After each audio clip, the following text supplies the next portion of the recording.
Okay. We are live? Yes, we are live. Okay, Streamlabs, please freaking work today. Please work, Streamlabs. Yo, Candy, what's up, man? Vanicum as well, Kaser. Vanicum as well. The heck was I doing? Yeah, the Streamlabs. Please work today. Don't be a bitch.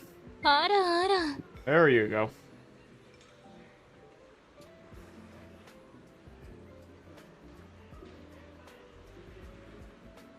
Please work. Jade, can you see my deadly assault can you see my deadly assault result? No, I don't see it. 1, 2, 3, reload. Spinning back fast at the whole block knows. Trigger that ass. 1, 2, 3, reload. Watch the ass move. Let the bass explode.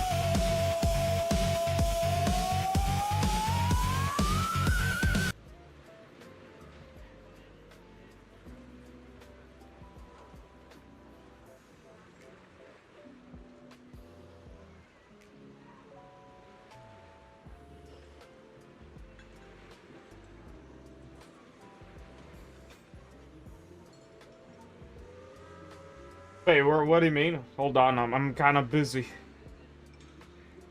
Yo, Zach, what's up, man? And Toxic, welcome back. Yo, Hammock, welcome back as well. And of course, Rascal, the usual, man. Welcome back.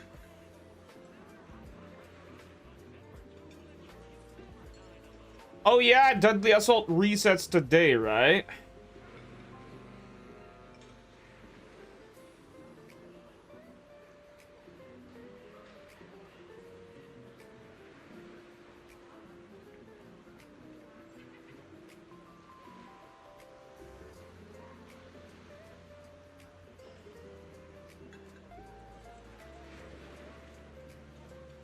Hold on, I'm actually checking the Discord. I just hopped in, and holy crap, bro.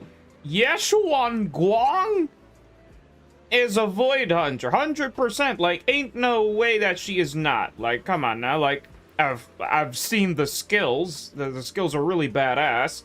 She has so many buttons. Holy crap. Are we going to get, I don't know, a complicated agent? It's been a while since we got a complicated agent. Yo, Mr. Big Boss, what's up, man? I keep thinking the special program is tomorrow. Nope, it's today. It's today. It's an hour left. 7:30, right? Oh, they always do it 7:30. Reviews after watch party. I'll see what I can do in today's stream, because later after the watch party, I'll be having a podcast with the boys, and we don't know how long the podcast would go. And after that, I might do a couple of Deadly Assault here and there.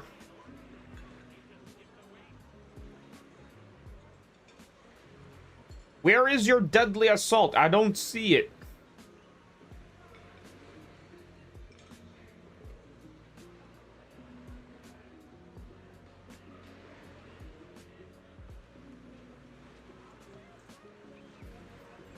Oh, is it this one?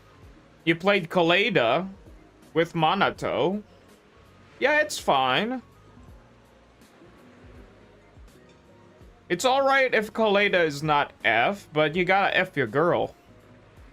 Either way, even she is not F, she will still does, you know, deal tons of impact and days, but you're gonna see a big difference if she's F. But at least you cleared. At least you cleared. Yeah, it's fine. I see the disc set. Like, that's the common stunner build.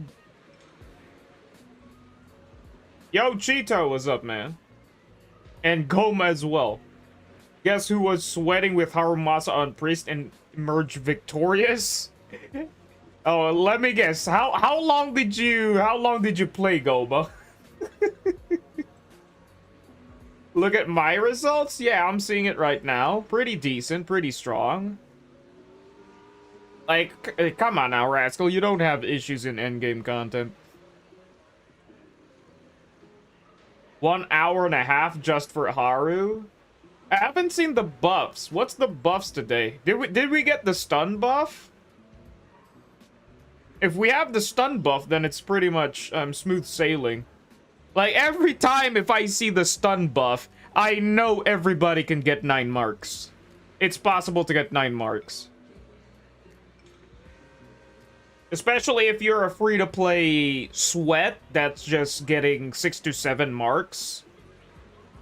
Oh, bruh. No stun buff. That's rip. Ripperoni. It's 2x rupture. 2 rupture buffs? What? 2 rupture buffs? You're kidding me. And an attacker buff. What the heck? Dude, hold on. I'm kind of logging into ZZZ. Wait, there's no anomaly buff? What the heck, man? What the heck? No anomaly buff? They would usually do 3 different buffs. Anomaly be crying in a corner? Dude, how should I say this? I'm kind of scared in the future if, like, you know, what if we got an anomaly patch, you know? It's purely anomaly. And attackers are kind of nerfed. That's gonna be spooky.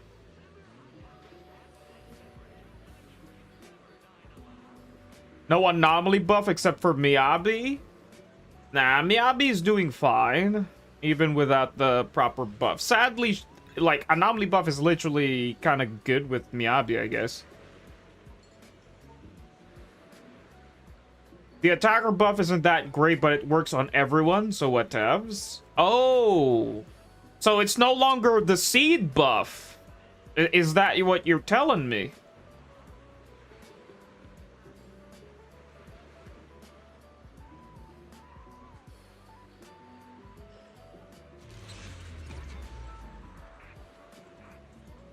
Jade, those 2 rupture buffs are fully useful for Ishuin and... Oh, Yadari. Wait! What the fuck? You're telling me the 2 Wait, hold on. I need to see this for myself. I haven't really been logged into the game earlier.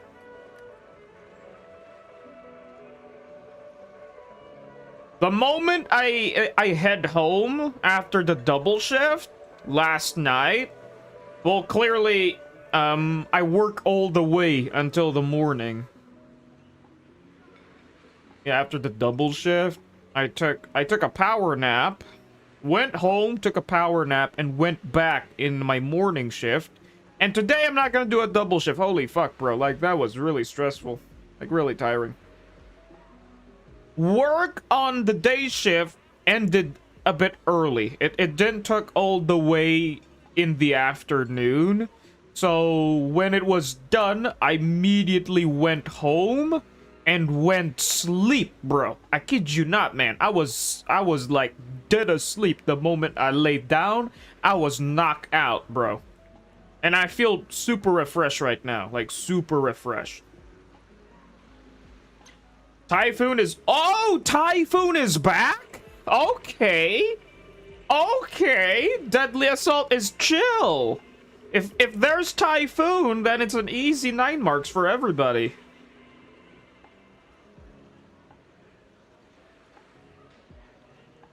Read my message? Where? What message, Rascal?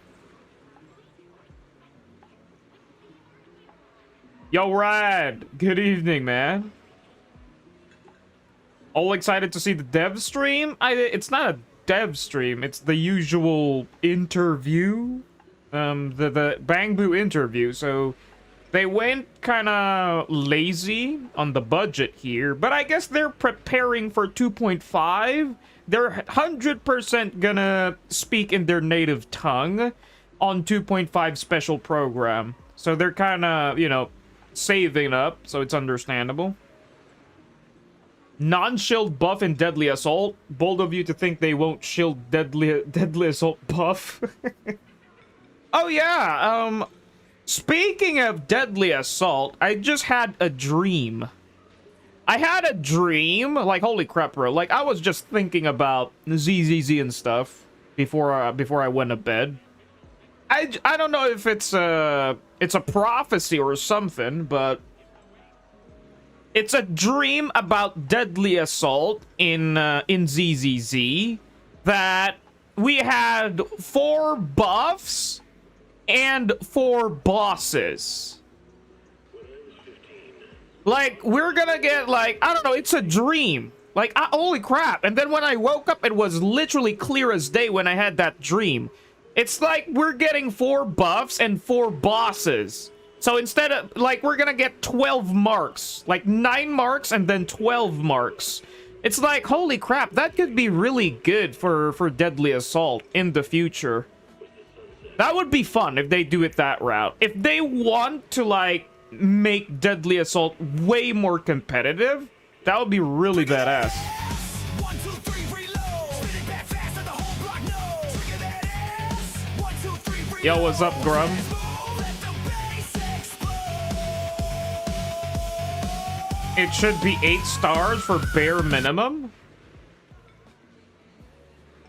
If like, I don't know, I didn't see the rewards in my dream, but seeing, like, 4 bosses in Deadly Assault sounds fun. Like, if you have 4 bosses, I think that's a great way to, like, increase the polychromes, right? Like, making the, I don't know, like, around, you know, like, 6 marks now be the bare minimum. No, not 6 marks. Probably more than 6 marks. Because we got 4 bosses, right? So that's 3, 6, 9, 12. So you have 12 marks. So probably around, I don't know, 8 marks, I guess? 9 marks is the bare minimum.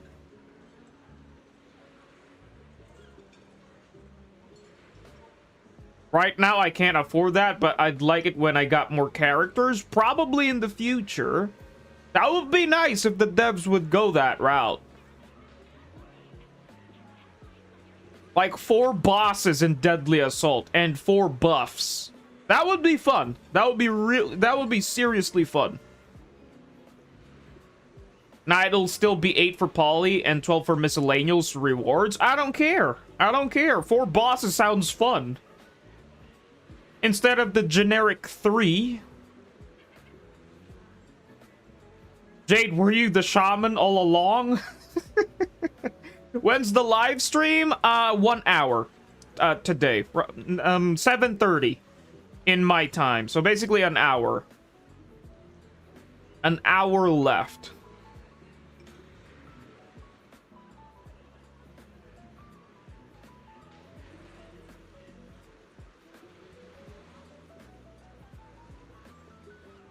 That would be peak, man. I just had a dream, and when I woke up, that's the first thing that I remembered. It's like, holy crap, 4 bosses sounds fun.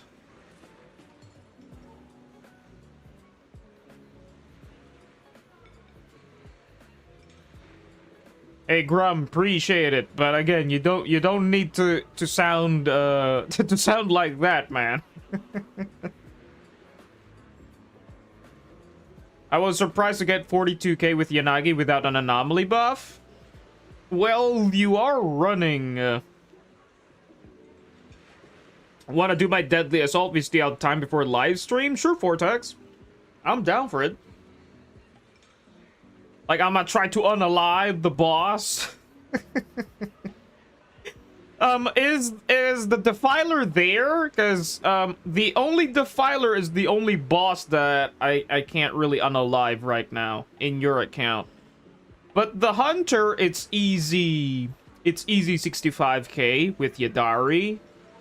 And the priest is easy 65k with Ishuin. And the... Well, technically, I think I could get 65k since I saw that. I did heard that the Typhoon is there, right? Yeah, if Typhoon is there, then I could just play the Aftershock team there, and it would be a clear. I don't mind you do you as I get 9 stars, I'm happy. Nah, I'm gonna let you be 0.001%. The 0.101%er. Okay, hold on a moment. I'm in the game, and... Hold on. Did my mic die? Hello? I accidentally hit my mic. Is my mic working?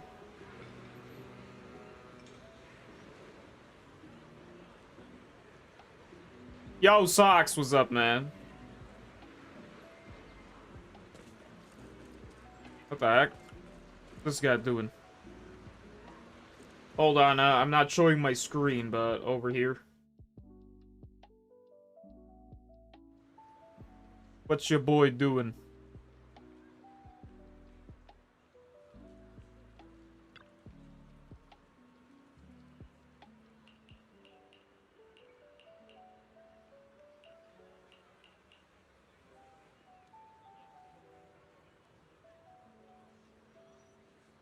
Oh my god, the lag. Hello? What's happening? Oh, I haven't completed this? Or did they add something that I don't know? Ah, the lag. What the heck, bro? Why is it so laggy today, bro? Oh, you know what? Might as well do my dailies over here. Like, nobody does their dailies on this on this area. It's either they do it on Wi-Fi Peninsula or on 6th Street. Tonight. There's a concert I'd like to attend. Leaving already? Oh, keep me posted about any great eats or fun activities you happen to find. Good lord, the lag. It does not want to stop.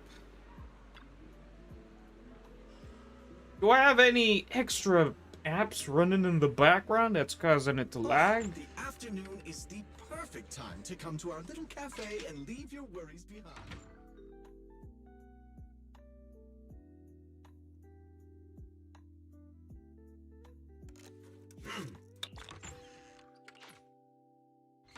Take your time to savor my creation.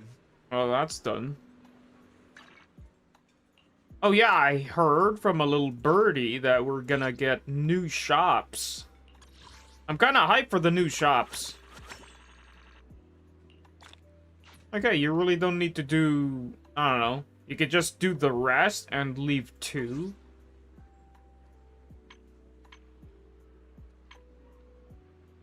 Oh, I can't open the video store here. Technically, that is an issue. Yo, Ramsey, welcome back.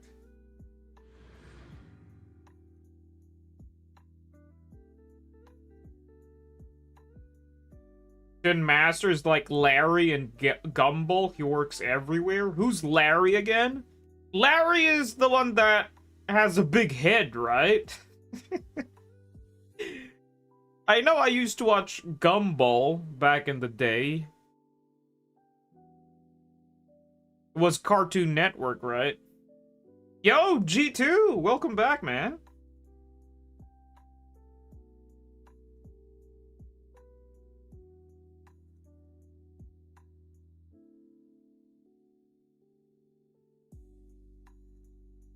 And why is my PC lagging so hard today? It's probably downloading something in the background. Or is the game just that shit today?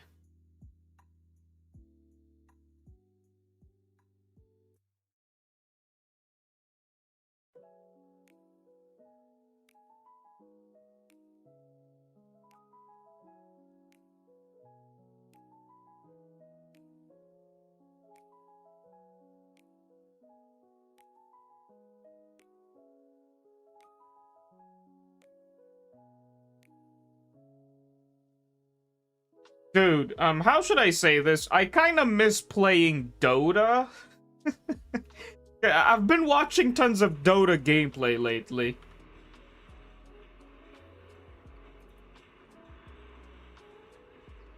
Yeah, Dota. Dota 2. Like, holy crap, man. The thing is, my millennial brain can't really understand what's happening in the new Dota. I'm kind of an old Dota player, like an old one, like one of the OGs, like the Unk Dota gameplay.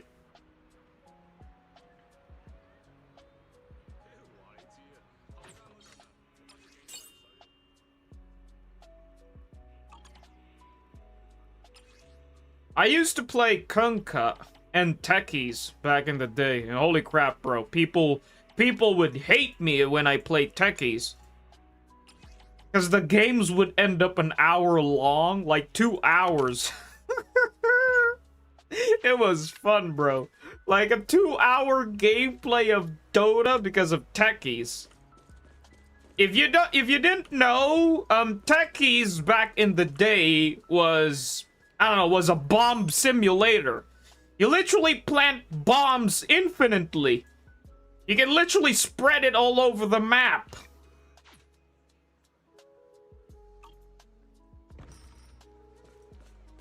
You should try getting back it since Dota is having a collab with Monster Hunter. Yeah, that's the case. There's actually a Monster Hunter collab. That's why I'm kind of interested. Sadly, they're only giving skins. I am interested in the courier, which is the Palico, the Palico pet. That guy's kind of cute. The issue is, the map is damn freaking huge. I've been so, I don't know, gone for, like, I've not been playing Dota in a while, like, for years now. And then when I found out, what the heck did I just click? When I checked Dota, holy crap, bro, the map is freaking huge. And the changes of the characters, the Dota champions, holy crap, bro. It's like they rework every champ.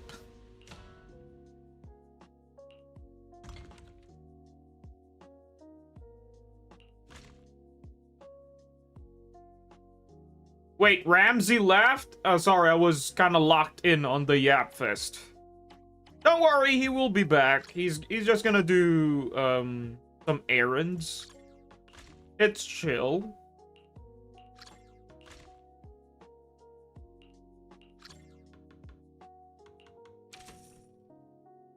Yo, HTC, what's up, man? Welcome back. I need an item that's above, close to 40k.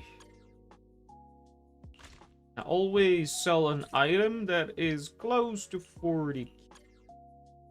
Yeah. What else? Okay, this one's 40k. What else? Pills. Saw something that was close to 40k. I think it was this one.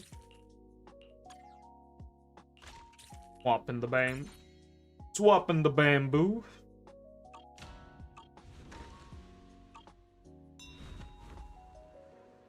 Okay, I'm gonna do my dailies real quick and then do Deadly Assault after, so later I don't need to do my Deadly Assault. Or probably I could do Vortex's Deadly Assault right now if I still got the time. Wait, I don't have time. It's 6:42 right now. Well, gotta do this fast.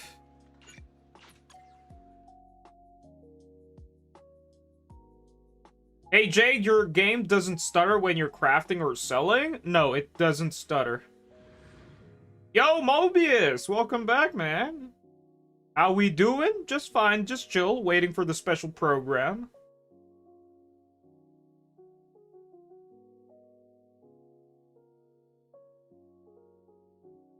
Coming from my streamer commentary for the live stream. It's not a, I don't know if it would be called a commentary, but it's a, it kind of Kinda is, but it's mostly a react, you know. Hear me out, miasmic priest? What do you mean?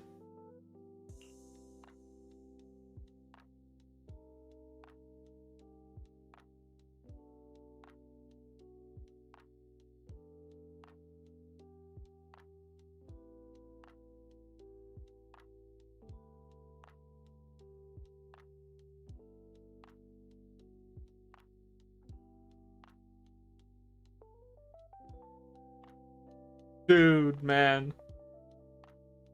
Like, Dota is just so freaking random right now. Like, anything can happen in a match. The only downside is you can't ban multiple champions. You can only ban a few.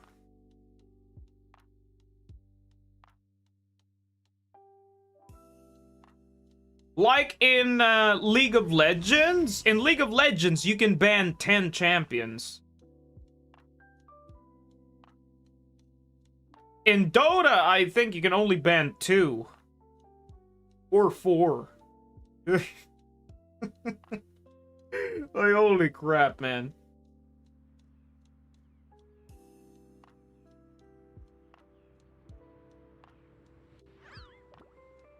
Hey, hold on a moment. This is definitely gonna lag. You're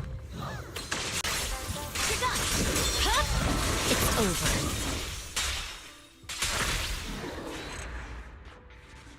I believe it was 4. Yo, Lib! What's up, man? Jade predictions on what Sarah might pull on the next story mission? Predictions? It's pretty obvious that we're going to be dealing with Yeshuan Guang's brother, you know? AKA Aizen. Because we did saw her, like, we did saw your boy in the end of the story, right? That he was kind of talking with Sarah. Dude, I keep getting defense main stats, bro. I kid you not. I have a full 4-piece set Astral for Zhao. If Zhao has some quick assist shenanigans. If she might. Because I got a good 5th slot. I got a good defense main stat. I think it was the 4th slot or 6th slot. I couldn't remember, but I got a good defense main stat with crit substats. It's over. Press forward. Oh, I didn't delete all of them that fast. Also, any predictions for the live stream? Nothing much. I guess I could think of a prediction.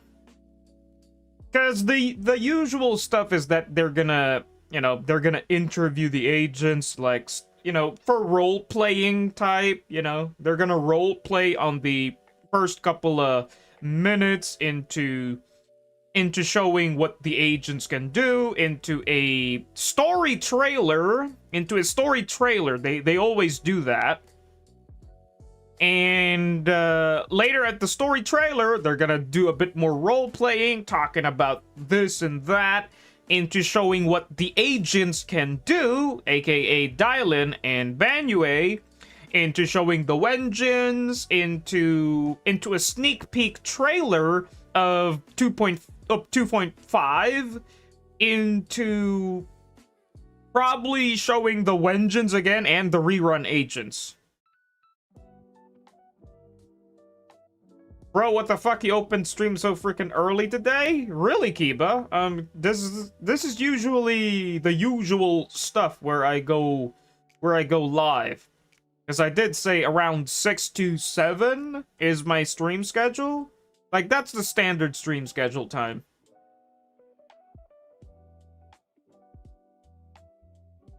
I think they're gonna show us new characters, probably. They're gonna probably show the Angels of Delusion.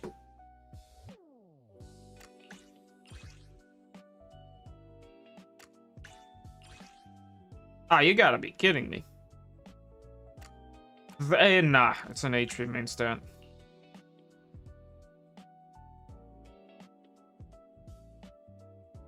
Yo, Citrus, when the special program, guys, in an hour left. Free character? I don't think they're gonna do that. They're not gonna do that in 2.4. The free character is not gonna happen. Probably in 2.5.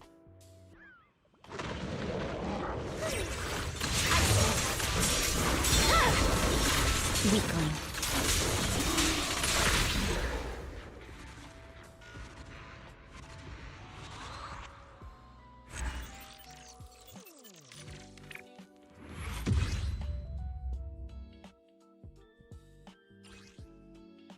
Another defense main stat. Goodness me. You know what? I'll keep this because I did say I keep getting, I don't know, consistent defense main stat. Like there's defense flat.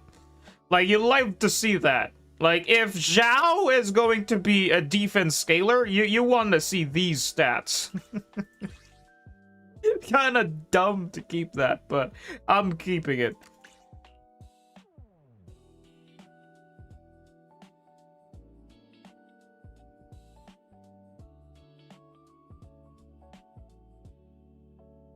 I mean, it makes sense, but damn, normally to me, you start 8 a.m. today, you start at 7:17. Oh, gotcha. That's the when I'm late. When I'm late, yes.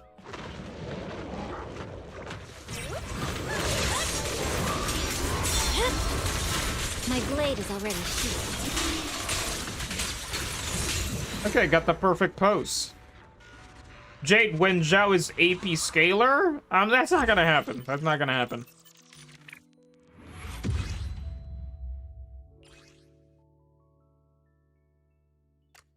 Bruh. Though there's defense percent and defense flat. Good work for an astral piece dial-in, but again, I'm just coping. Anomaly support Zhao? If that's gonna happen, that's good for my Miyabi. If Zhao is gonna be an anomaly ice defense support, I'll grab Zhao. Just for my Miyabi.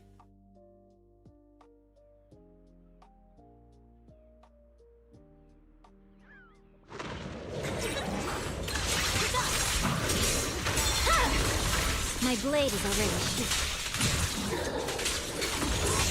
Okay, got the perfect pose again. Zhao will be better Yuzuha? No. I don't think. I still don't know. I'm just speculating. I'm not sure. So don't believe everything that I just said. That's a good rupture piece. What's this?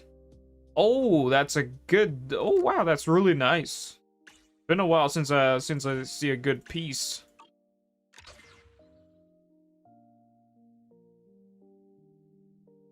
Who's Zhao? Zhao, the bunny. The bunny! The Looney Tune girl! She's kinda goofy, I kinda like it.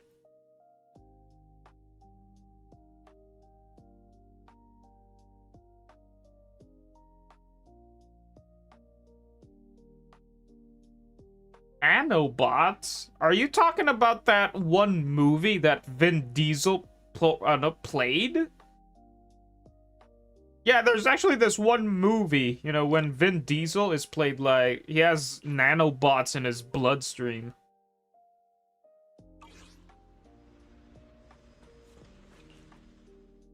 Yeah, Vin Diesel, the bald guy. The family guy.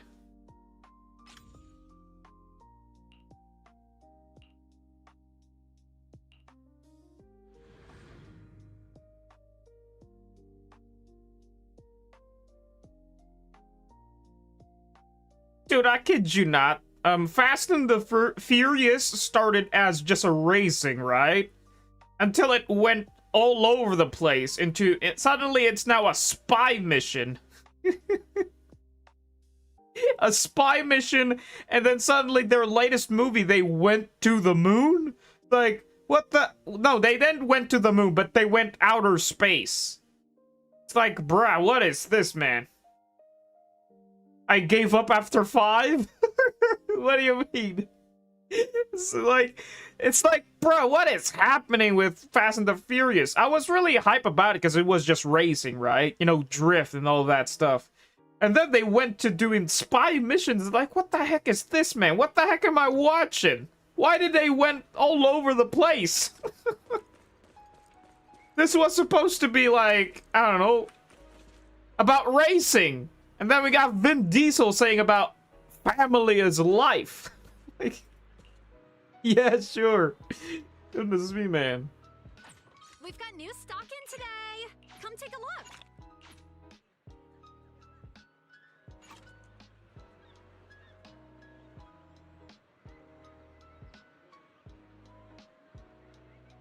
Oh yeah, by the way, we are approaching the end of Season 2, right? We're approaching the end of Season 2. Yo, G Lee, what's up, man?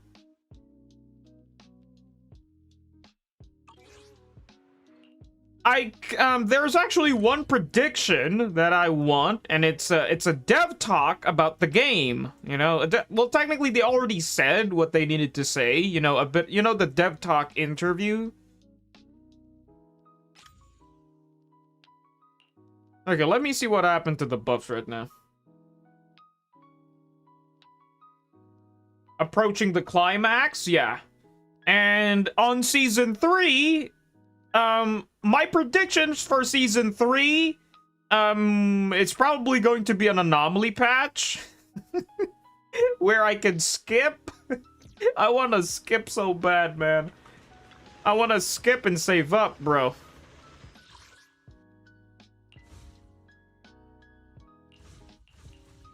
Okay. Oh, wow. Vortex. You're gonna be top 1.001% again. Okay, that's easy 65. Like your girl Sanbi with the Aftershock girls can clear this, no brainer. And Ishuan can deal with this, and Yadari can deal with this. Yeah, easy stuff.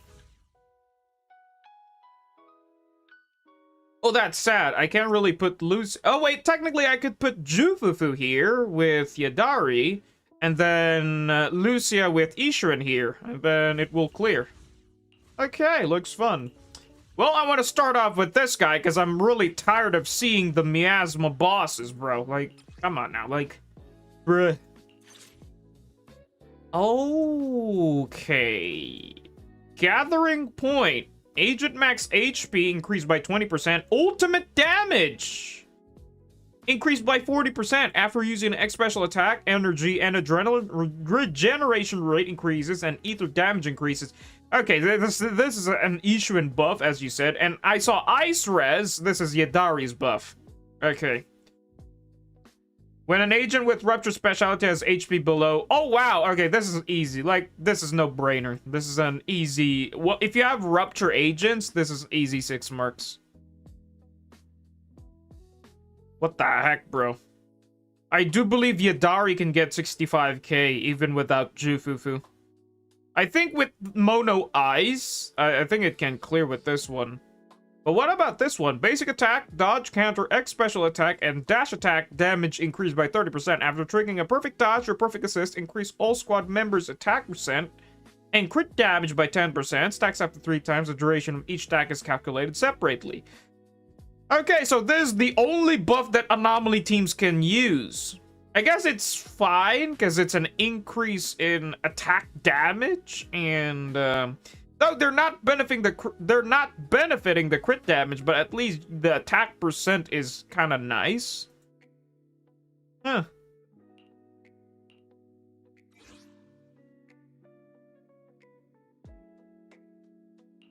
Yo, what's up, Grum? Sorry, I was busy yapping. I'm not late, am I? Wait, you're on my account already? No, I'm not on your account. I'm on my account.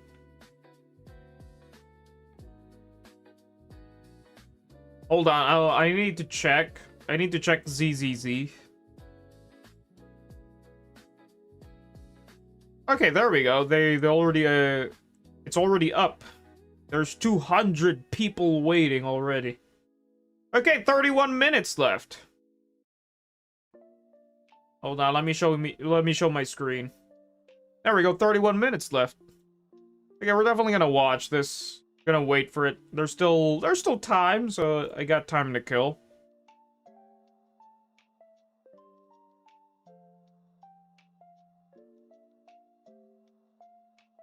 Jade, I need to say something real quick. Goodness me, stop with the Walter White shenanigans, my guy. Calm down, Grum. Goodness me, man.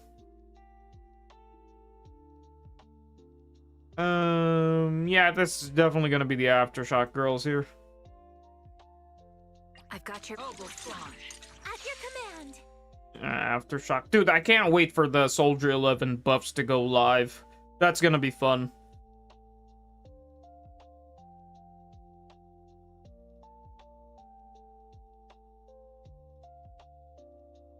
Yadari's buff work for Minato? Wait, does it say anything about... Well, technically, there's probably some written there that, you know, when HP is below.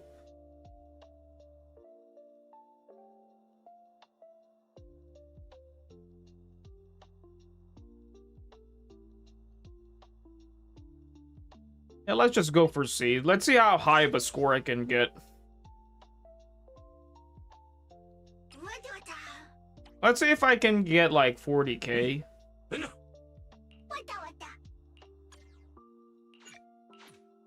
If I can get 40k, I'm happy now.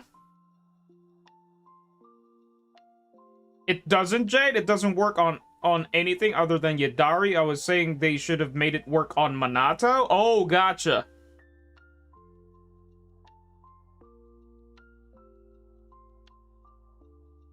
Like, why waste one slot on a full buff that just worked for one agent?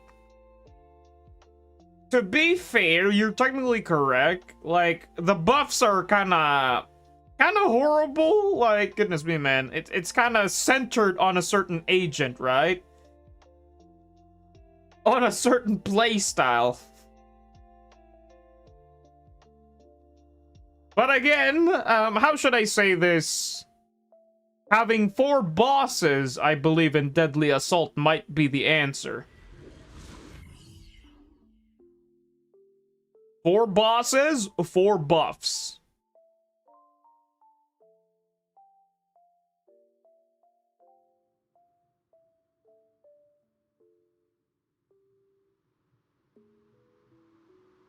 But then again, I think they already did it.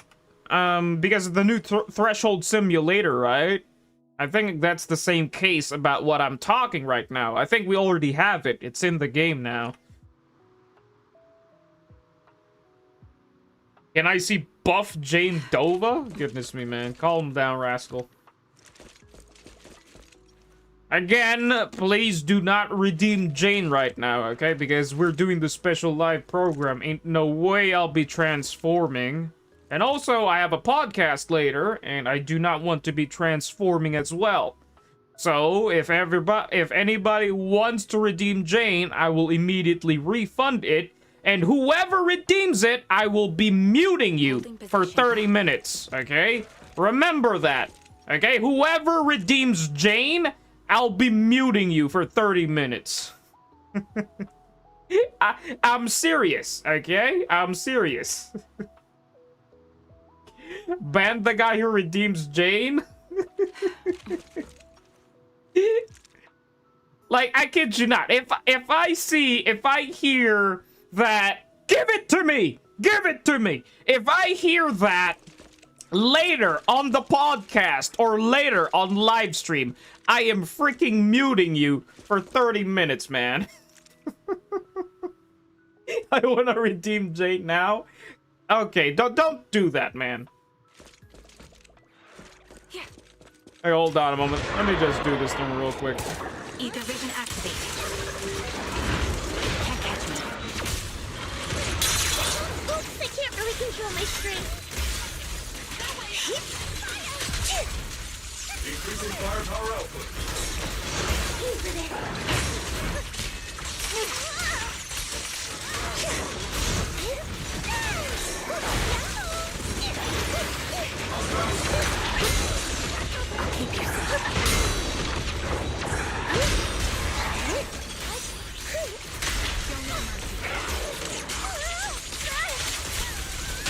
Oh wow, it's so Press the late. advantage. That line again. One shot, one kill. Tactical strategy. Relay combat. Tactical strategy. Your turn. Need a shower? It's raining showers.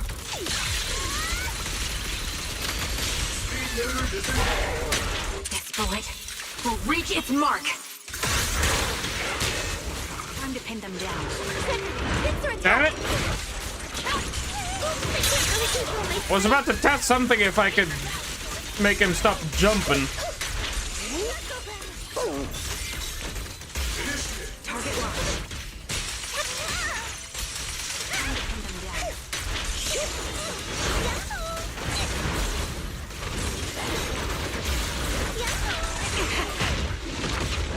Oh, what the heck? The target's exposed. Oh wait, I'm in a mistake! Well, technically she doesn't have decibels.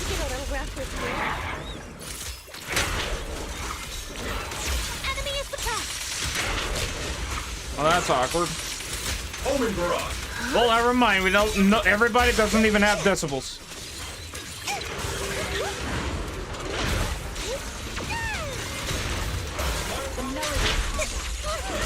Not over yet. Let's make this place red with your fight power.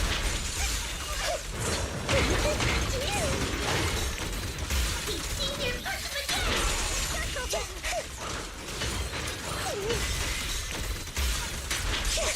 Yo, my boy, do something!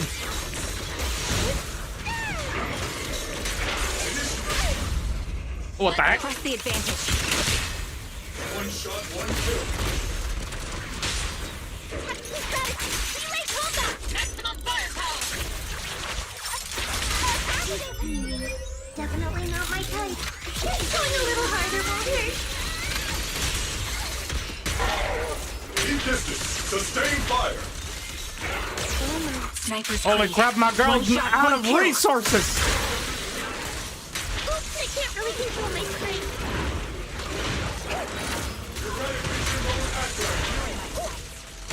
Increase firepower. Come on, 40k.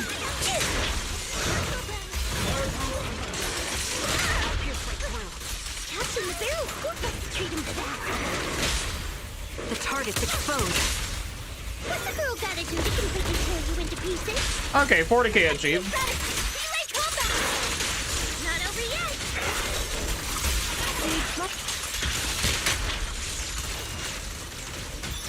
Keep up the fight.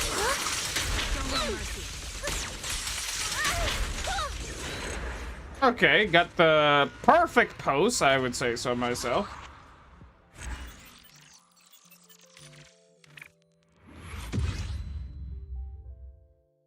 Redeem Jade? Okay, don't test me. Don't test me, I'm serious.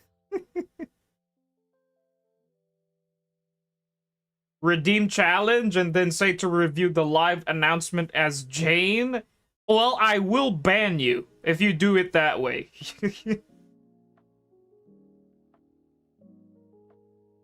At least my Jane can still beat Typhoon up with high HP and buff that does little. I'm still safe. Technically, again, you can still clear endgame content as long as your agents are well built and well maintained. Even if the buffs are kind of horrible. Okay, over here, like, holy crap, man, this is pretty much no-brainer. Like, this is Ishu in here.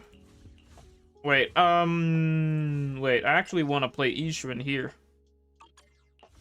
I guess I could put Miyabi here?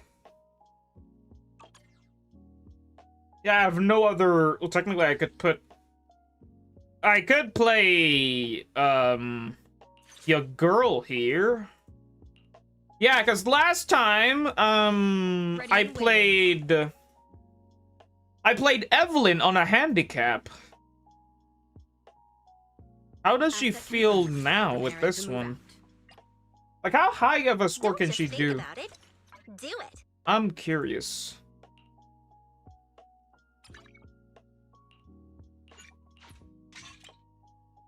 How high of a score can she do?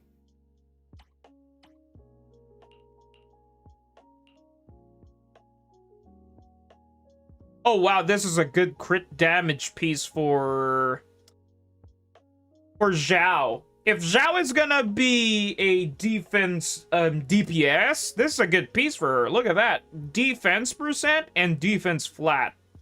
And crit rate +2. I guess this is a good piece. So basically I already have a fort slot. If she's going to be, you know, a damage dealer.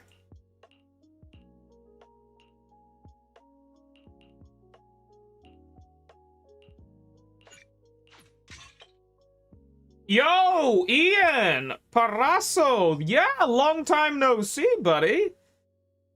Hope you're doing fine. Okay, this is the best pieces I got.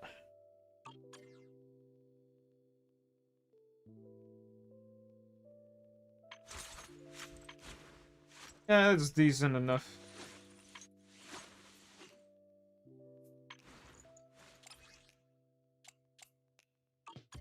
Pick me, and I promise you'll earn big. Okay, let me see how much damage can she do.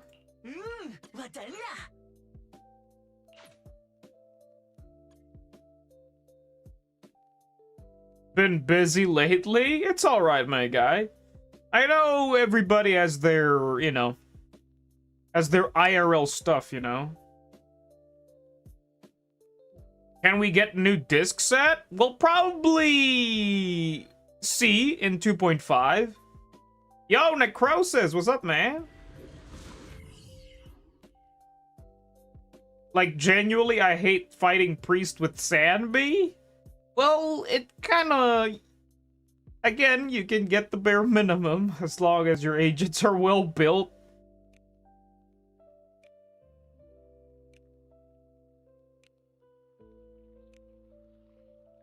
No, man, you don't get it? Typhoon is easy, but I hate fighting Priest using Sandbee? Gotcha, man. I don't know, I guess you don't have a lot of agents, but again, if you can get 6 marks, that's good enough, right?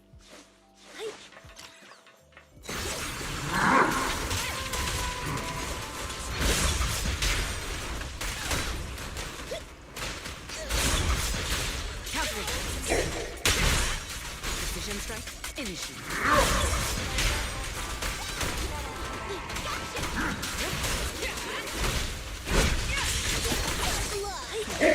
Heads up. Can't believe I freaking dodged that beam.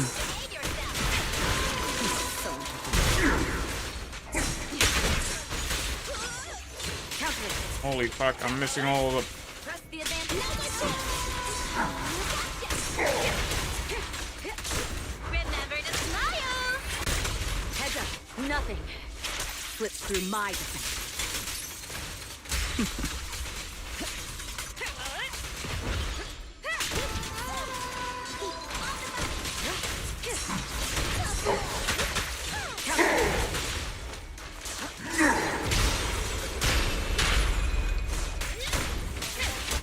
Damn it, I almost procced it!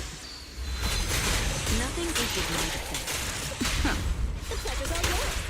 Initiate. Almost made a mistake, almost made a mistake. Full lockdown complete. I'm so cute. Heads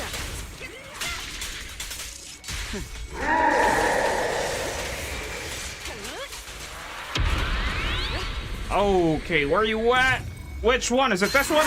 This one.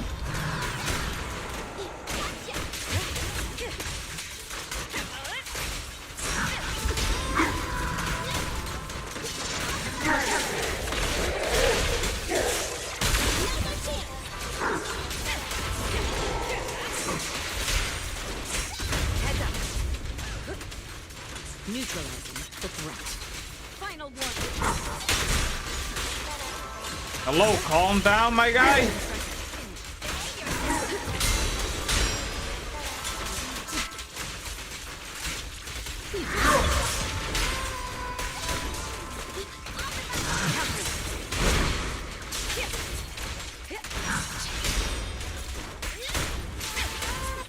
Holy crap, I almost made another mistake. Full lockdown complete. You asked for Full lockdown complete. Your Holy turn crap. ends with I me. think I'm in a misplace. Time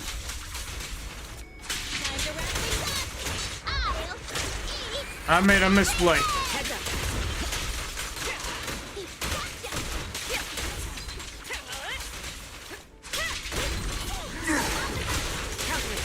Wow.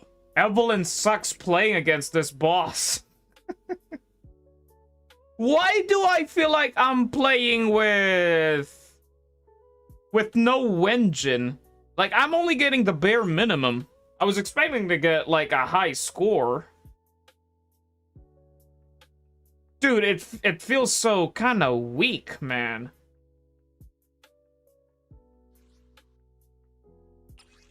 I was expecting to get a high score, but I guess I'll just have to play somebody. I don't know. Let me try to play Miyabi here. How does Miyabi feel here?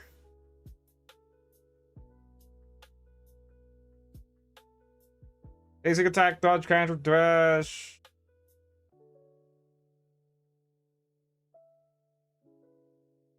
I guess Miyabi could use this because the ultimate damage increase is kind of spicy, but you can't really spam it. When an agent with Rupture Specialty has HP below their max HP, attacks ignore 10 to 25% of the enemy's ice res. When any agents activate or send an Ether Veil... Okay, this is purely for Lucia and Yadari. Did Deadly Assault reset? Yes, it did reset. I think it was possible, like, easily. Yeah, it was possible. The thing is, I thought I was already at 20k. Like, I don't know, probably reaching 25 to 30. Guess I could go for this. Let me see how Awaiting further instructions. Miyabi does with this boss. This is the path I follow.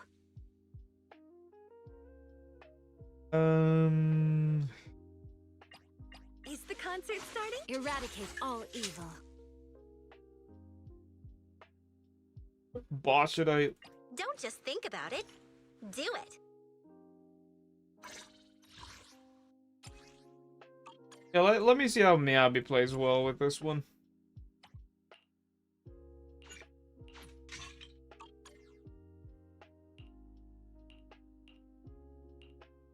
Yeah, let me see how Miyabi plays with this one. We really harmonize.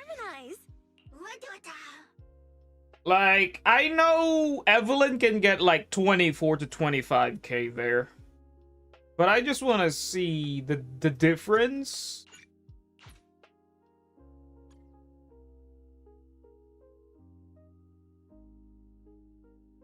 Jade, if you pulled Yadari, it would have been easier. Again, I can't pull for Yadari.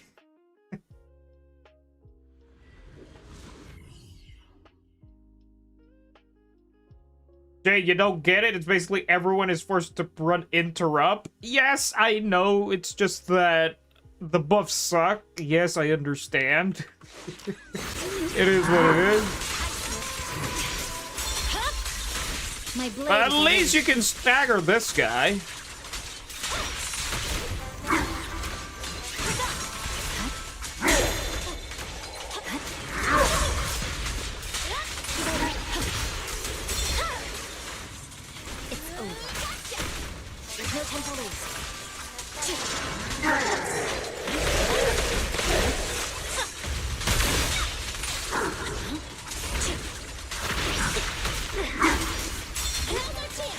My blade is at end.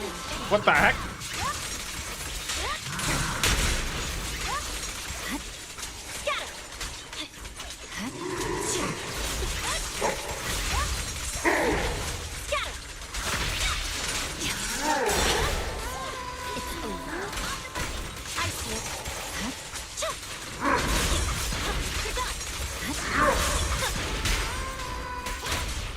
What the heck? The cold is silent.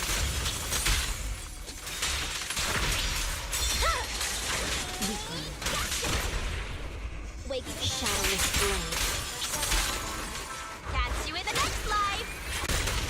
I swear on my blade. Okay, Miyabi's kind of better. Stay focused. My song is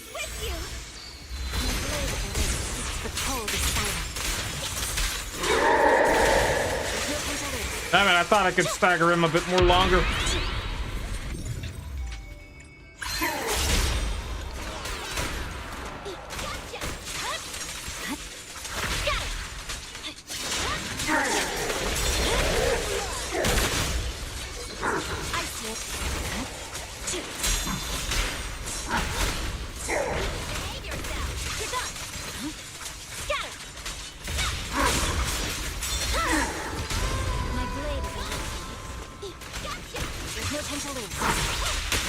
No one can rest. Remember to smile!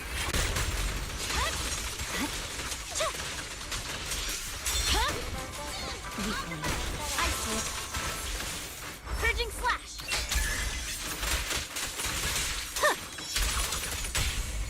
You asked for it. Restore order.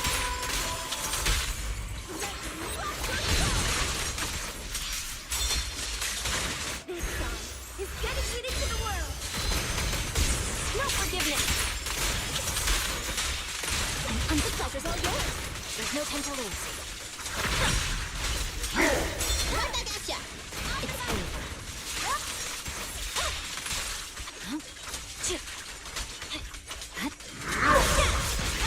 Now's our chance. Gotcha. I see it. Tough luck. What's this? I can get 40k! Come on, reach! I'll eat everything! No time to lose. My blade is already. Damn it! I didn't get 40k. It is me. I thought I could get 40k. But it is kind of counted as 40k because it's 39. Yeah, I'm missing 300, so it's kind of counted as 40k. I'll try to sweat for it later. Yo, Schwad, what's up, man? So, Miyabi can still kind of do something with the new boss if you have full defense shred with Nicole. Holy crap, it's 7:20, so it's 10 minutes left, so might as well speedrun this. Awaiting further instructions. Where the heck is my... What brings you here this time? Hey, don't look down on me!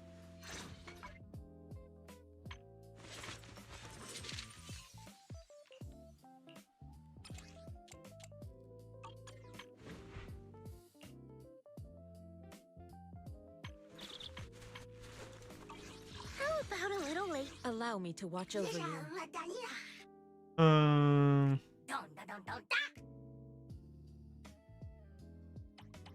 I think this one's better.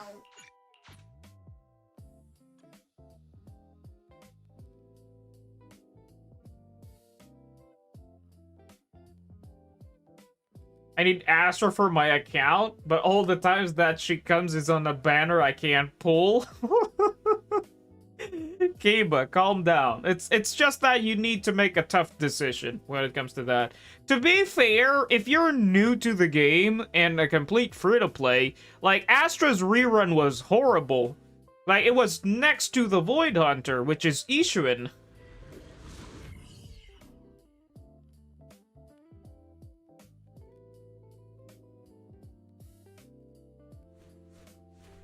But your Kaleda is M3? Yes, you should use her. My Kaleda's M4. Mine is actually M4. Okay, probably around here. Okay, over here.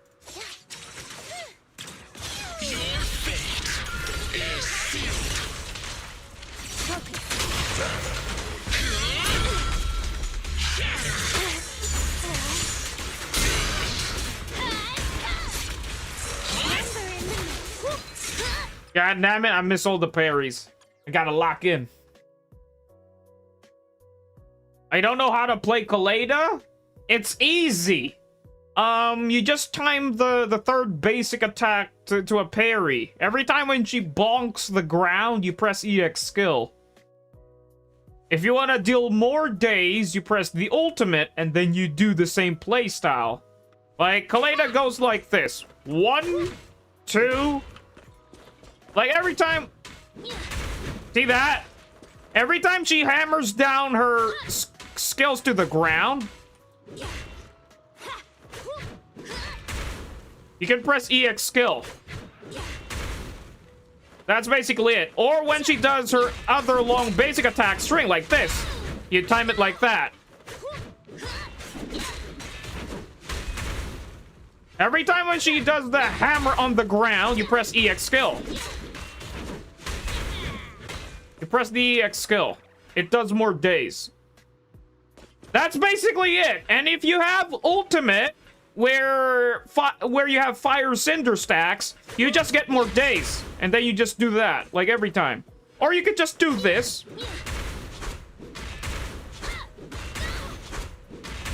Yeah. Yeah, rinse and repeat. You could just do this. Because her basic attack string is a bit too long. Yeah, that takes too long. But if you do it this way, it's way more faster. That's how you play Kaleda. She's pretty easy. You gotta dodge a lot because her dodges do a decent amount of days. You need to parry a lot with her as well because her parry does a good amount of days as well.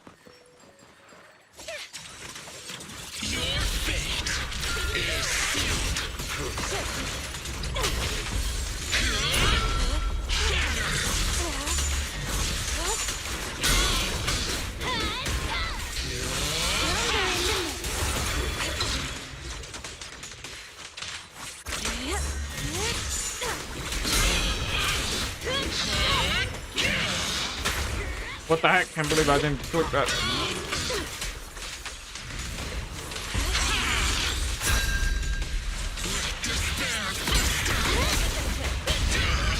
Strength and finesse.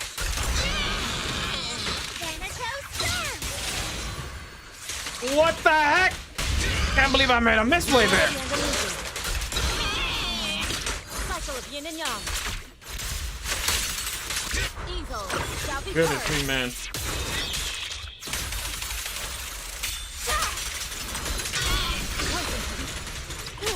Stand still! Let me beat you into the foundations!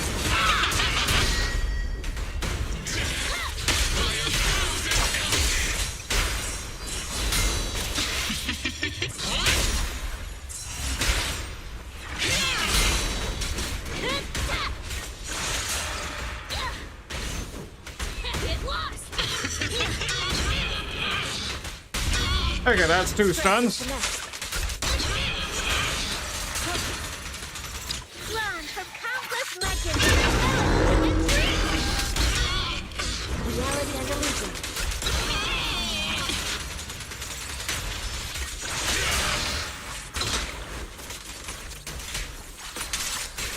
Obliterate. Damn it, he's gonna about to blink. Never mind, he didn't.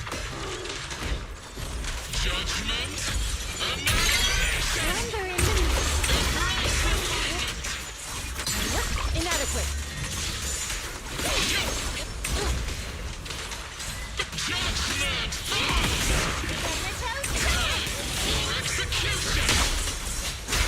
Holy crap, I missed so much parry.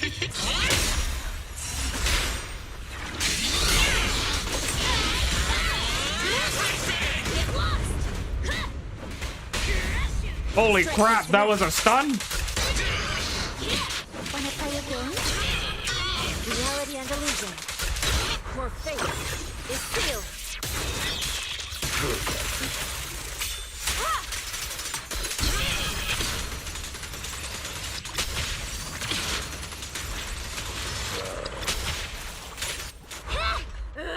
Don't get in my way!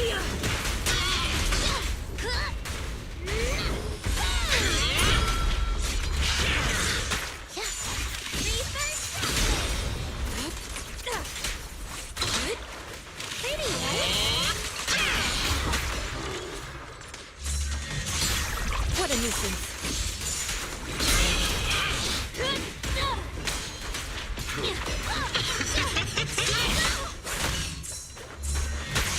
What the fuck?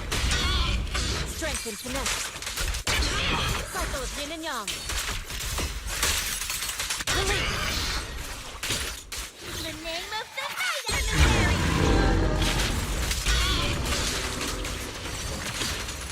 Goodness me, could have gotten a higher score here. Damn it, I made a misplay somewhere. Oh yeah, I made a misplay on the early stun. Holy fuck, it's 728. Well, at least, I'll sweat for this later. The goal here is to get 40k on every boss. Yes, I know, you guys are like panicking.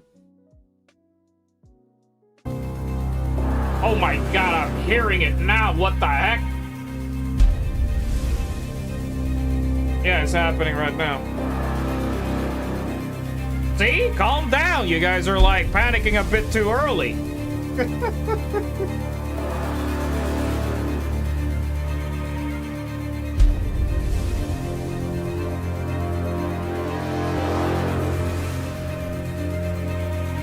gotta be kidding me, there's still 28, 20, 25 seconds, bro.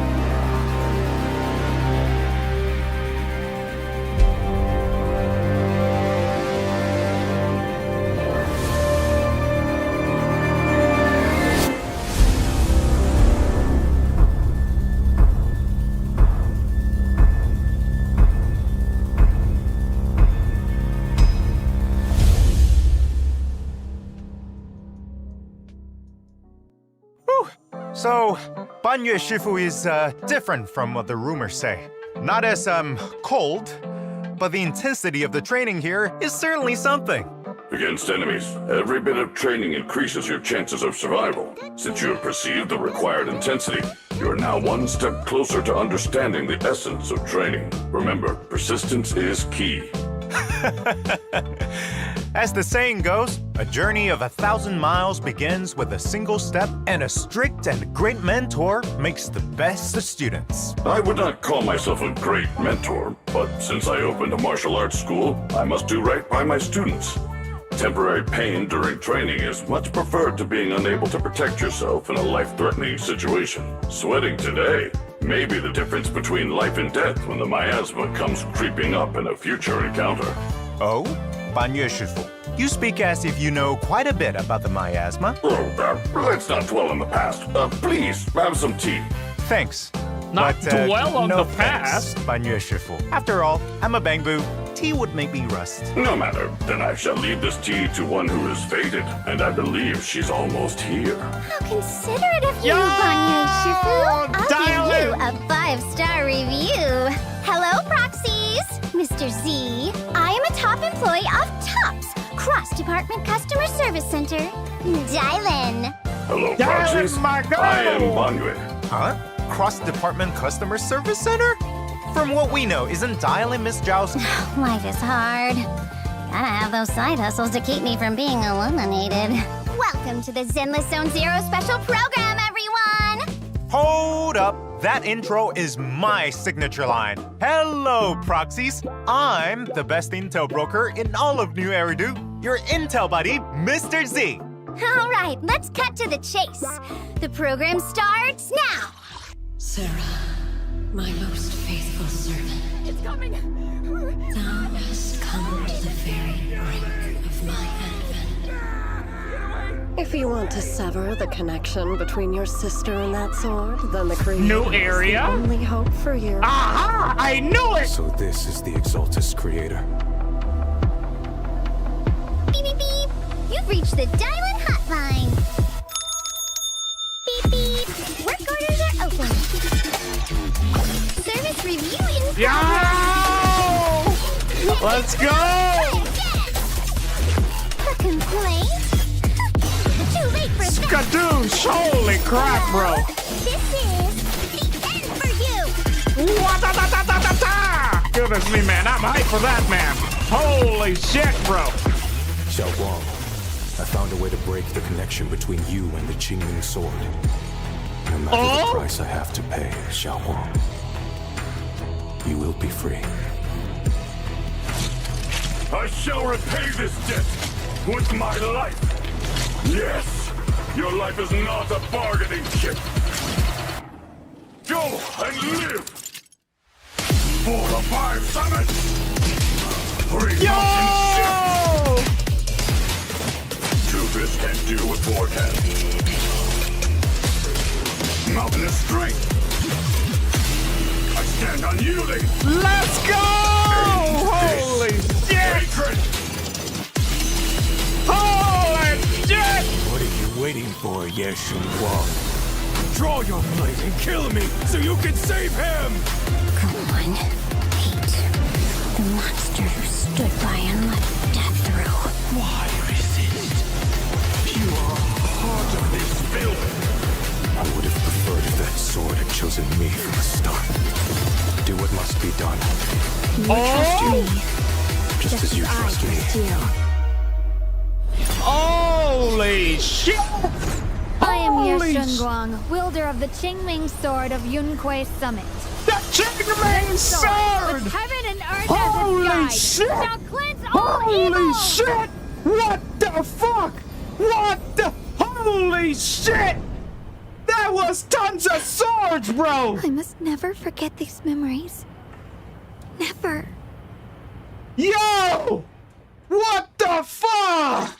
Welcome back. To recap the previous story, What with the Krampus's fuck? help, the Phaethon siblings and their friends managed to resolve the mining crisis. Word on the street is, the Krampus Compliance Authority is a mysterious organization under TOPS with special authority. According to these rumors, the judges within Krampus march to their Ain't own beat, no stand way! out from the crowd, Holy and play by their shit! own rules. And wherever they go, disaster tends to follow. Stop. What's with these second-hand rumors, dear? Did you pick up your Intel broker license off the side of the street? You can doubt my height, but you can't doubt my professionalism. This Halloween gossip's totally outdated. Would you like the newest version with the most recent info? Though I don't know much either, being an insignificant little customer service worker. Huh? According to my exclusive intel, you're actually a Krampus You know, talking too much can stunt your growth. What the heck, bro? As you well know, Why are they Krampus still is TOPS's yapping? internal Shut up! auditing Holy organization, shit, I'm bearing still the locked into responsibility the of auditing, previous, executing trailer. judgments, Holy and maintaining shit, order that to keep was the big. massive system known as TOPS moving forward on the correct path. And for those naughty kids who have done wrong, this strict cold mother will send judges to execute their judgment, like it did for Porcelumex with all its issues before. However, the nature of judgment isn't just punishment. Regulations and processes are our scalpel, but with how sharp this blade is, each judge operates with it in accordance with their own methods and standards. That is what ensures inflexible standards do not allow anyone to avoid judgment. Porcelumix conspired with the Exaltus, monopolized the Lumite ore, and provoked conflict amongst the miners, drawing the ire of the people. Banyue, Yo! you've woken up from your nap? Don't be angry. I'm sure with Miss Zhao's help, everything will get better soon. Miss Zhao's lightning-fast takeover of Porcelumex was really impressive. Senior Zhao is indeed skilled and efficient. All right, enough gossip. Back on track. Let's talk about my KPI. I'm actually here today to deal with customer complaints. Anya Shifu, residents have complained that there have often been wailing sounds Oh heard wait, from your I martial see arts them! school. Yeshuan And it's topping the Guang training and list your of most boy! popular urban legends on Internet. Since this martial arts school is within Okay. the bounds of TOPS's real estate I already area, have a poor theory little in customer mind. service employee, that is me, was sent to investigate. I can vouch for him. Even though Banyue Shifu's training is strict, keeping at it is great for your body and mind. There's absolutely nothing illegal going on here. Hold up. Let's hear what Banyue Shifu has to say about it. Well, the best way to train is to rise with the sun and rest when it sets. It is my responsibility to motivate those who lack diligence. And what's with the choir every day at dusk? One customer complained there was so much wailing, it was like some sort of twisted harmony. Stretching after training is a boon for the body. Those who shy away from it Tail? require a firm, It's not a tail. guiding It's her hair. Oh, is that so? It's You her should know hair. that no truth escapes a hard-working employee like me. Oh, we charge no fees. If you're interested, you are free to come and participate, Miss Dylan. Hold up, Banyu Shifu. Saying that just makes you seem even more suspicious. But Miss Dylan, sometimes what you hear at first isn't necessarily the truth. Thanks for the invitation. I already get my daily exercise from chasing down money-hungry idiots who make complaints, or going around being a model citizen. As for the complaints about the martial arts school, I'll investigate your special training and make my own judgment. For top-tier customer service employee, one must remember, all complaints are important, but KPI is the most important. Looks like you really value this customer service job of yours, but I can't help being curious.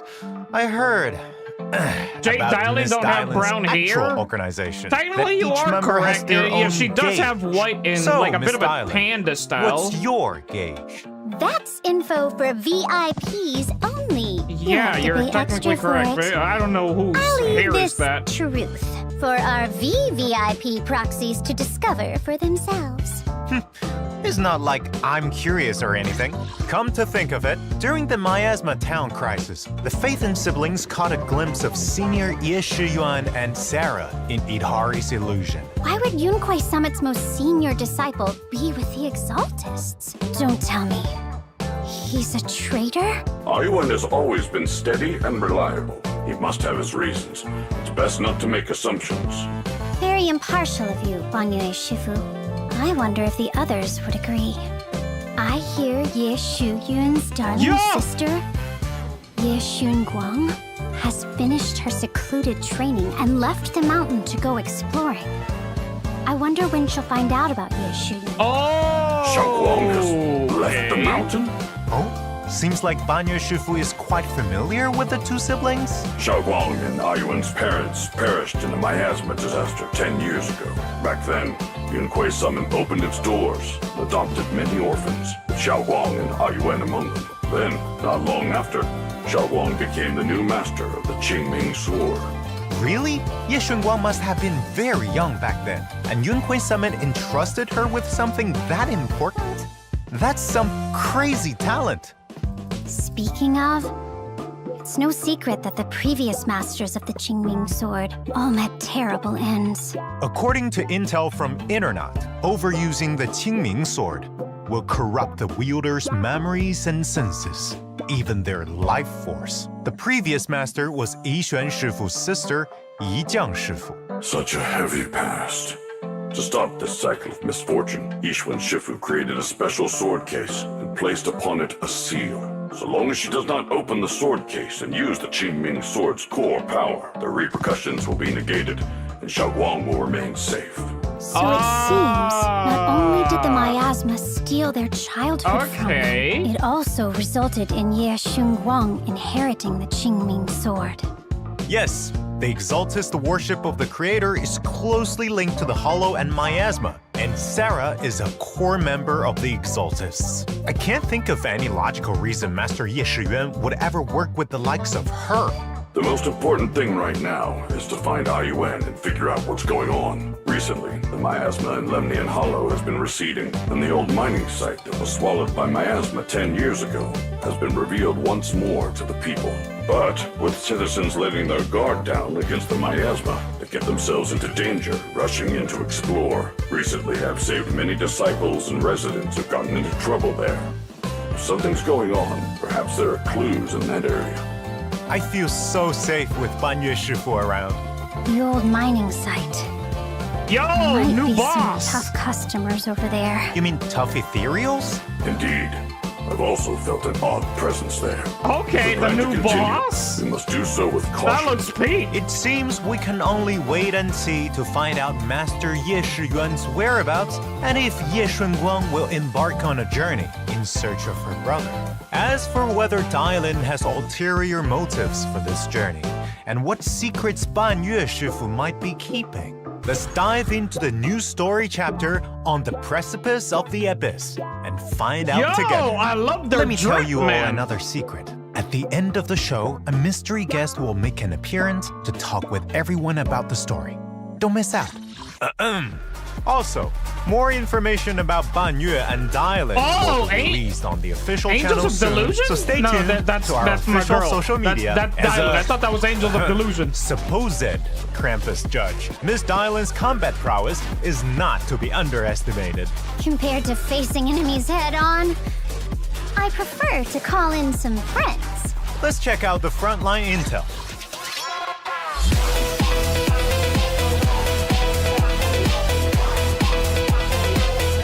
Yo!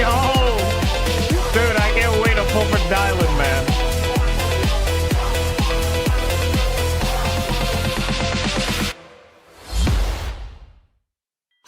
As an S-rank physical stun agent, when Dylan is on the battlefield, she has two unique resources: customer complaints and positive reviews. While Dylan has a customer complaint point, hold the basic attack button to unleash Get Lost. If Miss Dylan uses Get Lost to trigger a chain attack or summon squad mates during a chain attack, the next squad mate will enter the battlefield with their ultimate. The cost is a certain number of Miss Dylan's positive reviews. If Get Lost fails to trigger a chain attack, then it consumes more positive reviews, and your next squad mate still uses their ultimate when they enter the battlefield. If you think it's good value for the money, please leave us a 5-star review. That's so big, If you team up with a Rupture or Attack agent, you can also increase the damage of some of Miss Dylan's skills. After all, having backup is an element of strength. Additionally, Dylan's EX special attack will appear in 3 forms: rock, paper, and scissors in sequence. Upon hitting enemies, Dylan will accumulate a certain amount of positive reviews and grant the overwhelmingly positive effect to the whole squad, increasing their damage. When enemies are hit by paper skills, they will be inflicted with the malicious complaint effect, extending their stun duration and increasing the stun damage multiplier until the enemy recovers from stun.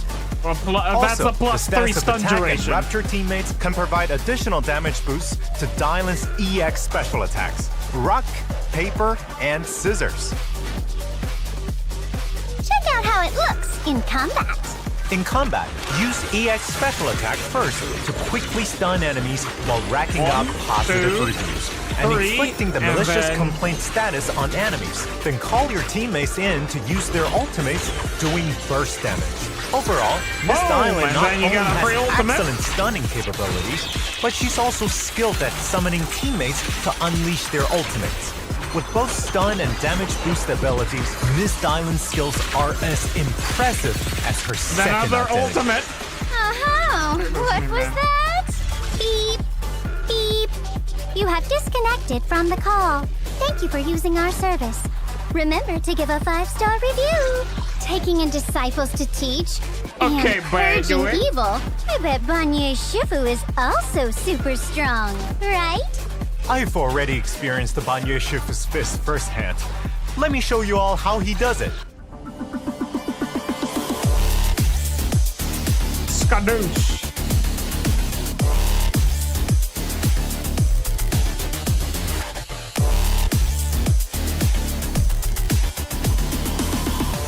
Ow! Holy crap, that was badass. As an S-rank Fire Rupture agent, Master Banyue has mastered various martial arts to create a devastating combo. If you can master it and chain his moves, you can unleash powerful and flashy skills with a high skill ceiling. Banyue Shifu has multiple sets of skills. With sufficient adrenaline, you can create different combinations by pressing the basic attack button for light attacks and the special attack button for heavy attacks, chaining different skills freely during combat. In addition, each skill has its own special perfect cancel moment. If you can input the command for the next move precisely at this moment, then you can launch the next attack at a faster speed. Oh! Attacks during that sounds fun! The combo? Don't worry, steady as a mountain, Master Banyue enters So an Banyue is a invulnerable combo state while dependent. performing his That's kinda EX fun. special attack. After a dodge counter or assist follow-up, you can hold the basic attack or special attack button to quickly unleash his next move. Even if you drop your combo, you can still use Immovable Mountain to perfectly block your opponent. Things come as they do naturally. Okay, If I'm one wishes built-in to fight as the parry. mind desires, they must practice diligently.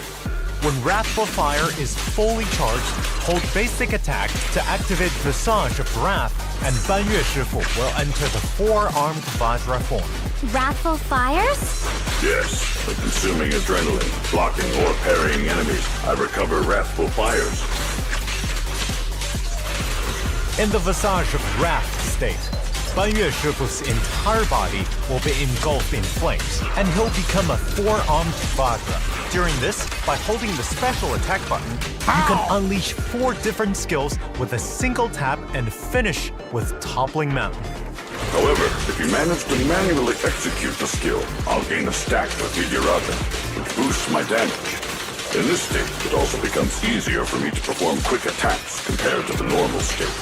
So, what's Toppling Mountain? Upon entering the Visage of Wrath state, hold the basic attack button and Ban Yue Shifu will unleash Toppling Mountain, Holy crushing crap, enemies badass. between massive boulders. If you can manually execute different EX special attacks before unleashing Toppling Mountain, then he can unleash an additional attack, launching his prayer beads at the enemy. Oh, Shit!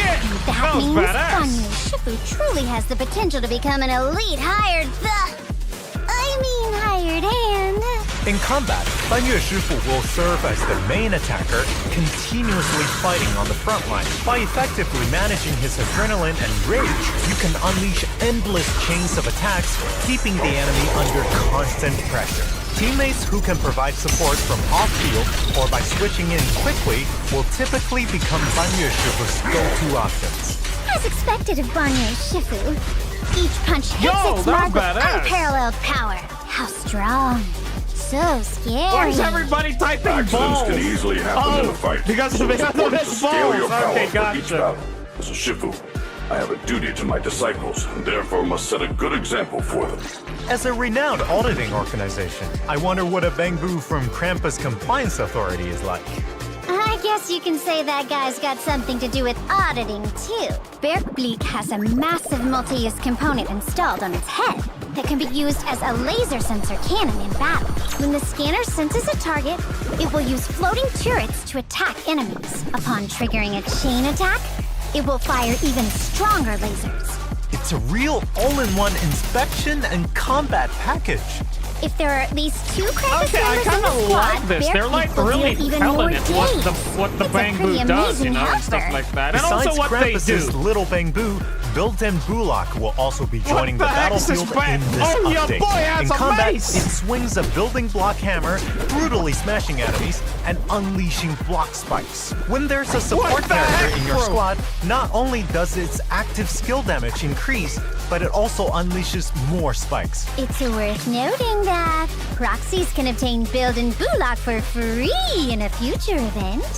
Now, let's go over the signal search info for version 2.4. In the first half of version 2.4, reruns, proxies can obtain the reruns. limited S-rank Hugo. agent Dial-In and the It's S-rank Hugo. W engine Yesterday Calls. Through the exclusive channel, Voice of the Once Spoken and W engine channel, Dissonant Sonata. Ring ring! Your top tier customer service is here.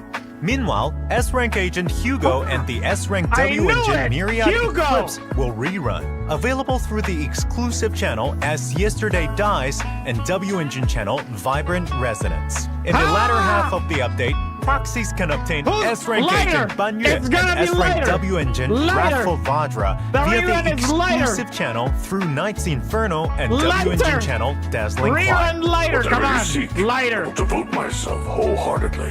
Also, Ellen from Victoria Housekeeping will okay, be making another Ellen. appearance in the latter half of the update.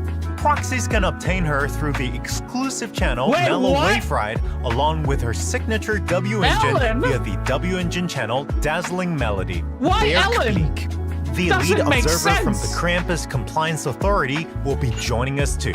Proxies can select Bergfleek as the Raid Up Bangbu in the Bangbu channel. If he doesn't behave, we also provide a free does it maintenance sound service. weird? New agent Bergfleek. avatars and trust events will unlock after proxies have contracted the corresponding agents. What interesting daily encounters await with these two agents? Proxies can invite them and see. After building trust, you also unlock the corresponding agent's dynamic wallpaper.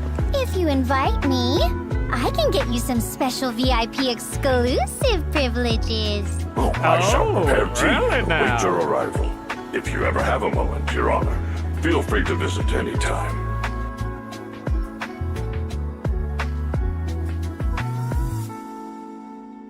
How should I say this? The birdie information was legit from the start.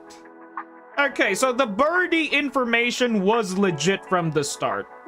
Because I was really confused when I saw Ellen on the, on the information. It's like, wait, what? Ellen? Like, ain't no way Ellen is gonna rerun that early again.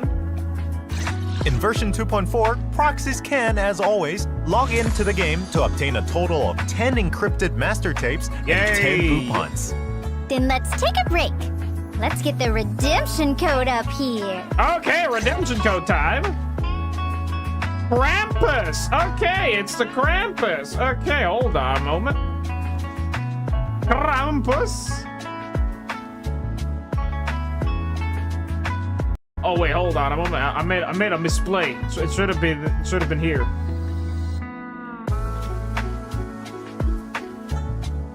Krampus. Where's the damn redemption thingy? Krampus.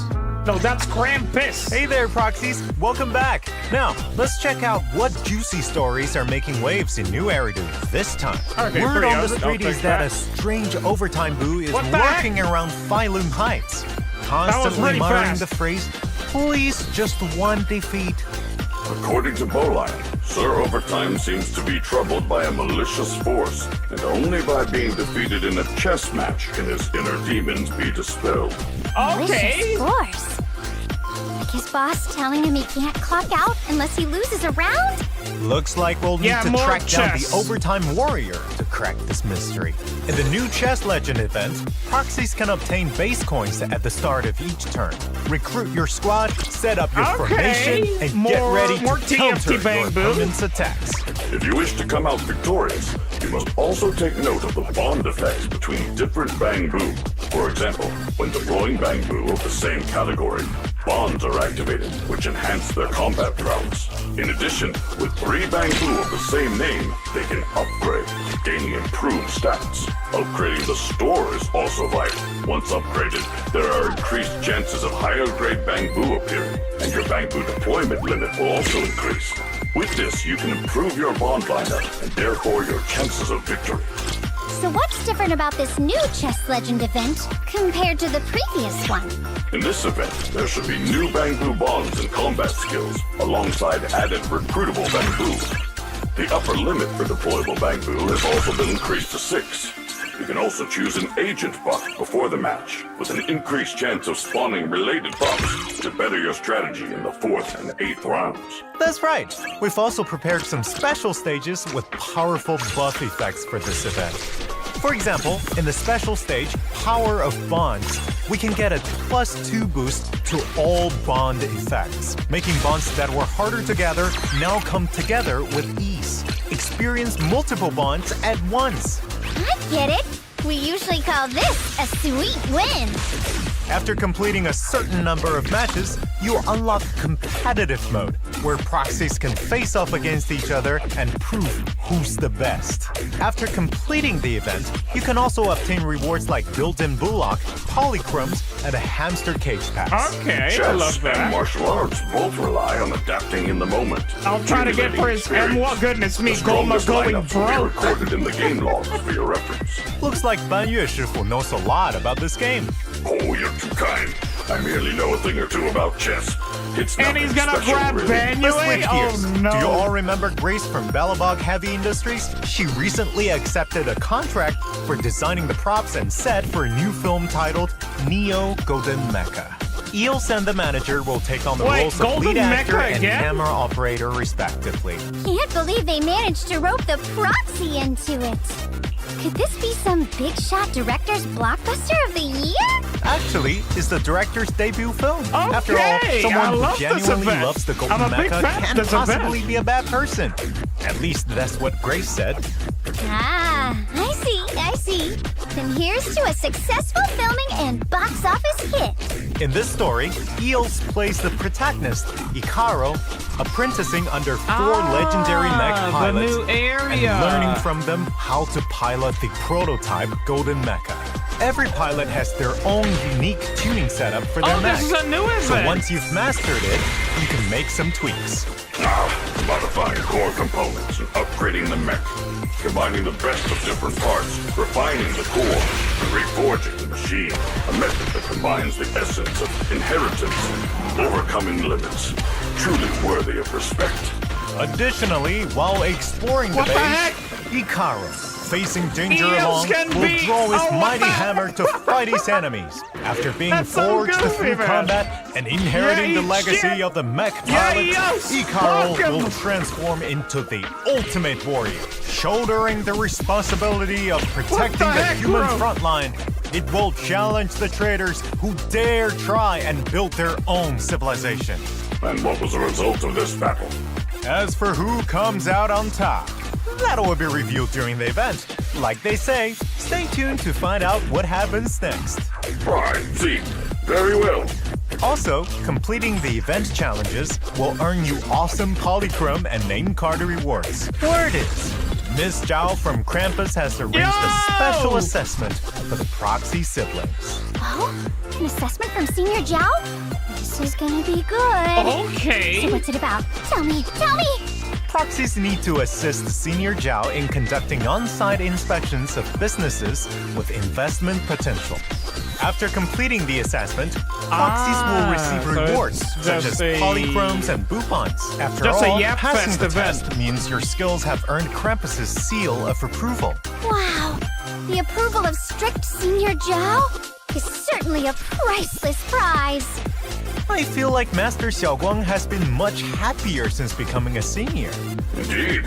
With all her intense training and seclusion, she rarely had the chance to explore the world away from the mountain. And during this event, Proxies can take Xiaoguang on a journey through the streets and alleys of New Eridu, feel the fragrance of flowers, the thrill of video games, share movies, capture the vibrant pulse of the city, and create beautiful and unique memories. All these precious moments will be recorded by Xiaoguang in her diary. Oh, I'm certain Zhao Wang will love the chance to explore the outside world with a well-traveled proxy at her side. During the event, besides earning polychrome and Bupon rewards, Xiaoguang will also share with you all the thoughts and sights she's recorded in her diary. The HIA Club has just dropped a brand new challenge for Simulated Sequence Showdown. Huh, some score-obsessed maniac came out of nowhere, grinding the rankings day and night, messing up a whole bunch of my commissions. He must be cheating. Easy there, Miss Dylan. Speaking of VR combat experts, the Little Master at Yunhui Summit might be able to help. You mean the proxy? Exactly. In this event, in addition to the this Alliance again. and Frontline stages Proxies are familiar with, new martial practice stages, where Proxies can hone and perfect their combat skills, have also been added. Proxies can still experience unique combat buffs and their related agents in the Alliance and early Frontline Banyu stages, test? and have fun with different combinations in combat. In this martial must be an practice event on mode, Banyu Banyu side. will be the protagonist. Many thanks for your trust. It would be my honor to provide you with assistance in your training. This martial practice challenge will include a performance score. Executing certain skills Banyu Shifu has will increase your score, and the smoother your execution, the higher your mechanics score. Of course, after completing the relevant combat challenge, you can get rewards like a tuning calibrator and polychromes. Of course, in the new version, Shiyu Defense, Critical Node, and Deadly Assault will continue to rotate updates. Meanwhile, Hollow Zero will also add Miss Dylan and Banyu Shifu's gear to help them deal with various crises in Hollow Zero. Complete your exploration Man, of that's Hollow what I'm Zero. kind of sad. Shall also obtain Like, they polychrome get and this other items in the as Oval reward. Squad did it. Also, the Signal Search Thank You gift event from the previous version has yet to end. In version 2.4, Proxies can continue to protect participate in the event and consume encrypted master tapes to unlock multiple rewards, including Vivian's outfit. The double drop events for materials are also set to arrive as usual. Training is a long and arduous path, but keep moving forward and you'll reach your destination. That's right, Ban Yue Shifu. It's time for action. Now let's check out what's new in this season's Redo Renovation Talk. Okay. As the current gameplay systems continue to grow, we will optimize gameplay elements that require continuous or repetitive operations to reduce the There's burden another on proxies quality of life and change enhance about the overall gaming frickin' temple? experience. First, in the Suibian Temple gameplay, the periodic rewards from Divan Pawn Shop will be discontinued after version 2.4. These rewards will be available through other means in future versions. The rewards in Divan Treasures will be retained, and new accessories for Delicate Sunlight and Soaring Crane will also become available. Opal Squad don't need it, Second, they're all to help off-field proxies agents? redeem Well, rewards not more easily everybody. and quickly, an auto-management system will be added to the Suibian Temple gameplay. After reaching restoration level 35, proxies can enable auto-management from the management policy menu. Once activated, this function will run for up to 20 hours, during which the proxy can come and reap the harvest at any time. During auto management, priority will be given to completing orders within the current Yamcha scene cycle, ensuring that proxies can get Omnicoins and Cloud Crests Wait, what first the heck is this? to redeem goodies at Divan Pawn Shop. You don't have to make so many choices anymore. Yup, that makes it easier to redeem rewards. When there's still room for improvement in current operational efficiency, proxies can also click Improve Efficiency to get tips. Man, if only customer service had a one-click reply function too. That way, when I don't feel like working, They're I soldiers, can Jay, slack that's off a bit. why. Goodness me, Slacking man. off will get you a bad review. In My future point updates, is we'll the keep monitoring general, feedback from the our equipment proxies and on continue to Hollow Zero. optimize and reduce such burdens in gameplay. Additionally, we've optimized the default sorting rules for the combat Bangbu list. Based on the original order, optimize the default sorting for high star Bangbu and latest Bangbu, making it easier for proxies to find them quickly. Now, choosing Bangbu is way more convenient. Peak efficiency. Hope you all have a fantastic time with the new version. If you ever find yourself in trouble, just call my name. Hey, we're not done yet. Up next is Mr. Z's exclusive interview. We've invited a writer from Okay. Zenless Zone Zero and prepared some questions that I'm sure you proxies are No, there's dying more. to know the answers to. Let's hear what he's got to say. Okay, a sneak peek on the dev. Okay.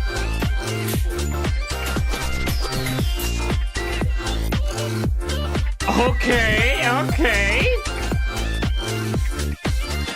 在《绝区零》第二季的故事中，我们从不 Oh 同 my 阵营 God 的视角逐步推进，讲述了陈辉平这个 I 鱼 don't 龙混杂的 understand 地方，各方势力如何用利益、信仰、伤痛以及荣耀纠葛在一起。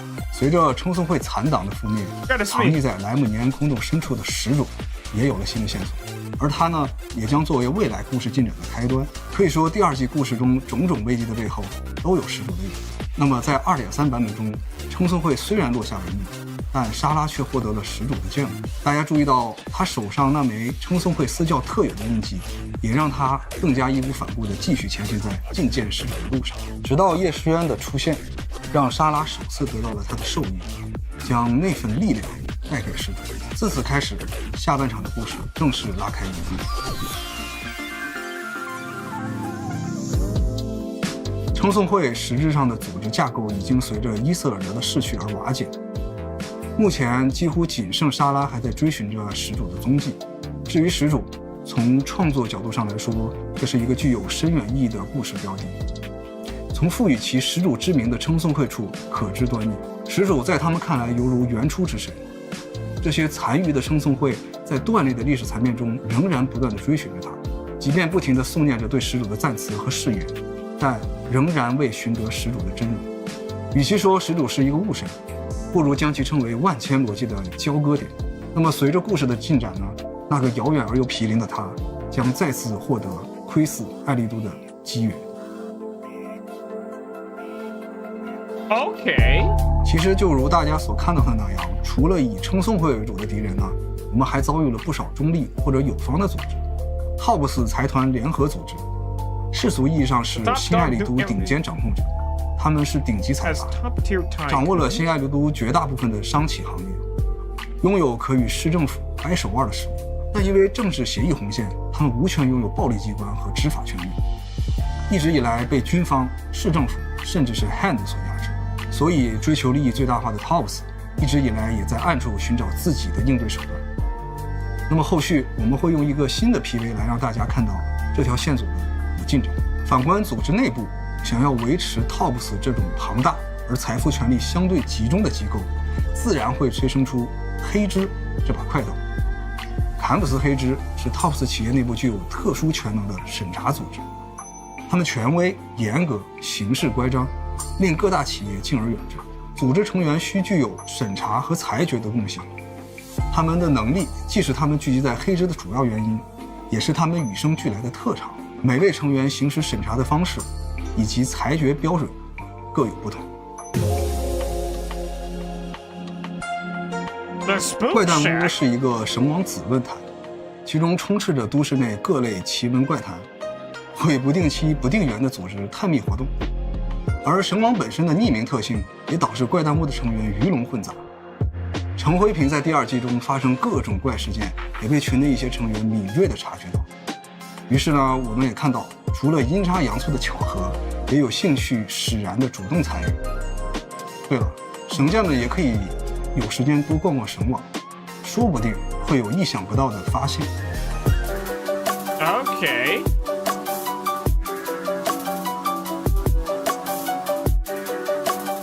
4大 AI 是基于新爱丽都这个现代都市的土壤而嫁接出来的概念，在被投放之前的形态呢，没有人知道。而 Fairy 也并不知道的是，它是新爱丽都第一个达成协议的智能体。可以肯定的是 ，Fairy 并不是现今唯一苏醒的智能体。那我们可以期待后续版本中会有哪一位智能体会率先登场。在2.2版本中，伊瑟尔德被击败以后呢，哲灵兄妹因为会吸的特殊机制，意外地触发了老师的记忆。那这个意外对于哲灵来说其实是一种必然，这份力量源自于他们的神秘身世。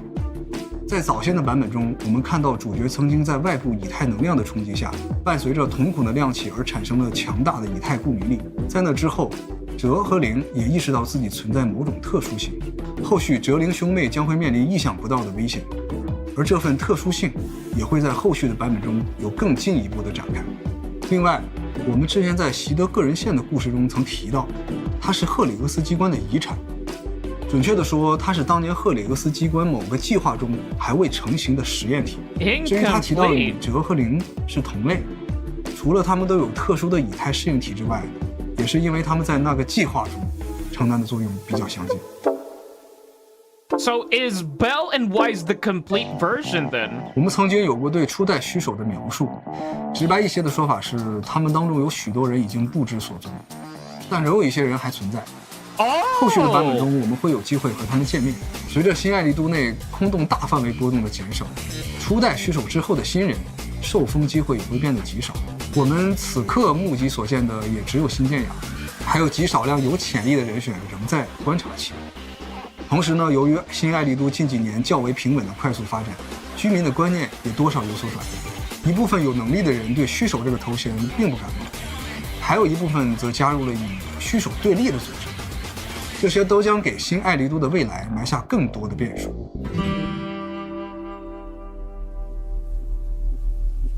其实严格意义上来说呢，青林剑不是云魁山的产物。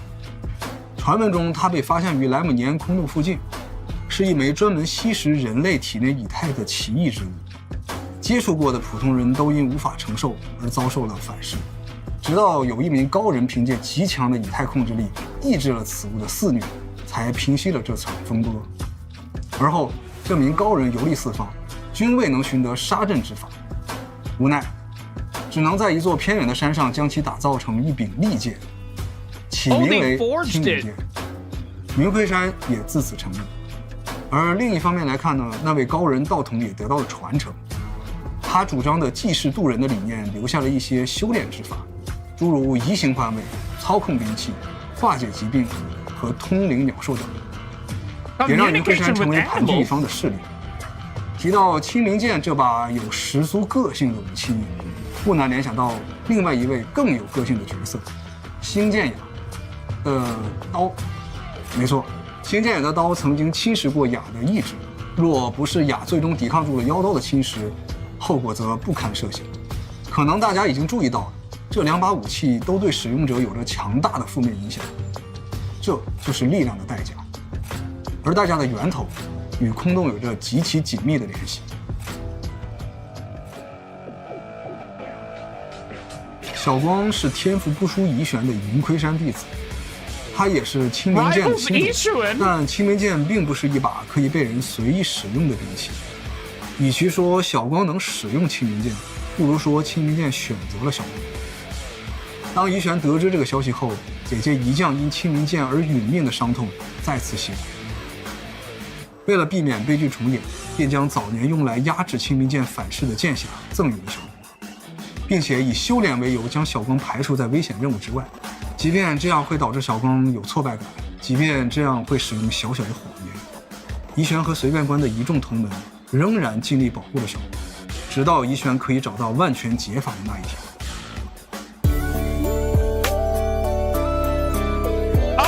在第二季后期的版本中，我们会回到熟悉的雅努斯区，并结识来自治安局的新面孔。同时，故事中也会有新的黑之成员登场，与主角产生更多的羁绊。另外，我个人比较期待的是一位老朋友的新故事，以及第3季神秘朋友的亮相。大家都会被同一项事物所牵引，与更多的新老面孔纠葛在一起。OK。其实我想说，在未来的版本中，我们会强化各个版本主线故事串联的节奏，让大家可以在各版本间有更连贯的剧情体验。那么最后，也希望神将们能在新版本中玩得更开心。Is that it? Is that it? I think that's it. Oh, dude, they say that the police department will get new members? So you're telling me, we're like going back for older characters. Boo, no free shit? Yeah, no free shit. Only a free 10 pull. Goodness me, man. We only get 300 polychromes and only a free 10 pull. Goodness me, man. So that's it. Holy crap, bro. That was peak. That was peak, man. How should I say this? They talked about so much. We're gonna get... I'm curious about the faction part. The faction part was very interesting, but I want to go back to the trailer. Where was that trailer, man? I want to watch the trailer again. Holy fuck. Hold on a moment. Xiao Guang, I found a way to break the connection between you and the Qingming sword. Dude, from that line, from that single line, maybe your boy Aizen, his brother, okay? Maybe your boy Aizen, his brother, became a villain in order to cure her sister. Because again, we saw something here. No matter the price I have to pay, Xiao Guang. See, no matter what... Look, what was he yapping? No matter the price I have to pay, you will be free? So... Your boy did this out of love for his sister. So, your boy Aizen, you know, the guy, Yeshuan Guang's brother, did this in order just to cure her... Wait, I can move this? Goodness me, I can move this? What the fuck, man? Didn't know that. So, your boy Aizen did this just for her sister to be cured, because we saw something here. Be free. I shall repay this debt with my life. Yes, your life is not a bargaining chip. Go and live for the 5 summits. Three mountain shift! Two fists can deal with forecast. Dude, it's so badass, man. Mountainous strength! I stand unyielding! End this hatred! What are you waiting for, Yeshu Guang? This, what are you waiting for, Yeshuan Guang? Draw your blade and kill me so you can save him. Save him? Save who?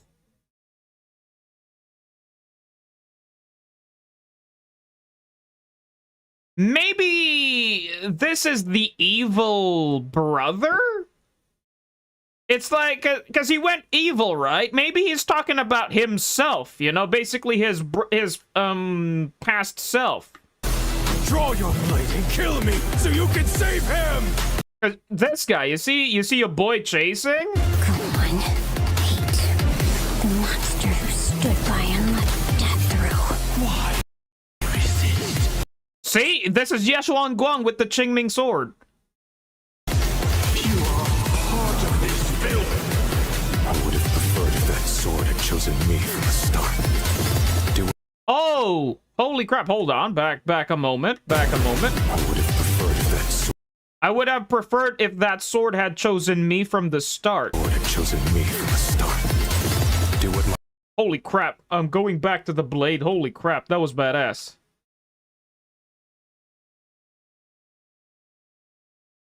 Hello, why is it not going frame after frame?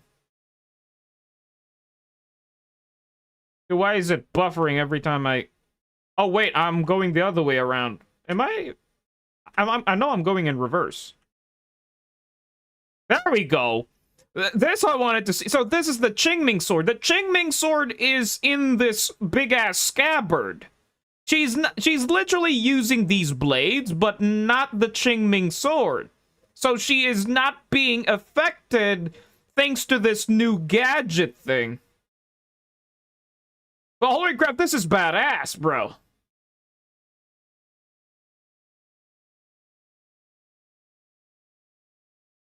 What must be done. You trust me. You trust me just as I trust you. Do what must be done.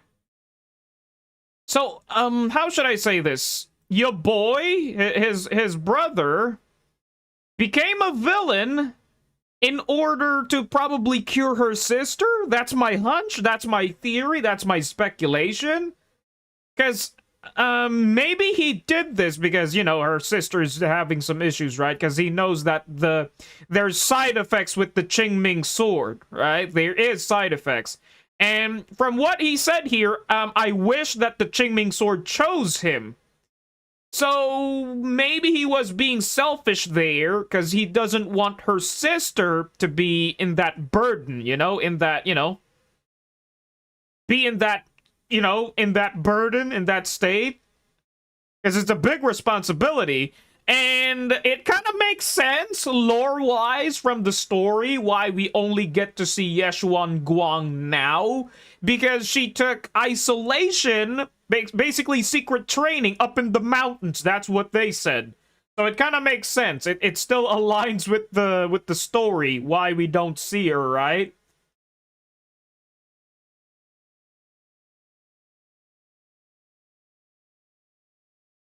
Do you think he gonna be playable? Nah. Your boy is receiving the Pompeii treatment. Sonic, what the fuck, man? Why do you always want the characters that is impossible to be playable, bro? I feel sad for you, man.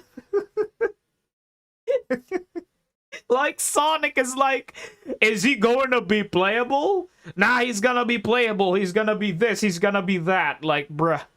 And to the point that your boy was just, you know, your boy was, oh, goodness me, delusional, if that's how I would say it. Demon gonna be playable? He was leaked? Sure, man. What your boy's gonna happen is the Pompeii treatment. He's gonna be the new boss in Deadly Assault, basically the same treatment as Isolde, okay? He's basically dead. He's basically like Yeshuan Guang needs to kill her brother in order for Yeshuan Guang to live. Because maybe that's the case there. Sonic's still coping hard? I know! Sonic, it's like coping like, no, Damien would be playable. Goodness me, man. I get a mod of Yeshuan on Yeshuan Guang?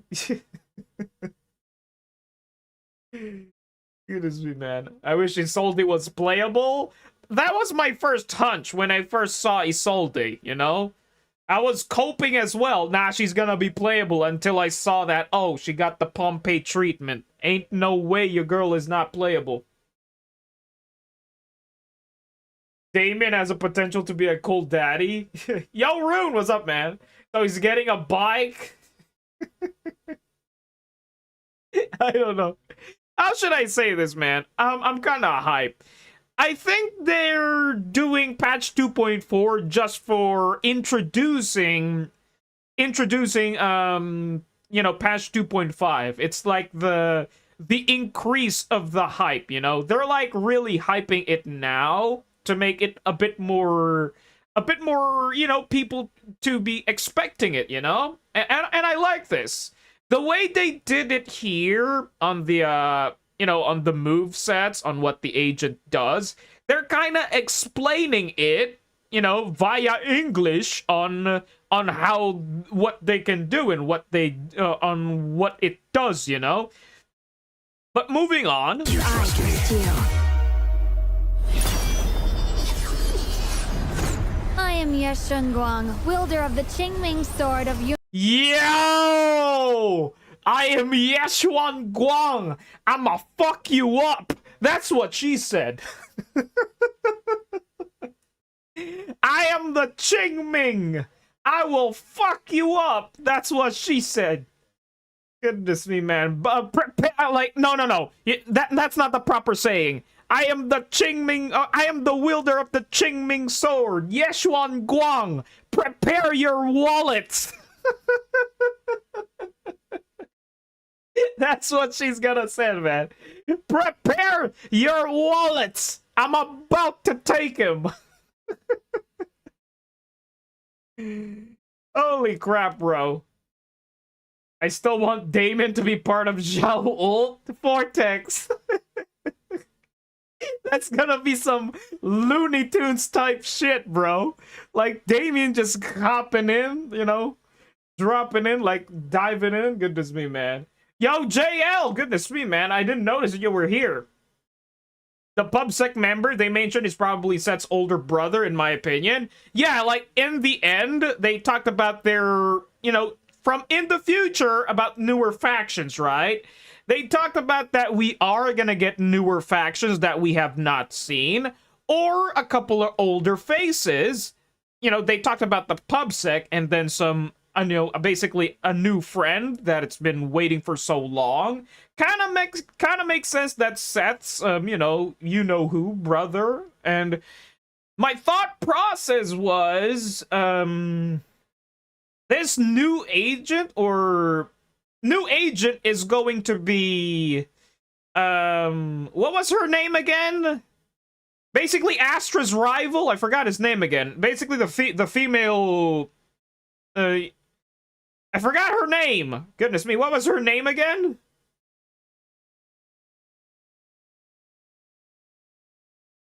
Monica! It's Monica! Monica! Like, she's being hinted for many, many times, bro. She's been hinted since patch 1.5. Jennifer Lopol? Goodness me, rude. Monica. I believe Monica might be a playable character in the future. An old familiar face, Big Daddy. Okay, people can cope about Big Daddy. Sure, why not? Because again, the devs did say we're about to receive newer agents from older factions, and we're also receiving a new faction as well. So it might be interesting. Probably that new faction is the Angels of Delusion. Goodness me, I can't believe they've been delayed through into Season 3.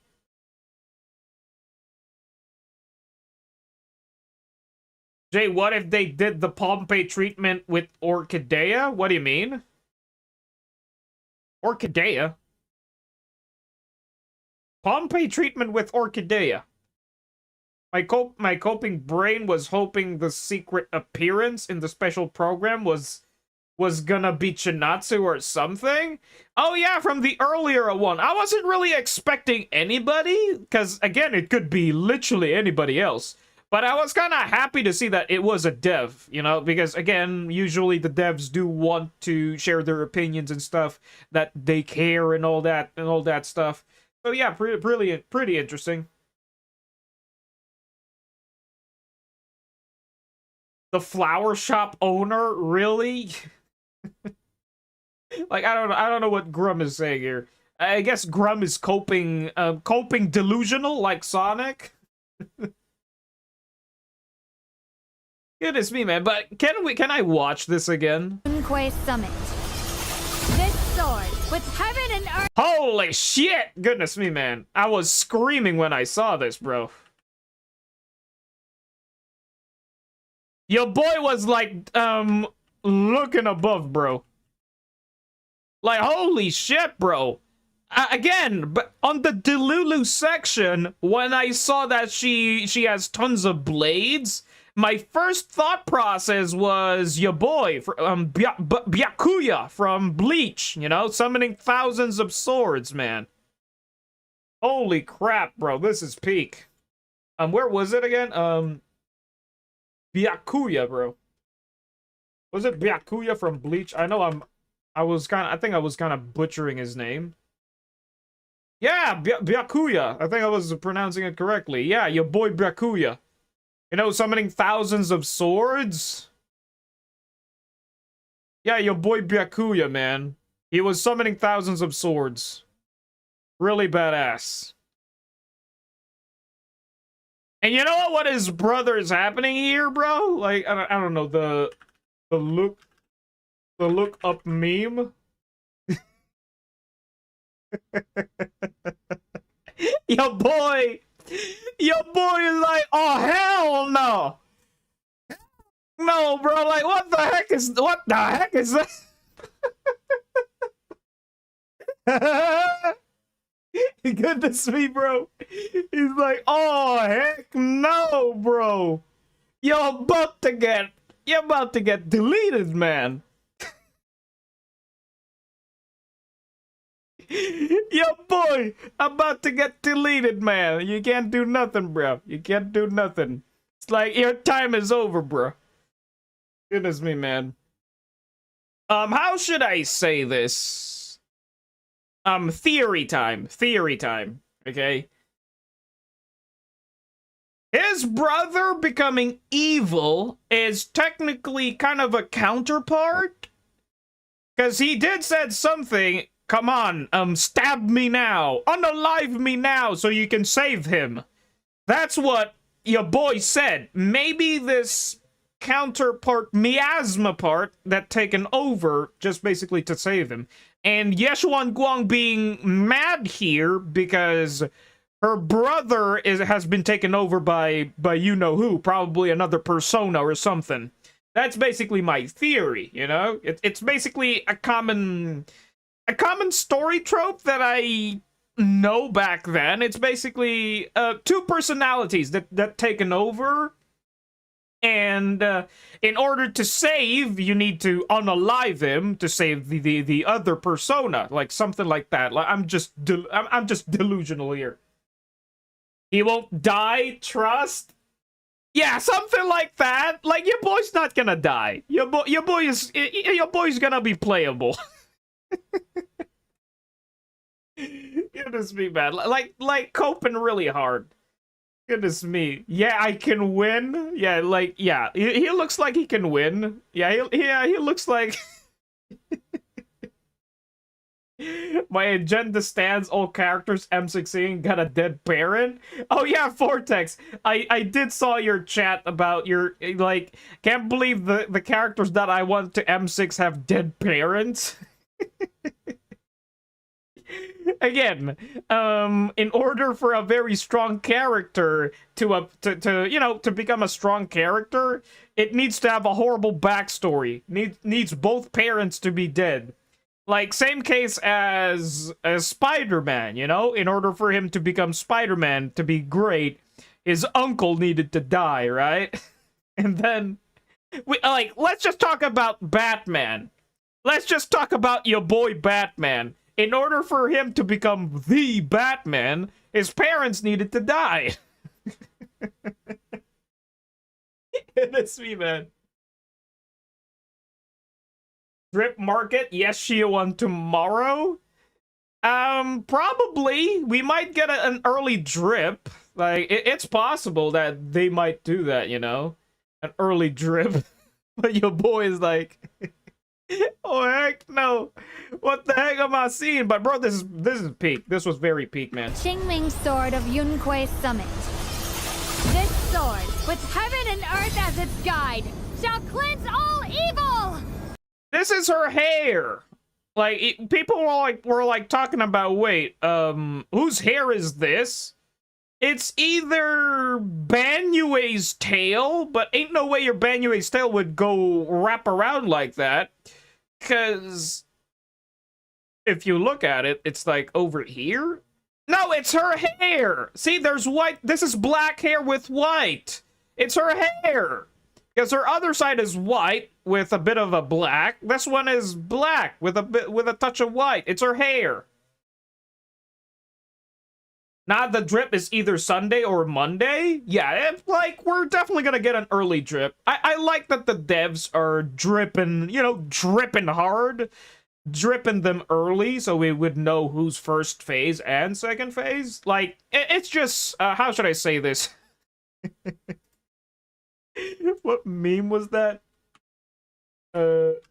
Dies from peak.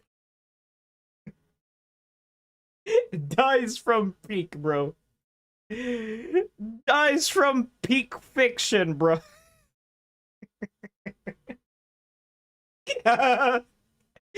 Yeah, like, dies from peak fiction, bro. Like, I would say it's just peak after peak, man. I'm kind of hyped. Zhao A rank, just like Nicole.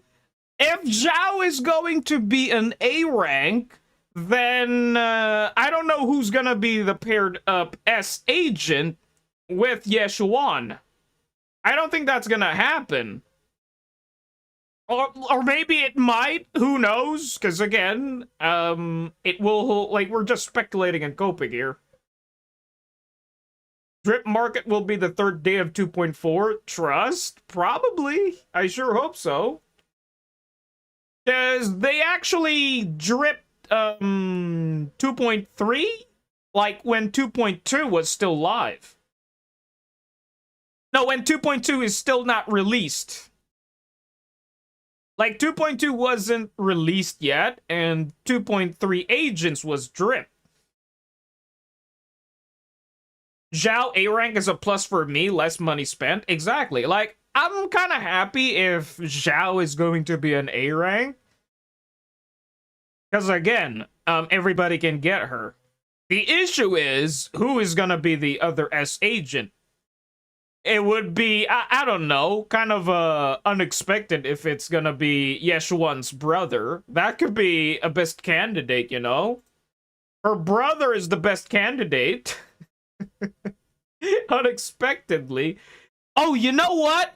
It's Damien. Sonic, you are right. Zhao A rank and your boy Damien. Holy shit, bro. It's all coming together. It's Damien. Damien is coming. Dies from peak fiction. Yep, Damien. It's Damien. Like, Zhao is going to be an A rank, and your boy Damien. It makes sense. Damien on the first pace, and then we got A rank Zhao. It makes sense. It makes sense, chat.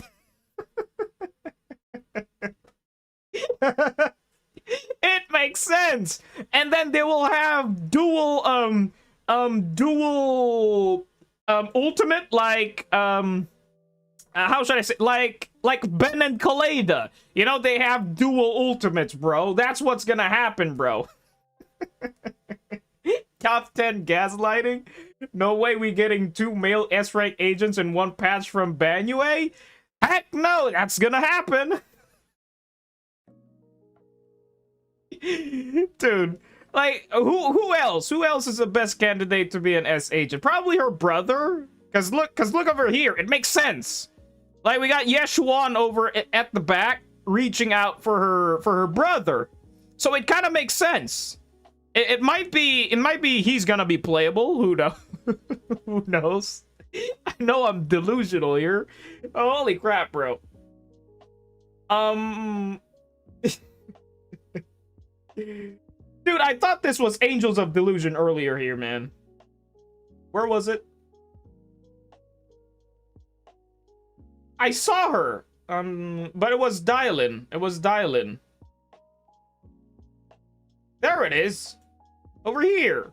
I thought this was this was Dylan. I thought this was Angels of Delusion, bro. Because it has wings. Maybe the devs really did this. Like, the devs really did us dirty here. I don't know. For the people that are absolutely hyped for Angels of Delusion. Like, it's like, oh, Angels of Delusion. Nope, it's just Dylan. Yeah, the devs are really teasing, you know. They're teasing it hard. They did it on purpose. I know, they did it on purpose. Because when I saw it, I was like, oh, Angels of Oh, no, it's not Angels of Delusion. It's your girl Dylan. Next week, Angels drip marketing with Yeshuan Guang. That's also possible. We might get Chinatsu paired up with... Holy fuck, bro. A free Chinatsu? And an A-rank Zhao? Holy crap, bro. That would just make things a lot more easier to skip. We getting Yeshuan and Chinatsu? Probably. You know, something unexpected out of the box. Because again, like, I don't know, coping hard. I like what they did here, you know, with the agents and stuff. They're like, boom. Your boy did not receive this treatment, man. He's like, okay, like, what was that meme? Wait, hold on a moment. What was the... What's my purpose in life? Goodness me. No, not that. This one, this meme. What's my purpose in life? Oh, your purpose is to be demolished and be tested. That's his purpose. Yeah, that's your boy's purpose. Dude, your boy did not receive this treatment, man. Like, holy crap. He got demolished. He got deleted. He didn't even get to fight back. He just, I don't know. Okay, just kill me. Holy crap, bro. But I like what they did here. They're like really explaining on what the moveset does. Because I know some people don't like to read, right? People don't like to read, but them kind of explaining here, it's kind of nice. Island uses Get Lost to trigger a chain attack or summon squat mates during a chain attack. The next squat mate will enter the battlefield with their ultimate. The cost is a certain number of missed. I kind of like this. This is the first time they did this, right? I think this is the first time they did this where, because I know in patch 2.2 when they did this, they just showed the gameplay, you know, the gameplay and stuff about, you know, about Seed and Orphe, but they didn't quite really explain what it does. They only did a pop-up message at the very bottom over here. Yeah, like over here. I like that they're explaining here. From the birdie information, the shaman visions, I didn't quite understood how Banyue was being played because I wasn't really that much hype for your boy. But after noticing that they did say that he's gonna be the next complicated champ to play. I was kinda hyped, because again, Harumasa is actually our first and last complicated agent in the game. And I do believe your boy Banyue is going to be the second complicated agent to play with, because he's very combo dependent, which I kind of like, you know? It's like he has multiple combos. That's from what I understand, which is kind of hype. Wait, hold on a moment. What the fuck? My boss is calling me. Hold on a moment. My boss is calling me. You guys can watch something here. Hold on a moment. You guys can probably...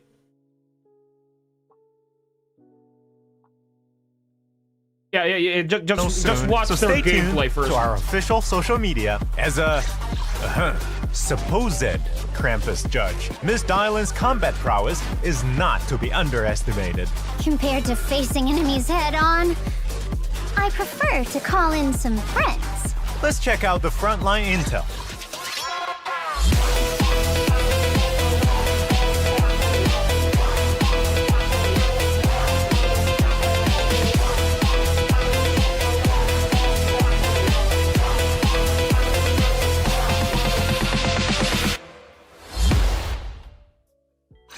As an S-rank physical stun agent, when Dylan is on the battlefield, she has two unique resources: customer complaints and positive reviews.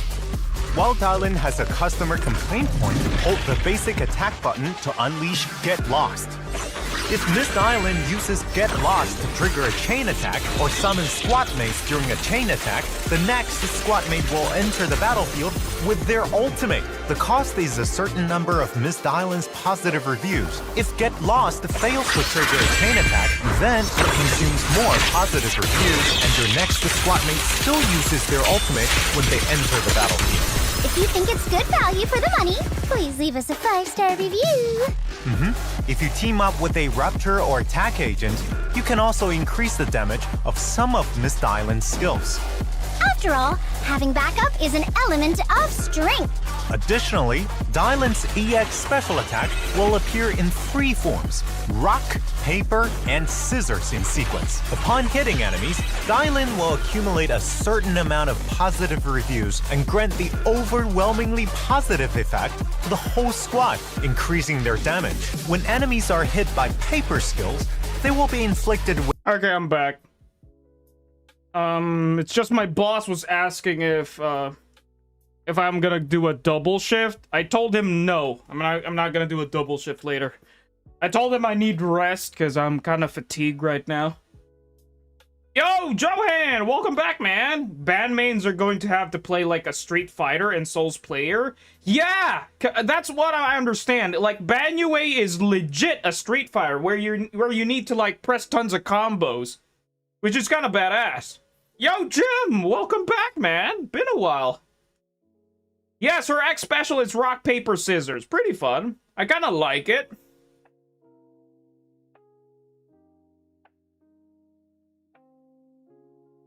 Rock, paper, scissors, funk. How should I say this?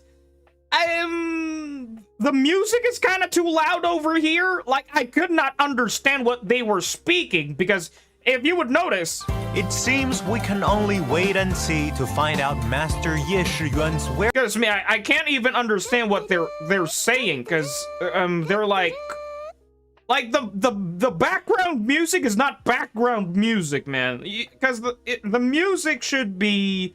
The BGM needs to be like background music. It doesn't need to be this fucking hard, you know? Whereabouts, and if... Wait, over at this part as well. And finish with Toppling Mountain. However, if you manage to... Then you can launch the next attack at a faster speed. Can enemy attacks during that? Will it break the combo? Don't worry, steady as a mountain, Master Banyue enters an invulnerable state while performing his EX special attack. After a dodge counter or assist follow-up, you can hold the basic attack or special attack button to quickly unleash... Oh yeah, by the way... Okay, okay.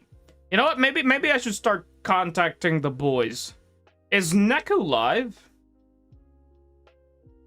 Is your boy Neku live? A Cyber Meku.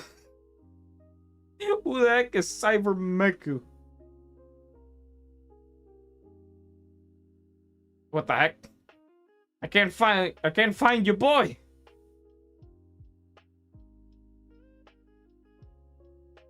Oh, what the heck? I can't find your boy.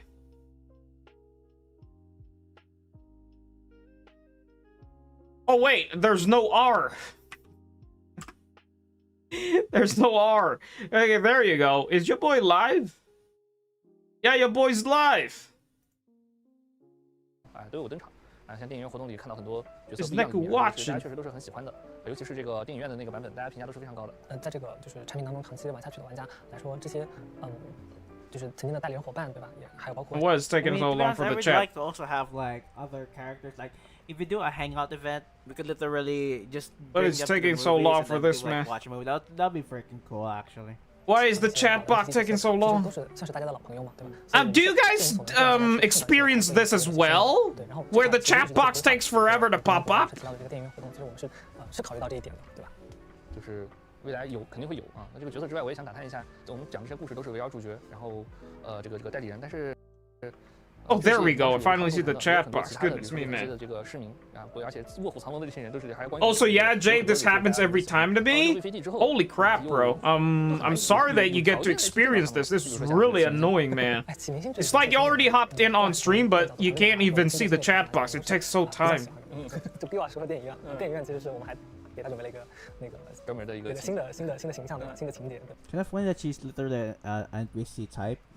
对吧？我相信就是玩家还是比较认同我们当时的这样的一个做法。对，其实这个内容确实挺不错的，因为本身它作为在这个委托方面的那个内容戏份也挺多，大家对它印象也很适合塑造玩家这个龙傲天的形象。Is this the chat box? I don't know where Neku's chat box 这种 is. 角色的话，我们确实是会尽可能的按照比如说现实当中的一些人物一样，他们会有自己的生活方式或者他们的活动范围，对吧？ All right.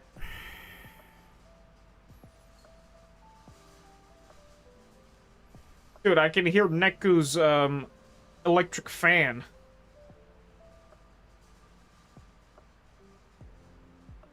Anyone here? Oh, wait. Wait, he's already there. I'm in the podcast already. Okay, hold on. Pretty please. What do you mean? I'm just literally still in the... Hold on. Wait, alright. Hold on. Your boy was there already.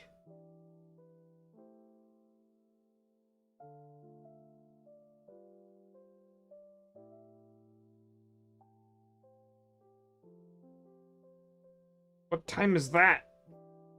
Okay, hold on. Infamous DM'd me.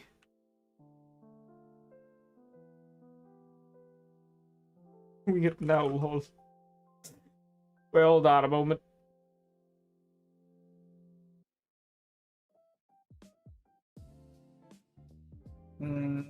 Yo, Neku, do you hear me? Oh, hey, Jade, what's up? Do you hear me? Do you hear me? Okay, yeah, I think I hear you. Yeah, where are the others, bro? Wait, Infamous kind of DM'd me. Alright. What a live stream, huh? Yeah, did you watch it? Yeah, I watched it. I'm a bit late to the party, but yeah, I watched it. How are you doing right now, man? Because, you know, I know Bagyong Uwan.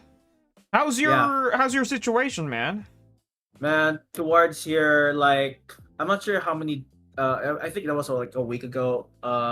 It was very windy here, let me tell you. Like, there are some trees that literally were almost hit in some people's houses. Like, dude, that was crazy last night. But you know, but today, everything's calmed down. What about you? Me, it was really windy because I live in Sierra Madre. Oh. I live in Sierra Madre. You know the memes, right? The memes that have been popping up in newsfeed, like, thank you, Sierra Madre. Thank you, MVP Sierra Madre, something like that.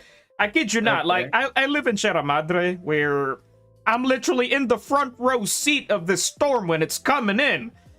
Because you did saw the news, right? Where the eye of the storm suddenly disappeared when it hit Sierra Madre, right? Yeah, yeah. I was there, the front row seat, and you know what happened? My roof was gone. Jeez. Yeah. Like literally? Yeah, like the roof, like half of the roof was gone. Half of the roof, not all the roof. Half of the roof was gone. Okay. Thankfully, half of the roof. Okay. All right. Glad you're safe and sound, man. Yeah, my wallet was crying back then when the roof was gone, man. But it's fine now. I managed to repair it now, so all is good, all is chill. Yeah, good enough, man. I was actually also like worried because it was like in the direct position in where Luzon is. Yeah, that was like where you were at. Yeah, like literally where I am at, bro. Which is really like I said, the eye of the storm would literally heads towards above my roof, and it did. Holy crap, bro, that was really scary. And have you seen the news? They say that there's going to be a part 2. I'm still not sure, man. But people are saying that it's gonna boomerang back to the Philippines. Because from what we see, you know, the pattern, it went up to Taiwan, and then it's gonna go back to the sea. Why is it gonna go back to the sea? Because there's actually a bigger storm on top of Russia. Because, like, way more bigger typhoon. So ain't no way it would go upwards, because it would be pushed back because of the other low pressure area at top. So it might ricochet back at us, which is kind of annoying, bro. Let's just hope and pray it will not literally like damage us. It will just pass through. Let's just hope that it will just pass through. My hopes is I hope so that it would be weak. Because again, because these storms, these typhoons are like a Beyblade, you know? Once you spin it, at the first it's very strong, but eventually it would weaken, right? It will die down, yeah, definitely. That's how I understand typhoons, storms and stuff, but I sure hope it would weaken down. Wait, hold on a moment. Yeah. Your boy Infamous is typing me. Sorry, I didn't watch the dev talks. That's why I was like watching it right now. Oh, you haven't watched the dev talk? The dev talk was pretty peak. Yeah, that's why I was like watching it right now and see what's up. And then I just only see those, you know, the one that they put the Zenless Zone Zero in their Twitter. I just saw the summary of it. Sadly, I can't do the co-op very much because we're in different servers. But I'll do my best here. Hello?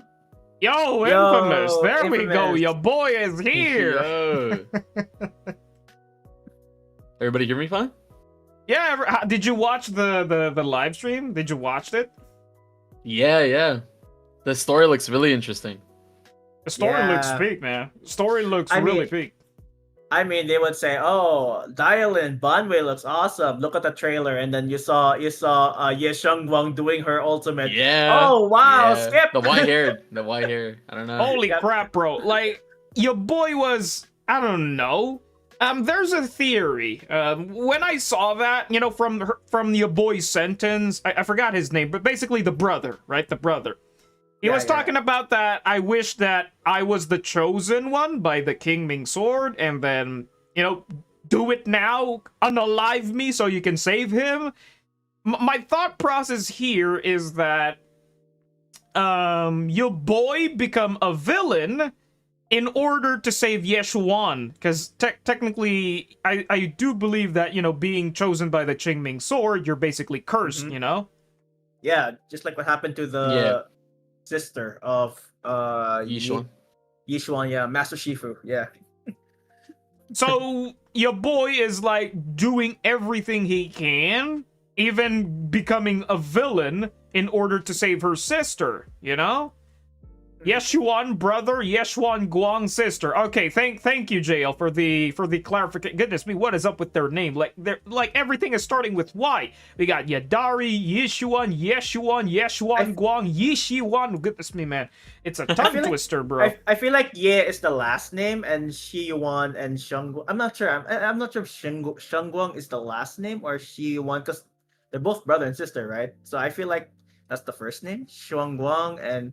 Well, it kind of makes sense that the names are kind of a native to their country, because it is from Phylum Heights, right, where you're up in the mountains and stuff. So they kind of went in full lore, which I kind of like, because we do have English names, right, like Ellen, like Eve, like Evelyn. You know, we got English names. Yeah. Jade Nova has the peak podcast for ZZZ right now. Really, man, appreciate it. But how should I say this? Thoughts on her? She's 100% a Void Hunter now. Like, come on now. Like, you seeing her doing that? Like, bro, she's Void Hunter, bro. Yeah, 100%. Yeah, 100%. Yeah, I would say. How should I, dude? Like, bro, I don't know if you guys heard about this, but Infamous, I know you're in the creation content creator program, so I will be sugarcoating my words carefully, so you won't get, so you won't receive any red flags. Okay? Thank you. Wow, congrats, man. He is. Okay, so I'm gonna be very careful for what I say here, but you know me, I love to sugarcoat my words. So the shaman's vision told me that your girl, I'm not gonna say who her name is, but we pretty much sure know, has tons of button pressing shenanigans where she has different types of colors on her button pressing. So that's a great way to sugarcoat it.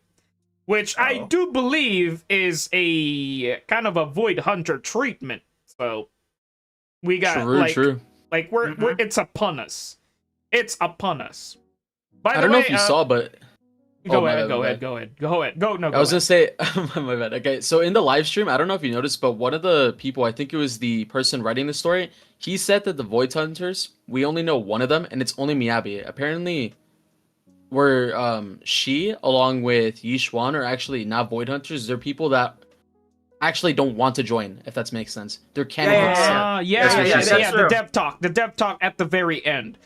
Yeah. What I was really hype about was the dev talking about it, that some of the old Void Hunters are still existing in today, which is kind of amazing. That's pretty cool. That's pretty cool. There we might be, I don't know, like for people who are coping about Sunbringer being playable, because I know there's some people that are kind of coping about it.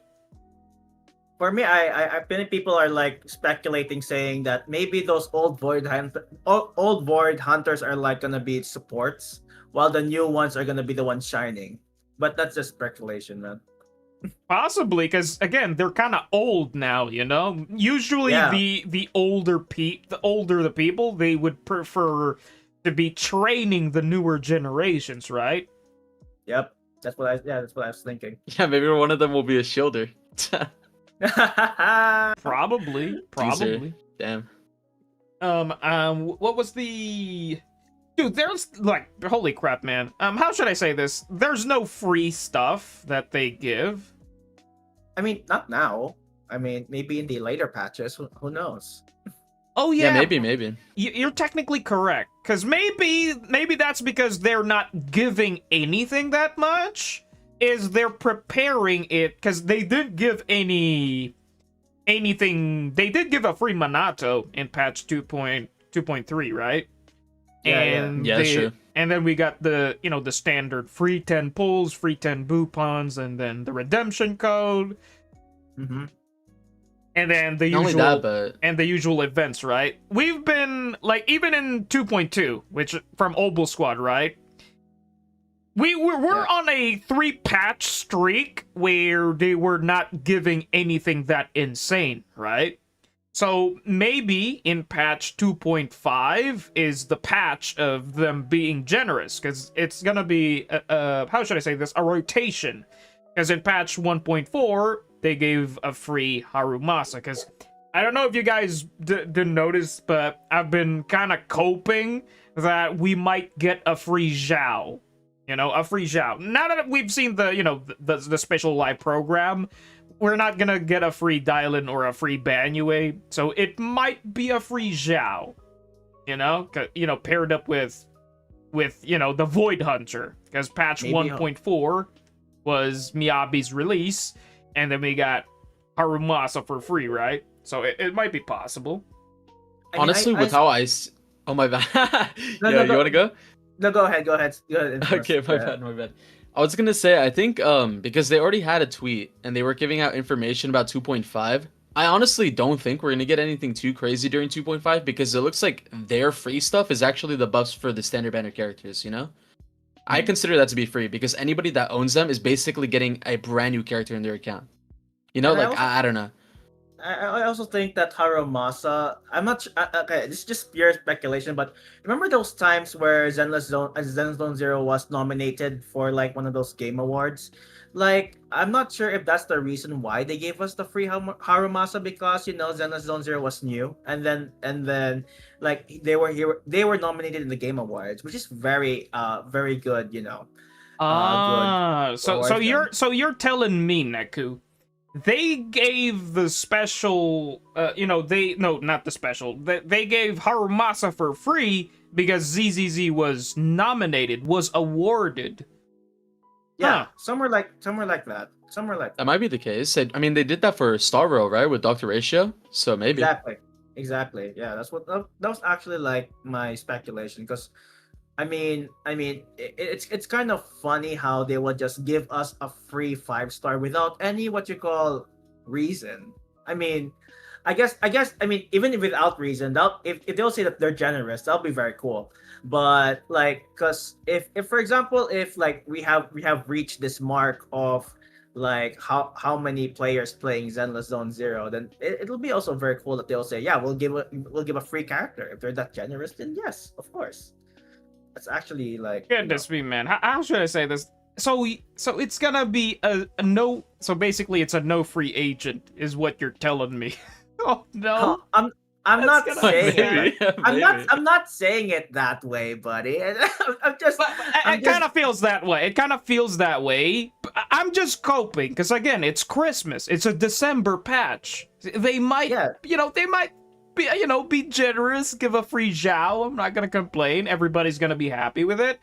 But to be a reason. But to be fair, I forgot about that. I forgot about that. Patch 1.4, they technically did receive a reward, so therefore they gave Harumasa for free. And then Ishuin, her Void Hunter release, it was an anniversary patch. So they were very generous because it was the anniversary.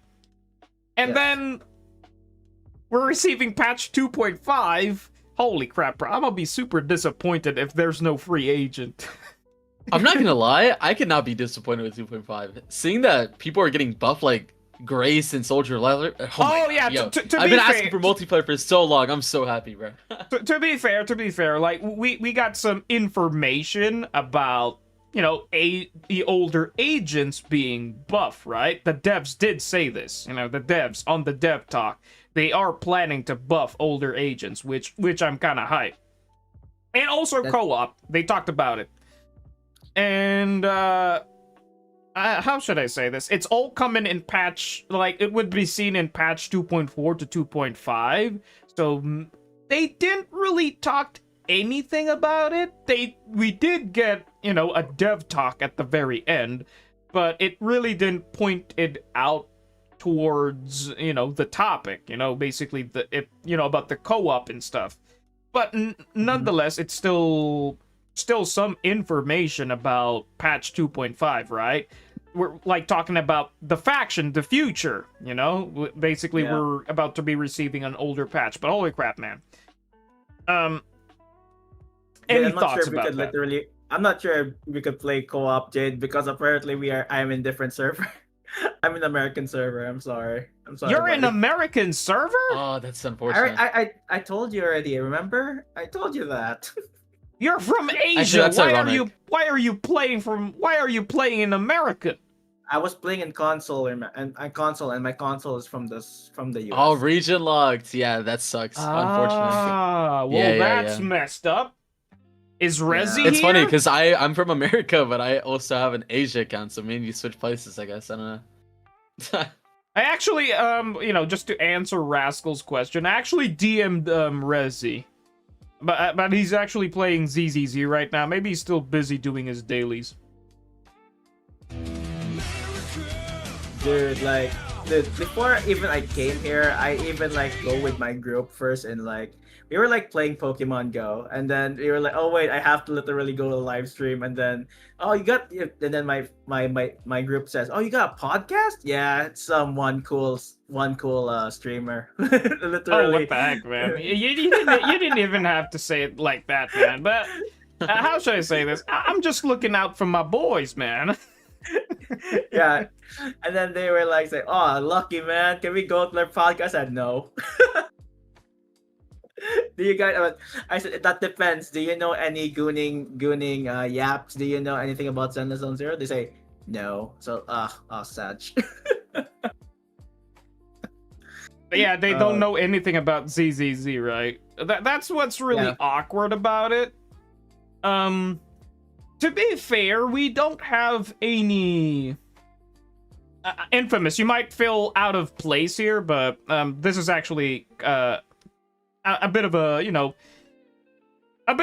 only a Filipino thing would understand. We don't have any Filipinos, big time content creator Filipinos that actually, gamer Filipinos that play ZZZ. We don't have any. Do you know somebody?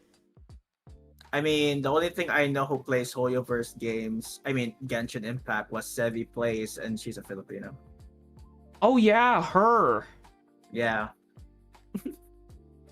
So, but I'm not sure if she did touch ZZZ, but I don't think she ever played it as a content. So yeah. Ah, gotcha. Who knows? I don't know of any content creators, but I have a lot of viewers from the Philippines, so that's pretty cool. Oh, your analytics? Well, that's nice, because then that's actually quite nice. That means a lot of Filipino is probably playing ZZZ.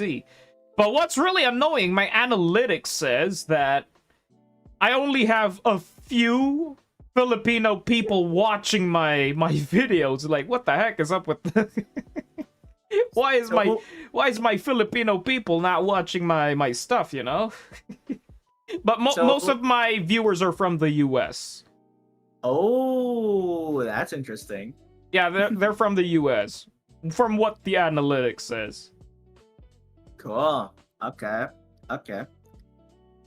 All right, so getting back on topic, what are we gonna talk about? The Dialin or Bonway, the new agents? Oh yeah, we got a bit of a sidetrack here. So yeah, let's go back to the topic. Let's go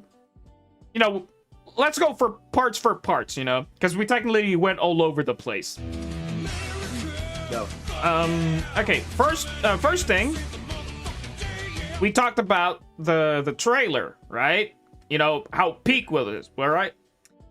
Yeah. Now let's talk about Dylan, the agents, and then next Banue. Let's go for let's go on the flow. So, any thoughts about Dylan?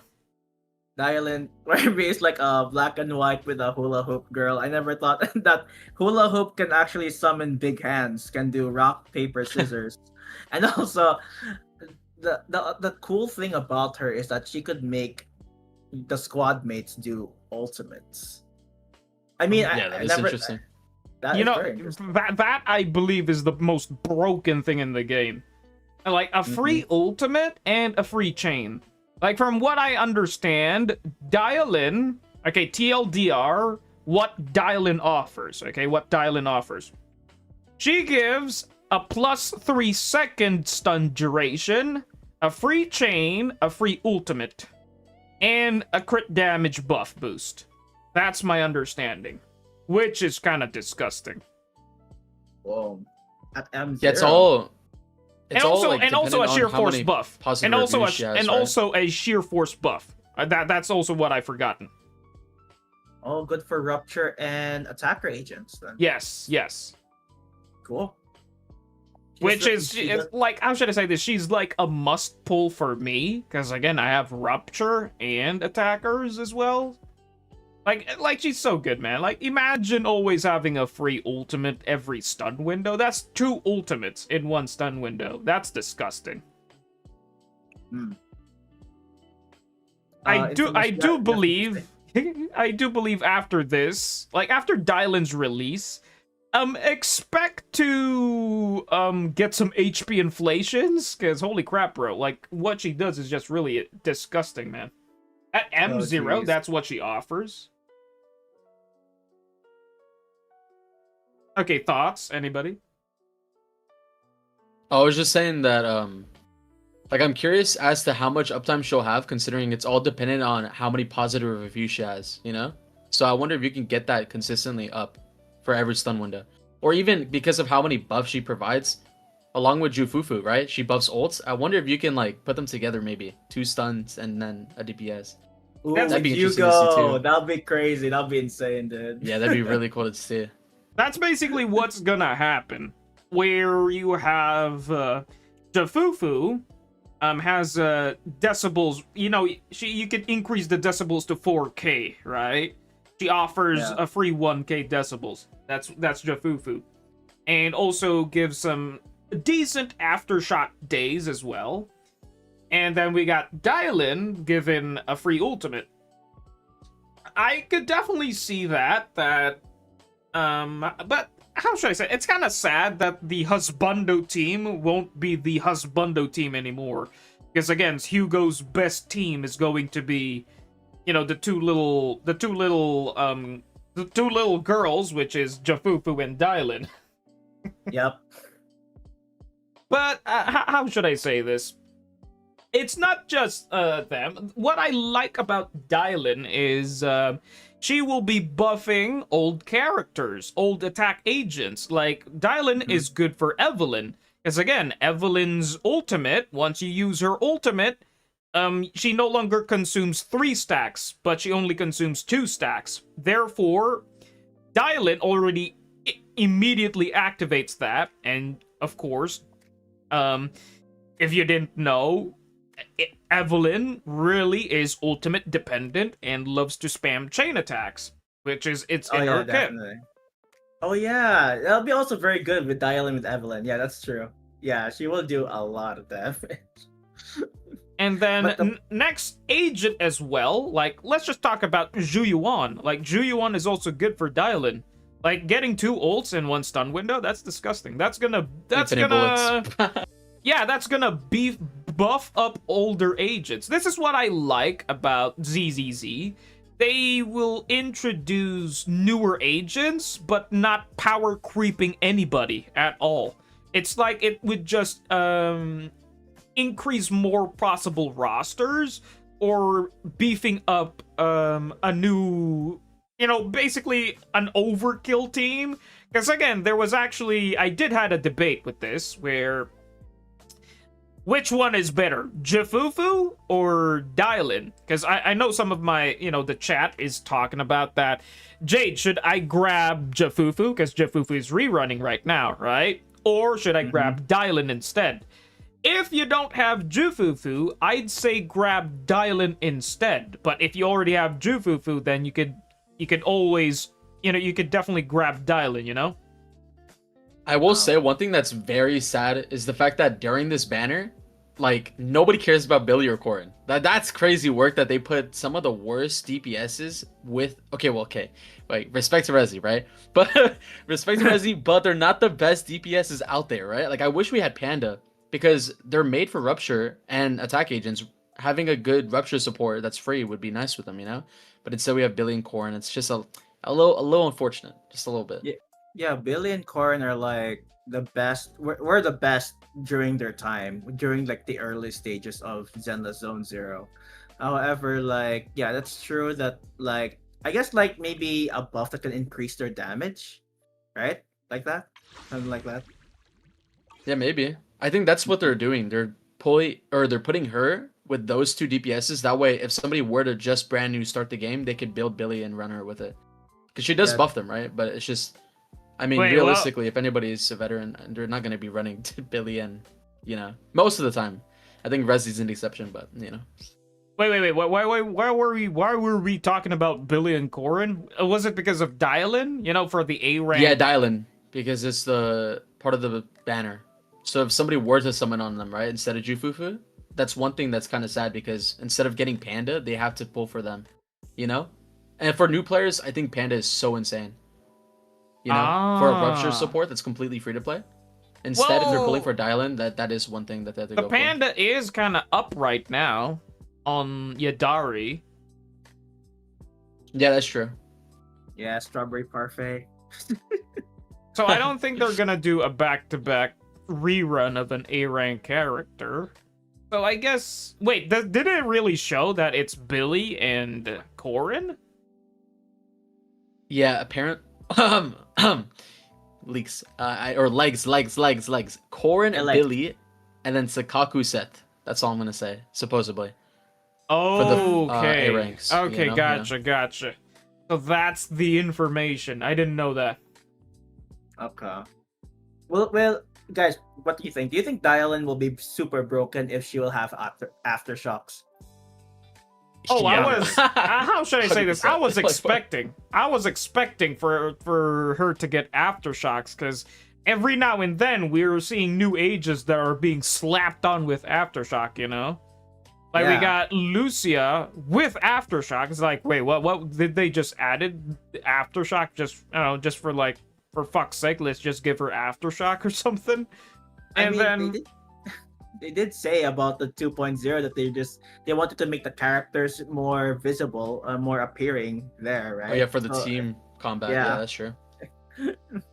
I guess that's the whole point of the aftershock, right? So you won't feel like alone. So you have these aftershock proccing. It's kind of badass. I'm an aftershock main. I would say that myself. Sadly, I don't have Yuzuha and Jufufu. They do have aftershocks, but again, the main aftershock is the Obel Squad team, so...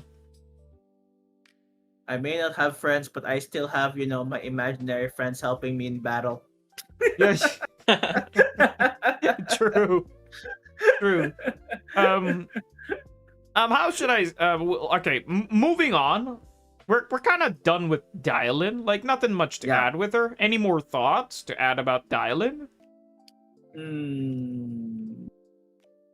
Wish it was free. No. Yeah, no. Wish it was free. Yeah, that was a good one. Oh, wish it was free? Yes. Like, if she was going to be free, I'm not going to complain, bro. That's just one patch skip for me. Because, again... I am planning. I really need to patch the skip because I really need to save up for Yeshuan, Guang, and Zhao. I'm gonna be super disappointed if Yeshuan Guang is gonna be the first patch.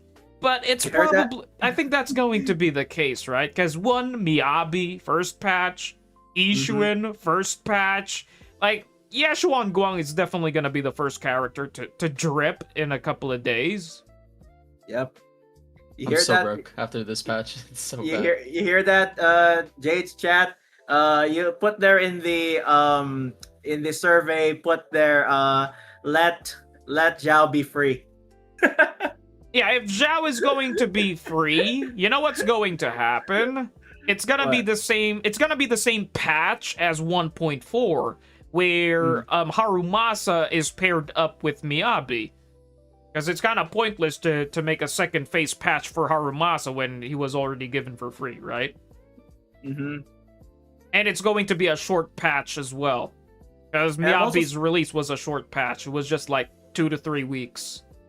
And I'm also going to be very excited because, like, if they're really going to sell Yeshuan Guang very much, she might have an animation, an opening animation before getting her. Just like in banners. 2.5. Holy crap! I need to catch that live for the reaction. I gotta get that live. Oh, okay, Goma said something. If Zhao is free, she's gonna be weak, and will rerun in 3 years. Oh, come on. I mean, to be fair, he's not wrong. Harumasa still hasn't rerun, which is kind of crazy, right? Yeah, like Harumasa has not been rerunning. Like, Harumasa has not been rerunning. I was really expecting for... You know what would be really disappointing? I actually had a speculation as well. What if they gave a free agent, but it's not Zhao, but it's Harumasa again? What? Free months game, I guess. That's a free M1. I'm not gonna complain, but I'm not gonna complain, but at the same time, I'm kind of disappointed, because I much prefer for a free agent to be new instead of an old character, right? Yeah, 100%. I agree with that. Oh yeah. Wait. Oh, okay. Before we talk about the rerun agents, because again, Ellen finally had a second rerun, so she's the first agent to have 2 reruns. Yep. I guess it's because of the buffs, and then they want to give it a shot whether this buffs can help. Like many people would like to go for Ellen, but I'm not saying that it's not doubtful, because apparently Ellen is still very viable, still in the team of of attackers. So yeah, let's just hope that maybe it's gonna be very good for Ellen rerun. Oh goodness, I will say she has a lot of competition because there's so many ice DPS now. Especially with Vidari, that's crazy. Yeah, true. Yeah. Like, it's like Ellen kind of feels kind of off to be placed, because again, if you're free to play and a broke, why would you pull Ellen when Yeshuan Guang is right next in the corner? So Ellen kind of feels kind of, I don't know. Like, I guess only the whales who really want to grab a couple of mindscapes for her, sure, why not? Exactly. Yeah. But for most of the community, which are free to play, that I don't think that Ellen is kind of a good agent to rerun. Like, they could have done something a bit more, Ellen is popular, so makes sense. That's what Skull said. What Skull says, Ellen is popular, so makes sense. To be fair, some people are actually kind of expecting Ellen, but again, like I said, Yeshuan Guang is right next to Ellen. So Ellen is kind of in the predicament of the same boat as Lighter. As I was really expecting for Lighter to rerun, because Lighter has always been played next to the Void Hunter, Yeah. And if and when I hear what you said right now, so it means to say they have done her wrong, actually. They have done her wrong because, because as you said, Ye Xiangbong is next. So, yeah, they have done Ellen a bit wrong. So, yeah. Yeah, it could have been better if it were a utility. Because, again, when it comes to rerun agents, usually the pair up should make sense. Though there are some points where it really don't make sense. Like, for example, Lucia paired up with Vivian, right? Though they're kind of both ether, right? But usually the reruns should have something for newer players to basically, like what we have with Dylan, for example. Dylan, and rerunning next to her is Hugo. It makes sense for a stunner to be paired up with a DPS, right? Mm-hmm. So that was just my thought process, where Banyue is fire DPS. Lighter is actually a great agent to rerun next to Banyue, because Lighter is fire and a stunner, and makes sense because the beacon for the next Void Hunter is Lighter. Yeah. Okay. You're about to say something infamous. What is it? Well, yeah, I was just gonna say, I say this to everybody, but I feel like, for example, with Miyabi, a lot of people wanted Miyabi, but there was a handful of people that were willing to skip her because, first off, they just didn't like the character, they didn't really care for her, or because they really wanted somebody else. Like some people really like Haramasa, that's their favorite character, so they're gonna go for mind skips and Haramasa, right? As like uncommon as that is, people could do it, and I was just gonna say like for Ellen, for example, even if Ellen isn't like the #1 character in the game right now, if you guys or anybody else wants to go for her, and you guys want to skip the next hot topic, it's fine, as long as you guys build your characters properly. Like, you know, like I feel like Ellen is gonna be very nice for people that love her. Even I feel like that's actually the perk of Zenless. I feel like Zenless is so easy that you can literally pull whoever you want, build some decent A ranks for them, and you're good. 20k is enough. Yeah. Yes, that's actually true. I always push that agenda where you just need the bare minimum. You really don't need to get high scores because again, going for high scores doesn't give you any extra rewards, right? Yeah. But from time to time, it's kind of alright to aim for high scores because it's a great test that you're a great test for yourself and for your account to know that one, your account is well built, well invested. No, your agents are well built, well invested, and your account is how should I say this? Secure, future proofed, if I would say so myself. Mm-hmm. So yeah, that's what I like about ZZZ is you can literally clear, like the game gives you all the tools that you need to get the bare minimum, right? You just need to invest time to basically level them up, Because again, if you have like around 20 to 25 to 25 to 30 substats of an agent, basically the main damage dealer, and paired up with, the utility supports, even if it's an A rank agent, it would technically still clear and get 20k. But moving on, we got a bit of a sidetrack here. Let's talk about your boy Banyue, okay? Any thoughts about my man Banyue? Holy crap, all I could say is he's pretty badass. And from Definitely pulling, that's what I'm gonna say. Definitely pulling? Really? Okay. Wow. Yep, definitely pulling. I mean, the only thing that is a little bit of a headache for me when I think about Banyue is that, well, not only because not that he's, I would say he's badass. I won't tell you that, but the other thing is you need to have the precise button presses in order for you to make him have extra damage, right? Is that right? It's just like, yeah, that's what it looks like, the timing, right? Kind of reminds me of Soldier 11 almost. Yeah, like Soldier 11. That's the reason. Like I was like saying, yeah, but like everything is so good, and then when they said if you put him in the precise timing, it will increase his damage and also have invulnerability when he's using his EX attack. And I was like saying, oh dang, only you have to make it the right combos. That's harsh. I would say that Banyue might be the second complicated champion to be played with, because again, Harumasa was literally the first and last complicated agent that was created, that's been released. So people were not even kind of playing Haru because Haru was kind of difficult, right? Like too difficult, too sweaty. But people were actually wanting, because again, these agents are too simple or too easy to understand. We need something complicated.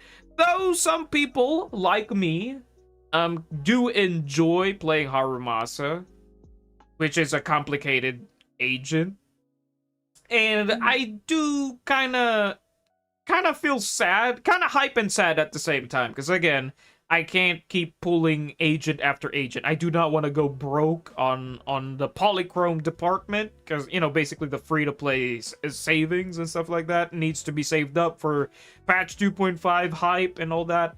But my thought process about Banyue being this kind of a complicated-ish combo-dependent timing type Soldier 11, from what Neku said, is it's kind of nice, because it's been a while since we got a complicated agent. Mm-hmm. So it's kind of good for the community that, the side of the sweaty side of the community that really wants to master a complicated agent. And from what I saw, from what he does, from my understanding, from their explanation, is that it's kind of like Tekken, where you have these buttons you need to press in order to do a certain combo, right? I think that's fun. I think that's kind of badass. And also, if you literally hold the, if it's in a meter, if you like successfully have a meter, you could like hold the light. I'm not sure, like The basic attack. button, The basic a attack. basic attack button, and then he's gonna have like 4 arms and all those things. I'm like, damn, that's pretty badass. Yeah, like, it's really, how should I say this? Really sad that I need to skip him, because again, I don't have the budget to keep pulling every single agent, man. Like, Yeah, I'm me too. pulling for Dylan. I'm 100% pulling for Dylan, because again, I want Dylan for my Harumasa, because right now my boy is kind of needs a buff, which means, how should I say this? The free-to-play Harumasa team is kind of struggling in today's Deadly Assault. Because, again, the buffs suck right now. Even the buffs that has been released right now sucks. How should I say this? It's back, like, the seed buff is gone, but we got something a bit more worse. We got 2 rupture buffs. And the anomaly buff is gone, so Infamous, any thoughts about the recent buff right now? Honestly, I'm not struggling because I have Yidari along with Yushuan, and I'm actually like top 10% in my region, right? Like even with I was the second fight, I was using Yanagi and Miyabi, and I was almost getting 40k with them still because it's Holy electric shit. week. It's so easy. Oh, I actually you got really like this strawberry patch right now. parfait. Oh, you got strawberry Yeah. parfait. That's crazy, dude. Ah, man, I've been. Yeah, she's doing really the stra- fun. I've been Oh, doing wait. the strawberry parfait. Wait, Neku, you have you have Yadari? No, I haven't. I'm planning to skip. I really do like to get strawberry parfait, but apparently I'm really skipping just for the sake of when you said about dialing. So yeah, I was literally saying, okay, sure, I'm sold. I'm sold that one. I have to even skip Banyue. So yeah. Oh, so you're the same boat as I am. Where Yeah. did you grab Lucia though? Yes, I did. I grabbed Lucia, and I also grabbed, what was it again? Vivian? Vivian, yeah.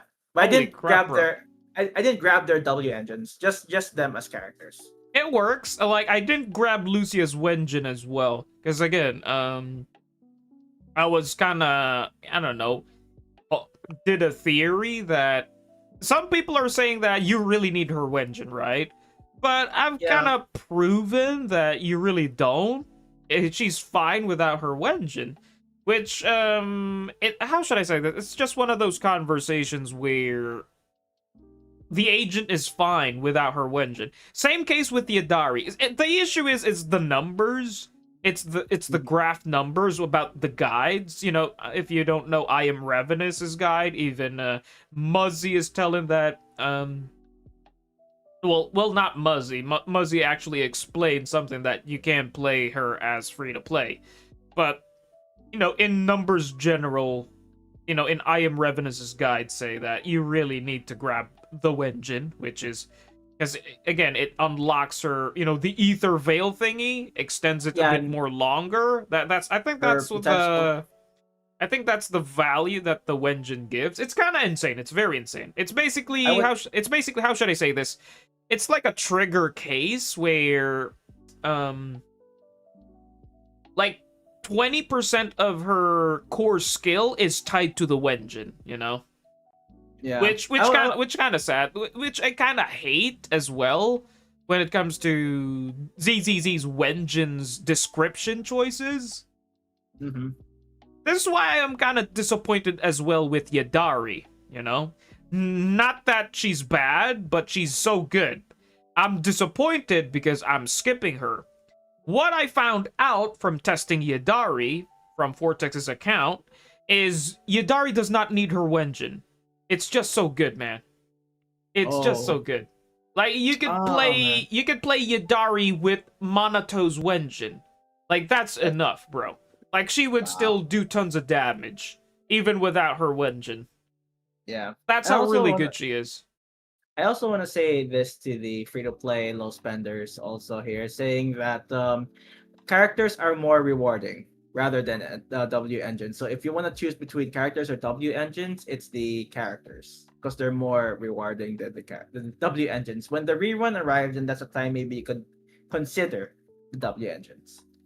True. I am now starting. I'm now starting to apply that in my future pools.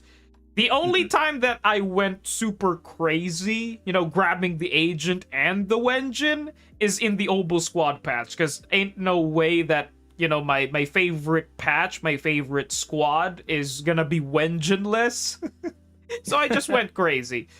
So maybe I should start looking it that way all the time. So I appreciate it, Neku, for, sharing a bit of a knowledge about that. That's really nice. That's a really great way to say it. Yeah. I heard about it from other people who still plays, like, when they're very, like, even though that their numbers are a little bit small, at least that they could literally say that at least I have this character to help me out, They're more rewarding than W Engine. So yeah, I would say so. Yeah, the thing is, it's kind of disappointing, especially, if you're a newer player and let's say you got this agent, like, for example, Evelyn. Like, for example, you're a newer player, you got Evelyn, but you didn't grab her Wenjin. Yeah. And what possible Wenjins can you slot in with her that you can get? Probably, when it comes to attack agents, you're pretty much slotting in a crit rate Wenjin, right? So the True. possible to get is Nekomata's Wenjin, but the passive is horrible. Exactly. The other Wenjin that's kind of beneficial is Soldier 11's Wenjin, because it gives tons of attack. But sadly, you don't get a crit rate, so you need to be... Usually, newer players still don't understand how substats work, right? Yep. Everybody needs to start somewhere. That's really, like, very bad about W engines, how specific they can be now, and that's very sad, right? At the moment, like, why can't they just give, like, the one that W engines can do to the agents in order for them to, like, shine more without their W engines? Why not give the W engines like an optional thing? But then again, it's for marketing tactics, so I can understand that. Well, to be fair, they...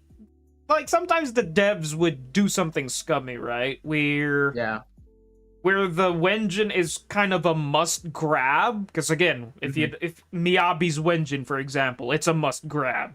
Like, Yeshuan Guang's Wenjin is definitely a must grab as well.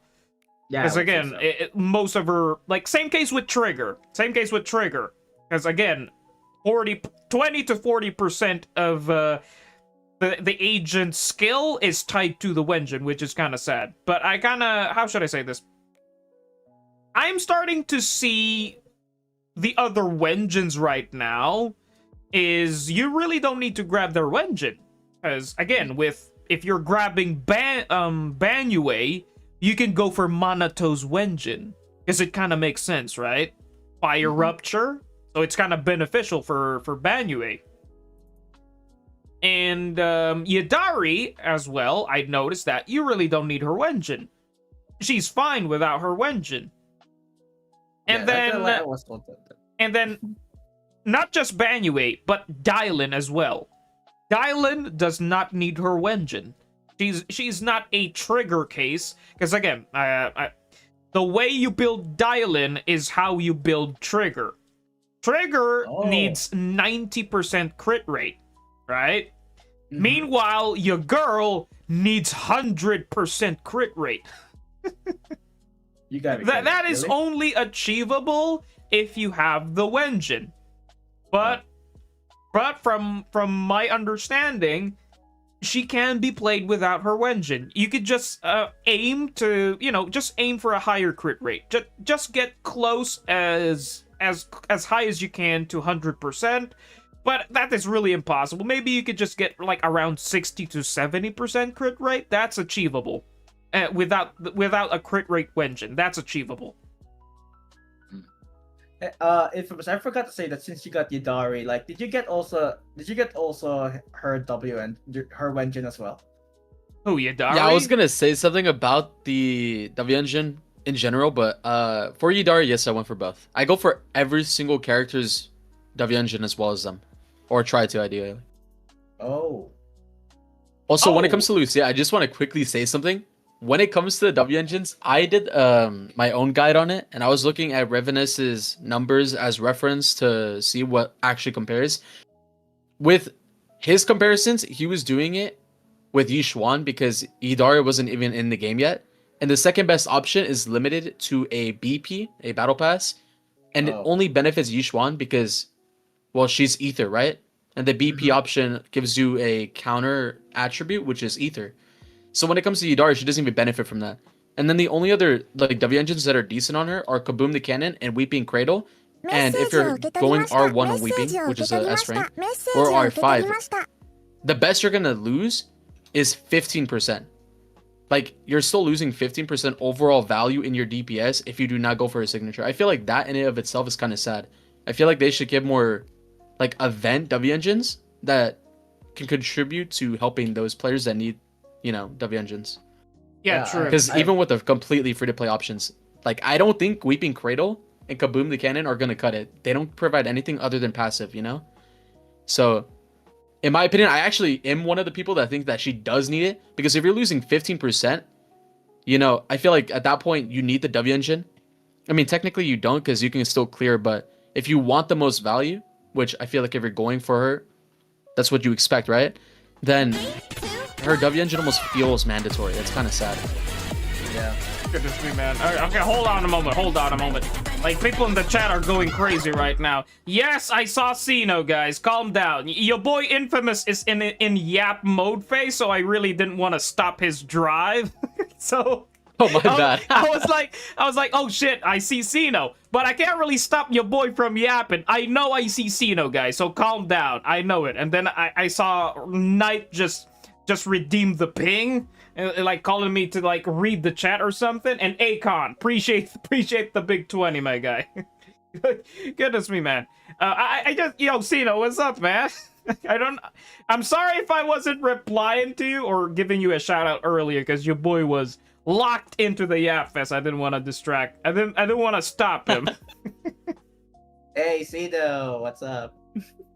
So, hello. How should I say this? Thought process on... So, I do like this, that everybody has their own opinions about the Wenjin being a must-grab versus a Wenjin being optional, that you don't need it, you know? Because me, personally, I look out for my free-to-play peeps, right? For the free-to-play players that are on a tight budget. So I always try to test the agent, you know, once the agent is out now, as free-to-play as humanly as possible. You know, basically going for 2 A-rank agents and then without the Wenjin. Hey, Con, appreciate the 40, buddy. It's fine. Keep up the work. Appreciate it, my guy. But, okay, back to the topic. It's just that, how should I say this? Infamous, you did say that just grabbing the bare minimum is enough, right? The agent can literally grab the bare minimum without their Wenjin. I've tested this. Like, though I am using unfettered game ball on my Lucia, because it's really helpful, because it gives crit rate, which is really broken. But it still kind of works with Kaboom the Cannon as well. Like, it's fine. I know you can't achieve 24k HP on Lucia without her Wenjin. Like, yes, you can. We do have one person that is a perfectionist, and he kind of proved it. Where, shout out to Earth Squiddy. His account is actually, he has a Lucia with feathered game ball, and he has god substats. Like, he's around 20, like, he's only missing 200 HP to reach 24k. That's quite insane. Like, you got god substats on Lucia to reach 24k. Because just to explain, you need 24k HP minimum to max out Lucia's buff. That's the threshold to max out her buff. Same case with Astra, you need 3,429 attack, to be exact, to to basically max out her attack buff. For Lucia, you need 24k. So, noticing that without the Wenjin, that's really impossible.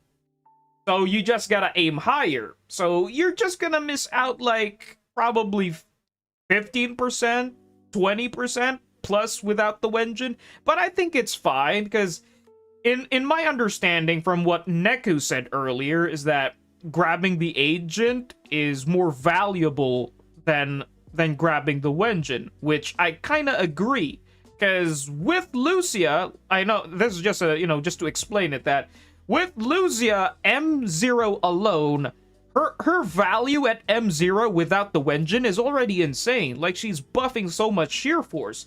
And let's just talk about Dylan, for example.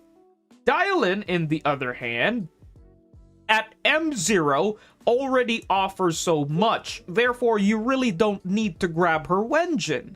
You could just slot in Hellfire Gears or Steam Oven as an optional Wenjin. But it kind of works because, again, her being at M0 giving a free chain into a free ultimate and extending the stun duration is already disgustingly strong. Therefore, I'm kind of happy that, most of the agents that we're getting right now really, can work without their Wenjin, So which is also good. And also, I also forgot about something. I was really hoping, going back on track, on Banyue and stuff. We're kind of, any more thoughts to add from what I said earlier? Oh, no, when I look at my Lucia, it's only 22k, so I have to go 2,000 more. No, you don't need to. You don't need to, Neku. Because my Lucia is also 2k. My Lucia is 22k also. That's fine. That's fine. My understanding, when you're building Lucia, just get 21k above higher. That's the only highest you could go without her Wenjin. Only with her Wenjin would make it a lot more flexible or a lot more easier to build her to reach that 24k. But it's fine. Like I'm managing to hit 40k in Deadly Assault without Lucia's Wenjin, which is kind of insane. Okay. All right. Yeah, the only thing I was gonna add was, even though I agree a character is way more valuable than a W engine, the only thing I want to say is, if you only focus on characters, and let's say we take it to the extreme, right? I think that having 3 good teams that are well built, W engines for every single one of them, they all synergize, whatever, right? I feel like having 3 good teams to brute force all the Deadly Assault along with Shiyu defense is better than having 20 mediocre teams, Because there's a lot of people that just pull DPS after DPS after DPS, and it's like, some of them struggle to clear. And it's like, if I take a look at your account, the reason why you're struggling is because you're not going for supports. And when you're going for supports, you're not building them properly. Or, for example, if people are still struggling to, clear, it's like, they don't have any W engines on a single character. And even though it's possible for new people that are playing the game and they're getting into it, having that, like, it's not really a luxury, it's more like a quality of life, right? Like, having the opportunity to have Ether Veil up for more uptime, it means that people that don't know how to do combos extremely well are going to benefit from having the extended buffer, so they can, mess up more often without having to, get kicked down, if that makes sense. I don't know. For me, I just prioritize having 3 really good teams rather than, Gotcha. whatever clears. So basically speaking, like I said earlier, most of these Wenjins is just a way to make life a bit more easier, right? AKA building the agents a lot more easier, achieving their bare minimum requirement, which is, for example, for a support like Lucia, you need 24k, right? So that's literally the bare minimum. It just gives more ease of access, a way more easier clear, which is understandable, which is really understandable. So yeah, I could definitely agree on that, because I did say on Trigger on my trigger guide is that the only downside of trigger is you really need her Wenjin, because she really needs 90% crit rate, and that's only achievable if you have her Wenjin, and most of her, you know, again, 40% of her core skill or her uniqueness of her skill is tied to the Wenjin. Mm-hmm. So, any more additional ads for, you know, for the topic or for Banyue? Banyue is cool. That's all I'm gonna say. Banyue is cool. For him. Yeah, like he's Yeah, pretty I'm badass. Like really badass. I want to say that Banyue is like the Earthbender tough. So I'm gonna Oh yeah, Earthbender. Yeah, Yeah, it's pretty cool. he did do an Earthbending, man. That was really badass. That was really badass. That's why I was like saying that, like Earthbending. I was like, what? He's a fire raptor and he can do Earth. Dude, you're literally blowing my mind right now. Yeah, like really badass. Sadly, I can't grab you, boy. How should I say this? I'm kind of disappointed at the same time because hype, you know, happy hype at the same time disappointed because again, all of these agents look fun to play, right? They really, I wish I have them in my account. You know, it feels kind of, I know I will be able to test them on somebody's account, but it kind of feels different if you have it in your account, right? Yeah. That was my thought process with Yadari. Like, I had so much fun playing Yadari. Like, Yadari's playstyle, gameplay is so fun. Like, it's a rinse and repeat playstyle where you hold the basic attack when she's spinning, and if the boss decided to, like, I don't know, attack you, even if there's no yellow or red flash, it would parry. It would parry. Yeah, it's kind of disgusting. Like, Yadari is the queen of parries. That's my understanding. Because even without resources, even if you don't have stamina or adrenaline, adrenaline. If you don't have adrenaline, it's fine. You will still parry, nevertheless, which is kind of disgusting. It's like a rinse and repeat moment. It's just tentacle smash after tentacle smash. It's so fun to play.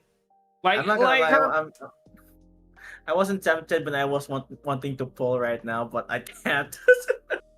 Yeah, I really can as well. But I'm kind of happy that she's in the trial, you know, in the Hollow Zero trial, right? You can play her there. Yep. Mm-hmm. The only annoying thing is the Obel Squad is not in the Hollow Zero trial, which was kind of, I don't know, favorites yet again. Because again, you know, let's just talk about the elephant. You know, not the elephant, but something out of the box topic.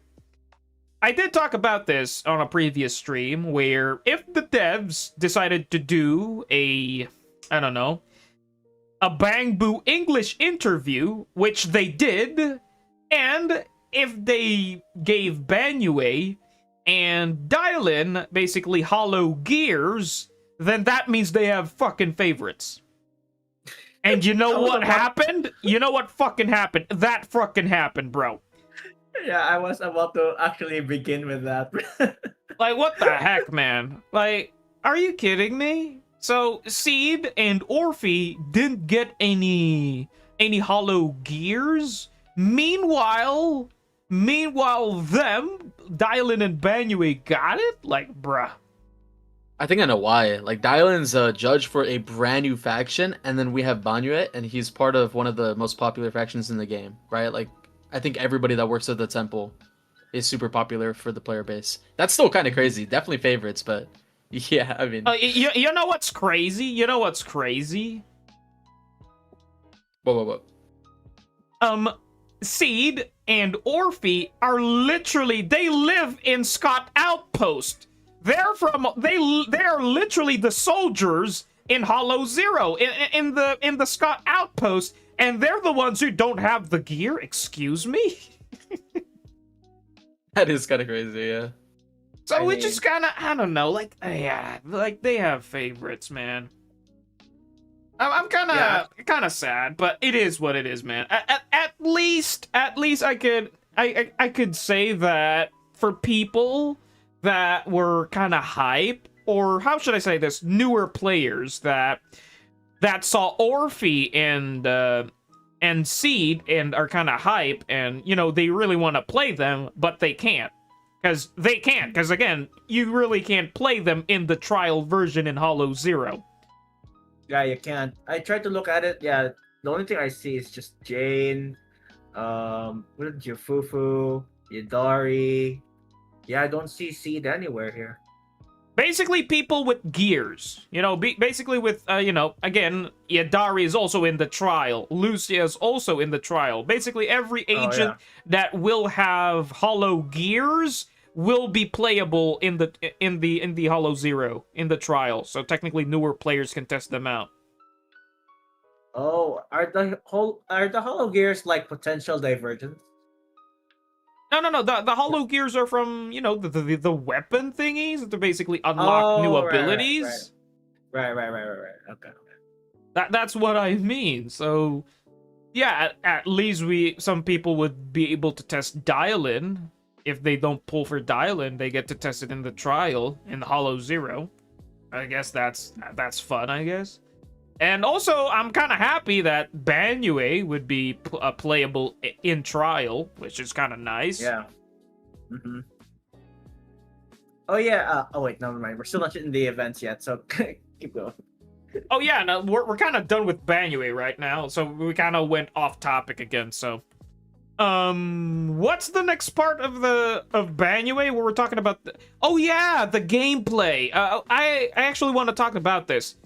Speaking about, this is the first time they did this, right? Where they're speaking while explaining of how the agent is played, right? Yeah. It's not just, I don't know, random, you know, basically just gameplay and a bit of a text right in the bottom left corner of what the skill does. They're kind of explaining it, like, it does this and then it does that, right?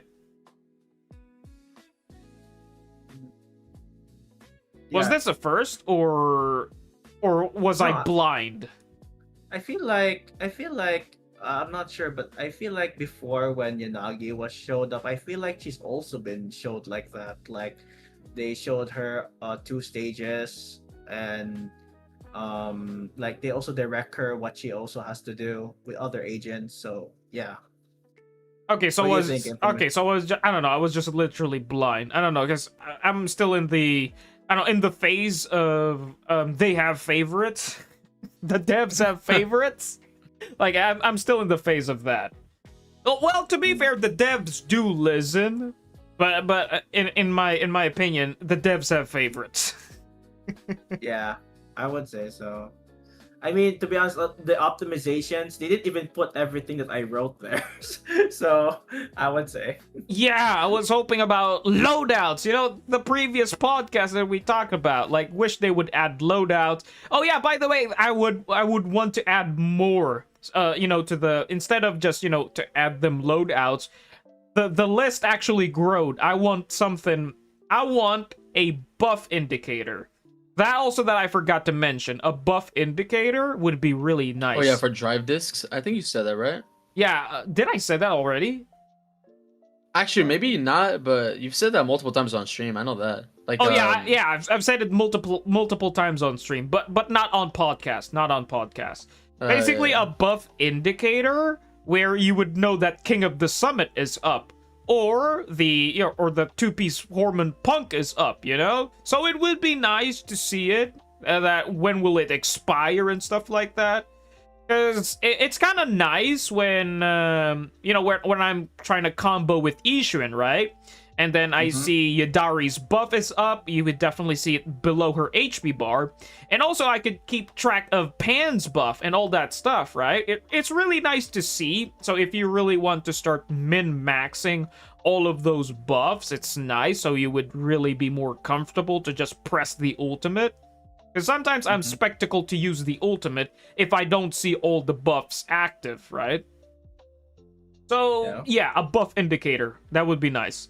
A loadout, you know, disc loadouts, a buff indicator, and also, this is also the other topic that I wanted to talk about early. When I was talking about Evelyn, if you guys would remember that, for newer players. Speaking of newer players, I feel sad for newer players that they don't have Mercado. I was really hoping that they would, the dev talk would talk about basically the event vengeance to be added in the game, basically making them craftable. Yeah, that'd be good. That'd be very nice. Yeah. Good for new players. That's true. I think we said this in the other podcast, but HSR does the same thing, and I feel like they've taken a lot of the good stuff from every other Hoyo game, let alone any game in general, and they've implemented it pretty well. So if they could, I would really like if they, took that and put it in their game. Even if it's not craftable, I would still like a shop that you could do for like maybe Endgame or something, right? And you could save it and buy the W engines for free. Like, as long as they provide some way to get it, I'd be happy. True. Speaking of it, speaking of Ellen's rerun, maybe it makes sense that Ellen is rerunning because of in patch 2.5, we're getting the buffs, right? Like Ellen, I heard from a little birdie, the Shaman's Vision told me that Soldier 11, Grace, and not just them, but Ellen and Sanby are basically every agent. This might be good. Basically a special Mindscape unlockable, which is you could get this as free to play. You just need to grind it in endgame content. Maybe that's the new shop, Because also I've heard from a little birdie that we're getting new shops as well. But most of that information would probably be released in patch 2.5. Right. And here I thought you're gonna say you're gonna let Ellen and Samby get reworked again. I was like, what? I mean, that's cool and all, but what? But okay. Yeah, buffing any character that soon is kind of crazy, especially after they just got patched. Like Ellen was the first one, right? And then we got Samby right after. So hearing that they're getting more is kind of crazy. Which at least the standard banner characters, like every single, like the devs have said themselves, all of the standard banner characters are going to be buffed eventually. Nobody has to worry about that, which is very nice. And they also said that when it comes to relics, building them are going to be easier, which is benefiting them too, right? Because you're going to be able to select substats, which is crazy. Like, I'm happy they're adding that stuff. We talked about that too. Right? Also, that's huge. Yeah, they talked about it in the dev talk. So that's actually a crossed I don't know a crossed list. I don't know what's the proper word to say it, but basically removing a dream. We actually talked about this in a previous podcast. Basically, having a guarantee on the substat department would be nice. So they really want it as well. Because again, we don't the substat is already RNG. Adding an item that also gives more RNG is not good. It's just waste of material. I did saw that in the dev talk where, well, Neku was actually watching it, but he hasn't finished it yet. If you're gonna watch it again, Neku, go to jumpstart at 27 minutes if you do plan to watch it again. 27 minutes onwards is the part where they start talking about future stuff. I'll do it in my offline time. I'm already gonna get spoiled, so go ahead. I'm actually happy about it. Yeah, it's like they talked about it. Basically, basically to get a guarantee on the substats would be nice. That's nice that they really want it. So I'm kind of happy. That's erase to the checklist of wants. I guess if we compare. Oh my bad. Go ahead. No. Go ahead. Infamous. My bad.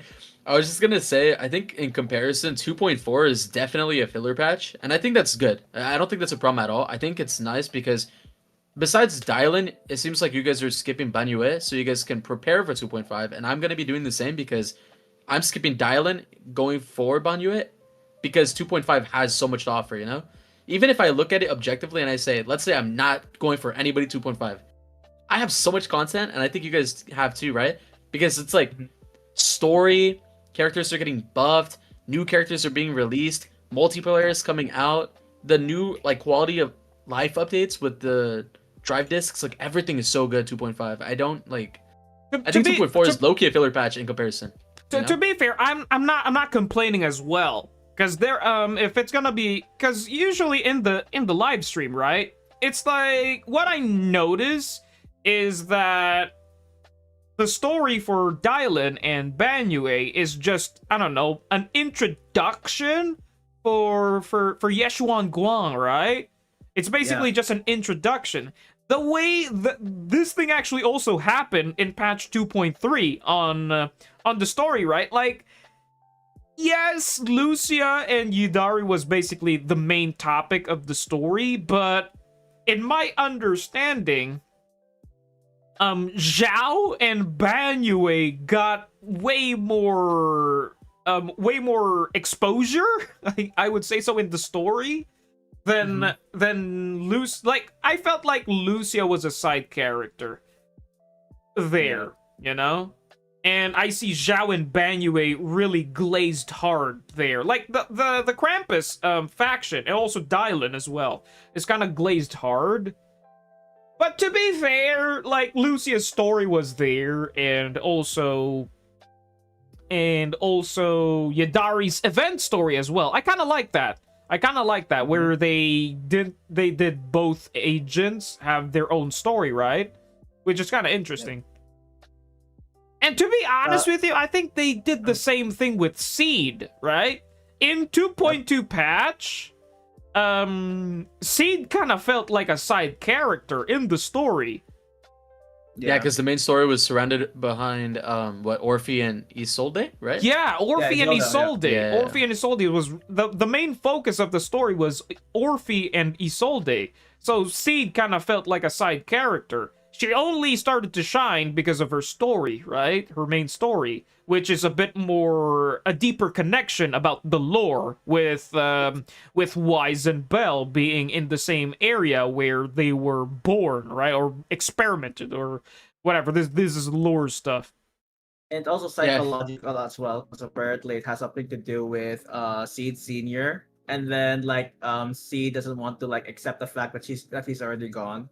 And yeah, that's actually very emotional as well. I feel like all of the agent side stories are very intimate, which I like. Like, you actually do get to spend time with the character. I feel like main story does pretty well with bringing everybody together, but I like the agent stories too.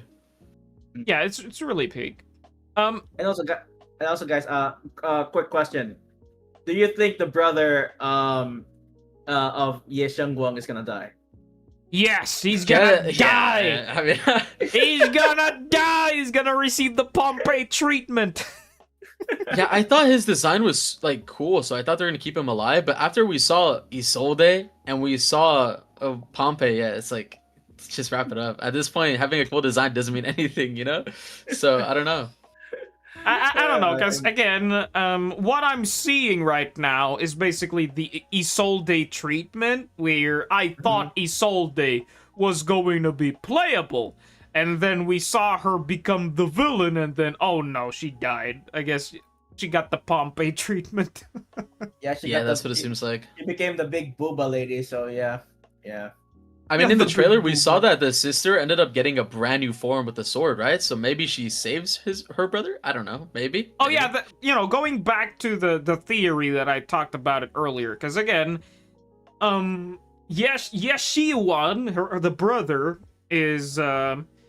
became a villain in order to save her sister. That's basically my theory, or speculation, where the brother really loves her sister. And the brother would literally do anything, become a villain if he must to, in order to find a cure, quote unquote cure, basically to find a way to basically for Yeshuan not to die because of the Qingming sword, because again the Qingming sword is cursed, and again the dev did say about it that these swords have a curse, right? Which means with great power, which means there's a toll with the user, right? There's consequences with having great power. That's basically what the dev said at the very end, right? Wait, Cosmic Blaze says, "Is this the worst stream ever?" No, not really. I mean, I guess in my channel there's not much people, talking much, but it's not the worst stream ever. It's very informative, to be honest. I'm actually having fun. Wait, Oh, wait, Cosmic. did he mean Chase or did he mean the No, no, actual no. dev talk? What? No. Cosmic Blaze from. I'm not sure if he's from your chat, Jade. No, yeah, he's he from just- my chat. I know Cosmic Blaze. Wait, did he hop in your stream and said that? Yeah, is this the worst stream ever? And I was like, no. What the heck, Cosmic Blaze? I'm a ban that guy, dude. Like that was really mean, man. That was not cool. That was not cool, man. It's alright. I don't Maybe know. because I there's don't no- know, man. I don't there's- like that. I don't know. For me, that's kind of mean at the same time. Like, dude. Okay, he says, I mean, sorry. Alright, really sorry. Yeah, it's okay. I mean, there's not much people, chatting in my chat, but it's alright. It's alright. That's why reason- that's why I pull Neku in the podcast to, I don't know, to get exposure, to get some algorithm blessings, you know? Yeah, I appreciate that, Jade. Hey, Gilma. Alright. Okay, continue. Let's go back on topic. I'm very sorry about that, guys. Nah, it's fine, it's fine, it's All fine. good. I'm just, I don't know, being the, how should I say this? Being the brother? Technically, I am a brother. It's just that, if my older siblings or my younger siblings are being bullied or being pantered with, I do have the responsibility to react and defend, you know? I don't know, that's just an instinct to me. Okay, moving on to the topic, I guess. Got sidetracked again. Let's talk about the events. Holy crap, I'd say the events are I'm kind of Dude, hype and disappointed at the same time. But okay, you go on. The one I'm very hyped for was a part where you could use EOS and then you could like hammer on the Oh yeah, holy crap, I did saw that. That was kind of peak. EOS being playable. Oh, the movie, right? The movie with Grace filming everything for the yeah. other event we did last time with the big golden. Yeah, the event.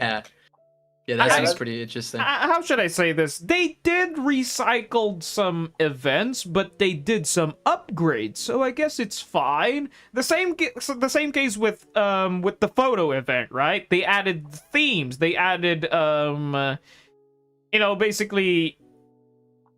basically different types of filament, if I would say. I don't know how to pronounce it.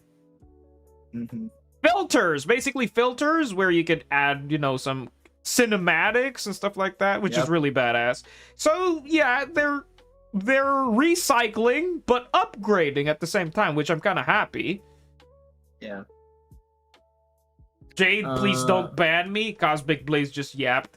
It's fine, Cosmic Blaze. I was just playing. I was just being chill. Don't worry, he apologized. Hey, Nom Shark.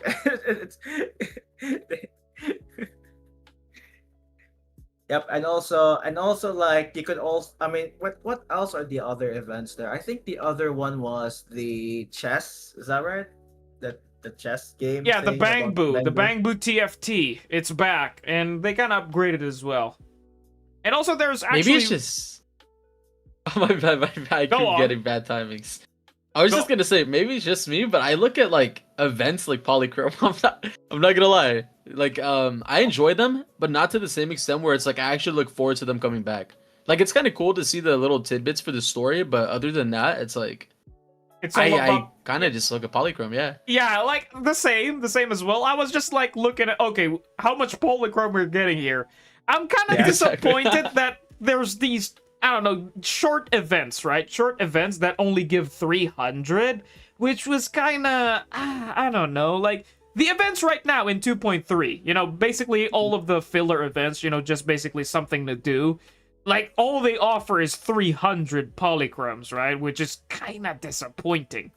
But yeah, like the battery one we have right now. That's kind of how it feels. But wait. What I noticed with the upcoming patches on, the upcoming events on 2.4, I noticed that they are being generous with the polychromes, because the TFT event, dude, that gave like so much polychromes. The TFT event gave tons of polychromes. And then the robot Golden Bang Boo event also gave tons of polychromes in my memory as well. I believe they both gave enough for a full multi. Both of them. Yeah. So that's 24 pulls right there, right? So Yeah, so it's like, holy shit, this is so good for saving, you know, for patch 2.5. And I'm like thinking like, okay, maybe I can afford to grab, you know, one agent, even if I lose the 50. That would be so nice. But holy crap, man, I would wish that to, you know, just once to win the 50. I have not won a single 50 like in a long time. The last 50 that I won is on Astra's banner. This is also that I forgot to mention. This is also the thing that I also forgot to mention is the devs need to add a system, basically another pity system. Like for example, if you already lost like 3 50/50s, I know Genshin has this. If you lost 3 50/50s in a row, your fourth 50 would be guaranteed. That's what I've heard. Oh yeah. I wish they would also implement that to ZZZ. Therefore, you could have like back to back, you know, like a bit of a you know, ultimate hard pity for the ones that are like me. Honestly, what I would want more is what HSR does, where it's like, even if they don't have that, if you lose the 50/50, you can actually lose to limited agents now. So, for example, let's say we lost the 50/50 in ZZZ. You could choose to lose your 50/50 to, like, Ellen or Zhiyuan, you know? I think that'd be really cool if they did that too.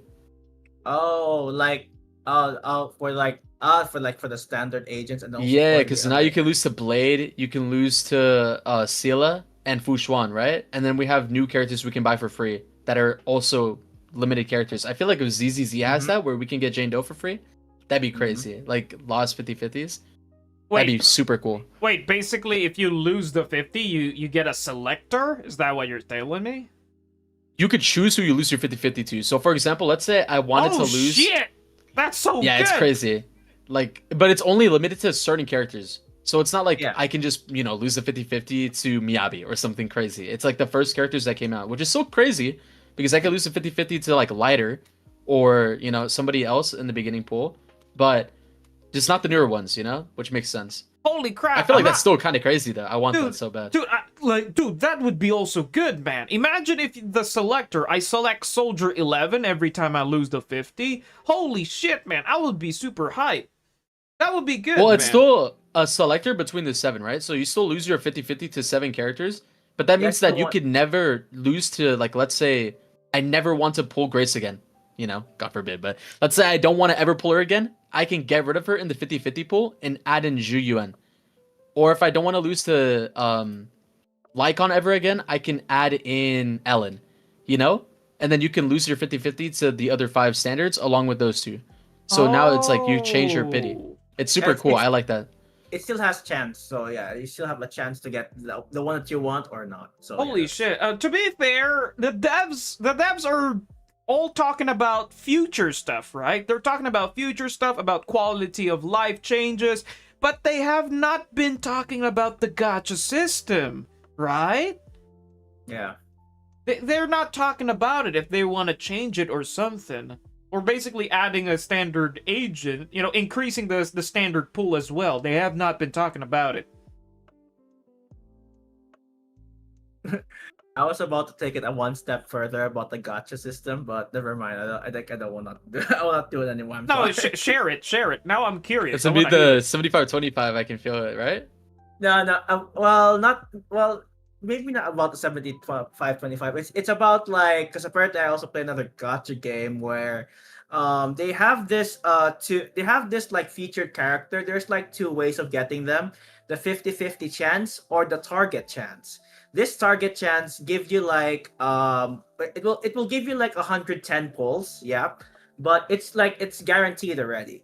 But in the 50/50, you have to go 80, but there's a chance you'll either lose or win. It's like oh, the race. Persona, no? Yes, correct. Okay, I know what you're talking about. Yes. My brother plays that. Yeah, I think that should be a pity system too. I would definitely spend 110 every single time instead of the risk of a 50/50. Yeah. Oh, so basically, you get a guarantee, but instead of 80, you need to spend a 110. bit. You need to spend a bit more. Yes, exactly.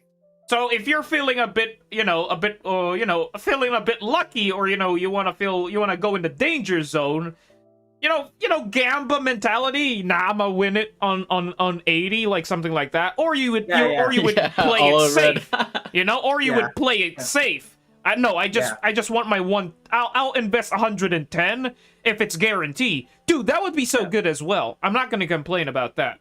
Yeah, I would never gamble ever again. Like, if I had the choice, I would not do the 50-50s. If you have the choice for a guarantee angle, dude, I would go the guarantee angle, man. Like, heck no. Okay, it is a shorter pool, but there's a 50% chance you would lose. No, I don't want that anymore, man. I'm tired of losing, bro. I want some guarantees back to back. Yeah, that's actually a good idea as well. Especially also on the weapon banner as well, like also in Persona, if you did not win your 50-50, you could guarantee a weapon. That'd be actually pretty cool.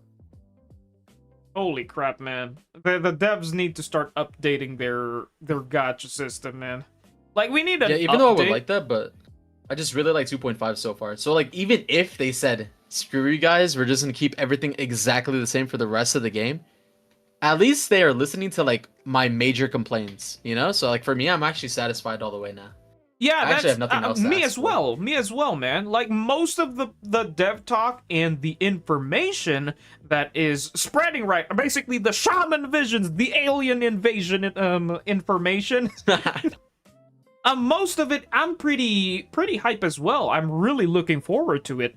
It really shows that the devs listen, the devs care for their game, and they did talk about it in the dev talk that they said something about what about the upcoming bosses, right? Most bosses are becoming a bit more difficulter. How do we address this?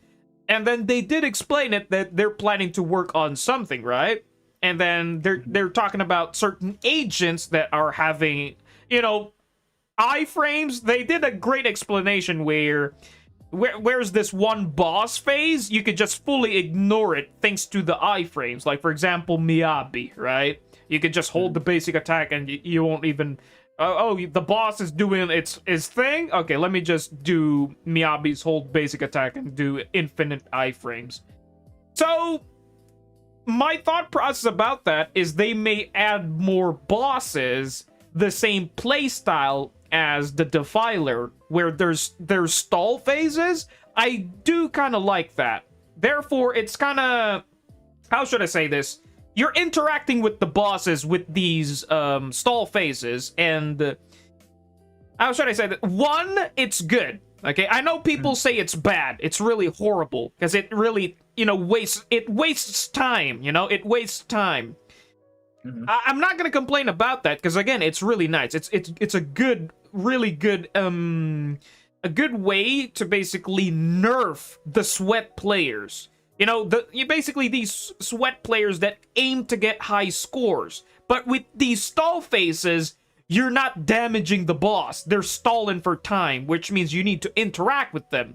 But the beauty thing about these stall phases, they kind of give you a tiny bit of performance points, meaning you're still interacting. So I guess this is what the devs were talking about, to my understanding, when they're explaining it, So we might be getting future bosses the same playstyle as Defiler, and I'm not going to complain about that,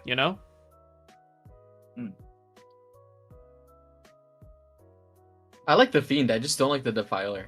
I feel like the Defiler is so heavily dependent on, like, attack agents, which is, nice because back then it was really just Anomaly. But, I feel like for me in specific, I prefer the Fiend, where it still has a stall phase, but you can use basically anybody. Attack agents, Anomaly, what is it? Rupture? Like, you can use any agent to clear the Fiend, and it still has a stall phase. So if they want to do that, I wouldn't mind. Just not the Defiler. I don't want Defiler, low-key. To be fair, the Defiler really counters you, right? Because you're Anomaly. Me, I'm a pure attack main. I'm attack main, With Hidari so now, I can now do it, but still, still.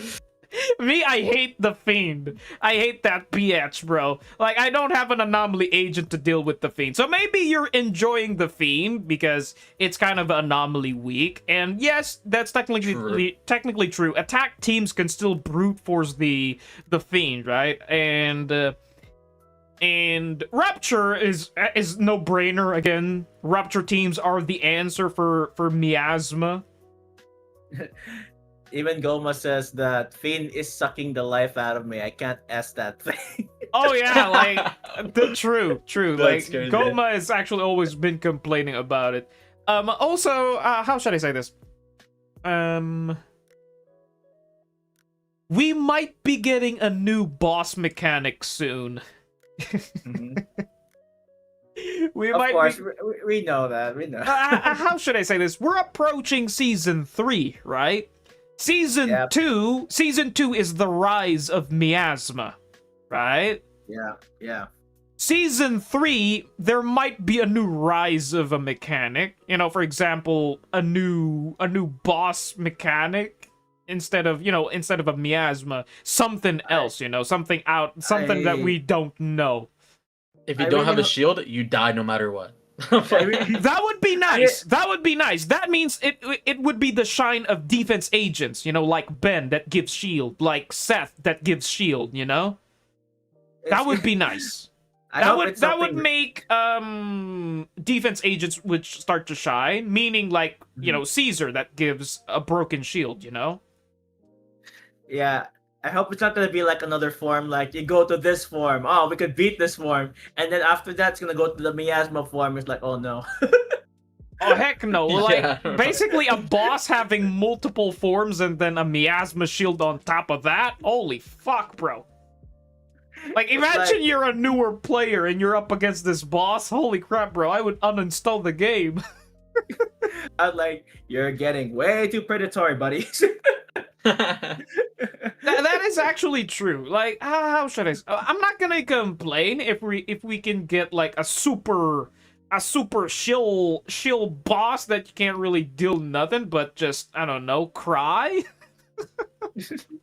I'm not gonna complain, but it's kind of fun to see, if the devs would go that route. But I don't think that's gonna happen. Because again, from the dev talk, they talked about that they really listen from the player base. They really want to know about some stuff about the issue about iframes, the issue about the bosses, the issue with the damage numbers covering the whole damn screen that you can't see anymore. They also did talk about that. I really like that they care. They know that their game has some issues and they are looking to improve on the game even more, which is nice. Yeah. It also goes to show also that they're actually playing their own game as well. Yeah, like there's one developer true. says that, in the interview, he says that he was playing the game and he's talking about oh yeah, this was actually a nice topic. It was talking about newer players and older players. Like, how can we improve this for, to get more newer players hop in? My expectation was change the pity system. Like, yeah, you'll definitely, that will be big news, right? Like, imagine, ZZZ announced that the gacha system, the weapon banner is guaranteed now, and then you have an option to do 120 pulls for a guarantee. Like, holy crap, you will get tons of players hopping in if they receive those news, right? Yeah. Because I know newer players won't be interested to play a game if it's just a bunch of quality of life changes. It's not too eye-catching, but if it's something big about the gacha system itself, because it is a gacha game, right? Then it would open up a possibility to pull in newer players. But they kind of went on the yap fest of just talking about quality of life changes, to improve things. And then there's this one topic that I talked about, like something came up in mind where the devs were talking about the OG players, you know, long-term players that have been playing. Because right now, me as a long-term player that is literally squeezing every tiny bit of polychrome that I can. I don't know if you guys know, but I'm actually trying to 100% my withering domain. I'm actually 94% now, so I'm only missing 6%. So, and after that, that's cool. After that, I will 100% the arcade. That is a mission. I will do that on stream. I'm not gonna. At first, I was in my mind saying that, oh no. In my mind, I was saying, is Jade desperate for police? I was like, nah, not really, right? Completionist at heart. That's why. Yeah, I'm basically doing the completionist. I would say it's very sweaty. I kid you not, man. It's very like I'm cheesing the withering domain. The cheese way is you enter the TV mode, and if you don't see the stuff that you're looking for, then you exit and then you go back in. Rinse and repeat. Like it's loading screen after loading screen. It's very tedious, but it's the fastest way. That's basically you're praying for RNG for let these lost items to pop up, to let these general resoniums to pop up a bit more faster, but that's the cheese way. But the thought process, but my thought process here, why am I doing this, is to encourage new, you know, like for example, if we get a newer, like for example, we got a new chatter and he's a newer player as well. And then he's asking questions about it, and then I could definitely show him that, hey, my account is actually 100% in Hollow Zero. Technically, my Hollow Zero is 100% now, and I'm 100%ing Withering Domain. And next for that is Arcade. Maybe it might inspire this newer player to think to play long-term. You know what I mean? Basically, you know, to encourage him to, you know, basically I'm inspiring newer players to really commit to the game, because they see that, oh, my streamer is committed to complete it, you know? So it might push more players to play long-term, because I know there's some players that are always hopping in from game after game. They're not fully committed to ZZZ, you know, which is understandable, because again, it's like it's a huge open vast ocean sea. There's tons of games out there. Like why would just play one game, right? Well, guilty as charged, I do play other games as well, but right now I don't have the free time. Right now ZZZ is the only game that I really enjoy and I'm really, I don't know, centered upon too, because this is what I like about ZZZ. You could play as chill as humanly as possible, and you could just play, you could play competitive if you want, which is, you could sweat in the game. If you want to climb tower, sure, climb tower. If you want to get high scores in Deadly Assault, sure, go for it. I did see you play DNA. Yeah. Oh yeah, oh goodness me, Infamous. Thoughts on DNA?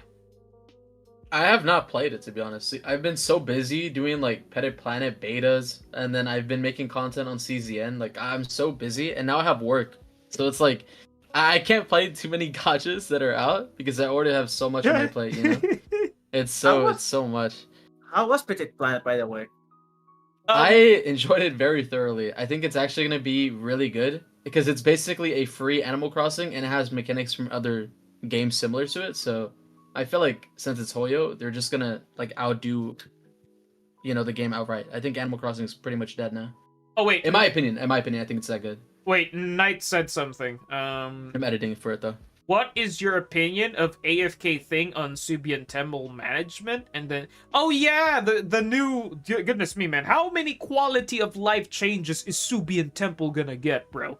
Like in the previous special program, they did a quality of life changes to Subian Temple, and then they did it again with this new AFK thing. I didn't really pay attention to it. It's like, oh, another Subian Temple quality of life change. Sure, why not?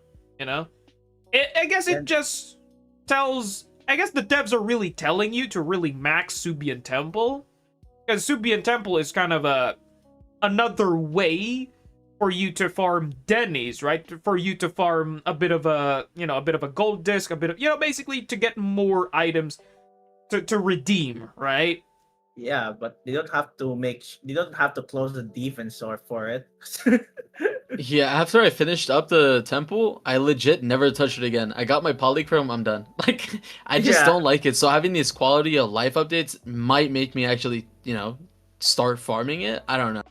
Oh, But they have to wait. do more because I You're feel like not this just isn't enough. farming it? Dude, I'm literally Nah, I'm farming way too it. lazy for it. I'm way too lazy. The Denny's, I'm rich because I bought so many battle passes and I get so little characters that I just, I don't need it. But when it comes to like, yeah, I mean, I guess the golden tapes might be useful to craft, but I don't really need it. I don't know. I do understand that there's some people, like, we have Goma. Goma doesn't like leveling up his temple. Like, he's kind of lazy about it, so I do understand it. Yeah, I don't blame him. For me, I'm a hoarder, okay? If I see that, okay, there's some, items to be redeemed here, basically basic material mats, upgrading mats for the disc, for the agents, and the gold disc and stuff like that. It's like, okay, how do I unlock this? It says you need to max up the temple and all that stuff, and then you need to, you need to do errands with Yamcha Sin in order to get these coins for you to redeem it through Devon Shop. That's how you get it. For me, I'm a hoarder when it comes to materials, because I have a belief where how should I say this? I went broke once, like completely broke, while I'm playing ZZZ, to the point where, holy crap, I do not want to be in this position ever again, where I'm upgrading an agent, and then next after that, I'm upgrading another agent, upgrading another agent, upgrading another agent, always broke on materials, always broke on Denny's, to the point where, like, I don't want to be in this position, man. I want to be where I have the luxury to just instantly, day one upgrade an agent. I guess this is where I'm kind of happy in my decision when I first playing ZZZ, is I skip tons of agents. Like, who does that, man? I'm pretty much sure nobody does that but me. Where this is your first gacha game. My first gacha game is ZZZ. I played it, and I didn't pull for characters for a couple of patches. I just focused on all the agents that I have in my department, which is the A rank agents, the standard agents, that's where I focused all of my resources, to the point where they're all leveled, they're all invested, and then I pulled for Miyabi. I literally skipped like 4 agents of patches, man. To the point where, when I finally had Miyabi, that's when the start of, my hoarding career happened. Because, looking back to it, it's like, I felt like, holy crap, I wish I pulled, but yet again, I won't be in this position, where I'm literally abundant with materials. Because again, if you're a type of player that is broke on materials and you're still trying to level up your agents to the max, and now you're planning to pull for another agent next patch, and you're still not finished, you're still not done with your agents that you have right now, that's just gonna keep you in the cycle, that's gonna keep you in that infinite cycle of just constantly broke, constantly leveling up your agents, to the point where you're in this repetitive rat race,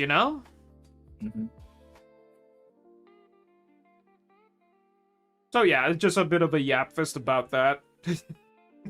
Goma says, "Yep, let's just go back to that part where Goma says, yeah, I'm still never playing the temple. It's boring. I'll never farm it. Is he spying on me from here?"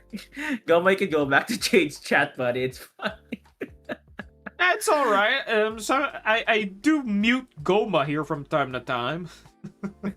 And also, I also only farm Shwibian in the Shwibian temple if only, like, this bingo card tells me to do it. So yeah, like craft products at Shwibian temple.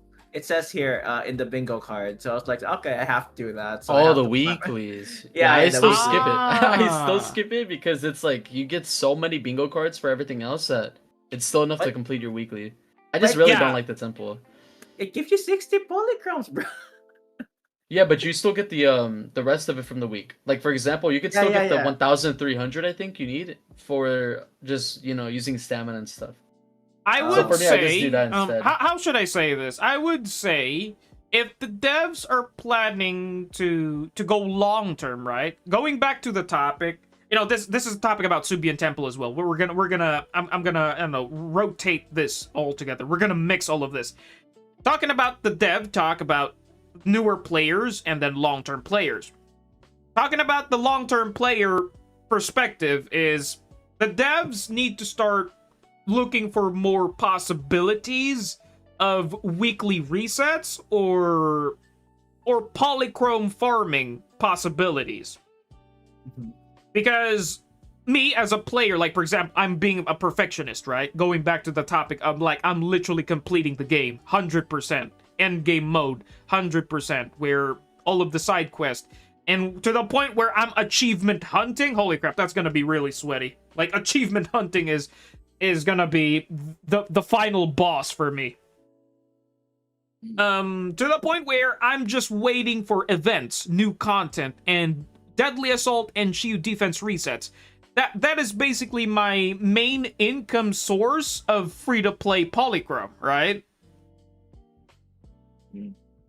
In order for the devs to want, basically for long-term players that want to commit, like literally old players that want to commit even more further, is they need to add more polychrome farming. This is why I'm kind of happy with the Threshold Simulator with the new endgame mode. Have you guys noticed? What's your update with the Threshold Simulator? Did you guys clear it? I mean, I did You're talking about the new tower, right? It's kind of a new tower, but it's kind of a mix of Deadly Assault and Shield defense in my opinion, in my understanding. The Threshold Simulator. Yeah, I played a little bit. I've not completed it. Yeah, but I know what you're talking about. It's kind of fun. The last node I did not like. I did not reach S rank. I think the final was an A rank. So, but I got everything. So yeah.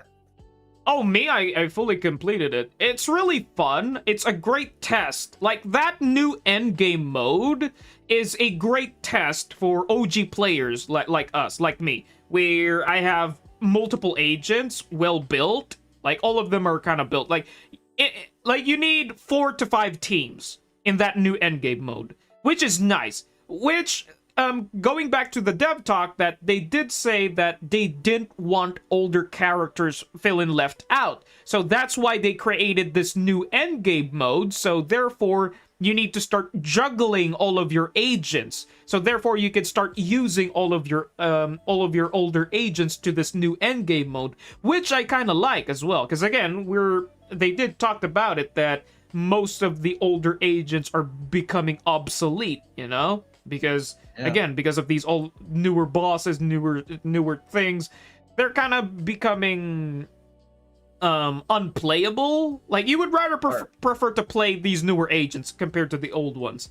So this new endgame mode they added really tosses out that idea, which I like. Therefore, you really need to start juggling all of your older agents as well. Basically, you might put in your A rank Seth just to fill in a slot, your A rank Lucy, your A rank Anby just to fill in a slot, just to fully complete it. So I kind of like the new endgame mode, and I did saw it has a reset of 47 days. I don't know how many days left in it. I think it's only like 30 less days. If that would reset and would give polychromes again, it would be nice to have a new endgame mode or a endgame content where it would reset and it would give more possible polychrome income. And now, going back to the Subian Temple topic, like, what if they add a quality of life changes? Because, Infamous, you did say you're too lazy, you're too bored to doing the Subian Temple.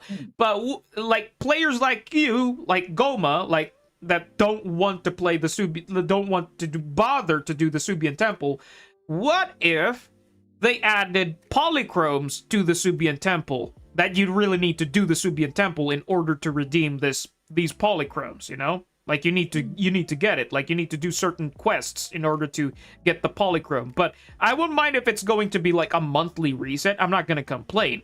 That's more polychrome, you know, funds in my department.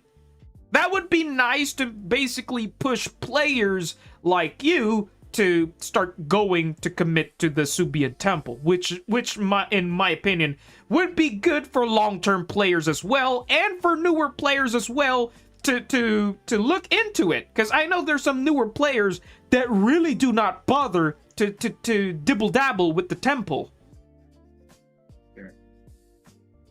If they did it where you can get infinite refarmable polychrome, then yeah, I would. But right now, I don't really, well, enjoy it. So for me, there's not really an incentive, you know? Yeah, so like like right now it doesn't have. But what if it has? Then it would really. Then yeah, I would. Yeah, it would really push. See my point? If they do that route, it would really push the players and newer players as well to really commit to the Subian Temple. Because I don't know what's the point of making the Subian Temple with tons of quality of life changes when there's players like you that, why bother, you know? Why bother, right? So what if you just slap on polychromes there? Or probably extra pools, you know, extra pools like they do with the monthly reset on the Scott Outpost shop, where you can get 2 standard pulls. Like, what if they do it that route? Instead of polychromes, you get pulls. That'd be great. Like, more possibility for pulling for your gacha addiction. Like, people would start to look into it, right? If they would put, I don't know, like standard tapes there or limited pulls there, that would be nice. That'd be cool. For me, I don't know if that's gonna like bring in new players though, because I feel like the only way a new player finds out about the game in the first place is either something super big is going on, or like big collaborations. No, you know, replayability. No, Infamous. My point is not to introduce new players. My point is for newer players to basically, if we get newer players, some newer players, once they finally unlock the Subian Temple, they don't really bother messing with the Subian Temple. They would like look into it, doing stuff, and then they'll finally leave it out. And then there's OG players like you that really don't bother, right? So my point here is that the Subian Temple, I do believe it's a permanent feature, right? The Subian Temple is a permanent feature, therefore it's gonna be a long-term thing. It's a permanent thing. If they want it to be a bit more, instead of adding these quality of life changes about the AFK system, basically getting more stuff about to grab more materials and stuff like that. I do like that. I do like the idea of getting more possibilities to get to get more farm materials. Like for example, in Scott Outpost, we got your boy, right? Basically the Z Merits guy, and then the materials for the other, I forgot what was it called, but hold on. What was it called? One at the outpost? I have no clue. We're talking about the purple currency? Oh yeah, that one you can farm in weeklies. The investigation merits. This one. The investigation merits. Basically an area where you could farm materials, right? They added this to the Subian Temple as well, where you could basically grab it to Devon's shop. I do like that, because in the first phase of ZZZ, we only got the three Bang Boo. The 3 Bang Boo shop, that was actually the only shop we had, right? And then the gadget store. Those were the 2 shops, right? Mm-hmm. Basically in-game shops that we could afford to buy with our in-game currency, which is Denny's, you know? Yep. And now, I do like that they're adding more shops, because I heard from Little Birdie they're about to add more shops in the future, right? So it's really nice that they're going that route, basically handing more miscellaneous stuff. like the temple, of course. But for me, I think the temple is actually a nice addition. But at the same time, it's kind of tedious because again, you gotta keep doing this. For me, I just feel like the only thing they have to do is continue bringing out more quality of life updates. Because if you guys make it easier, then I'll do it, right? Like, even if it's just for crafting materials, if it's easy, I would do it. Because it's not even like a matter of if it's boring or fun at that point, because I'm not even handling it. If it's automatic AFK farming, I don't even give a damn. But the thing is, right now, it's so tedious. I have to go out of my way every single day. I have to... I mean, I guess it sounds simple because it's literally just handling your stuff on your computer for 5 minutes and then you're done. But what's the point of me doing that for 5 minutes if I could just log in, log out, get my dailies done, and well, I don't have to do anything else, right?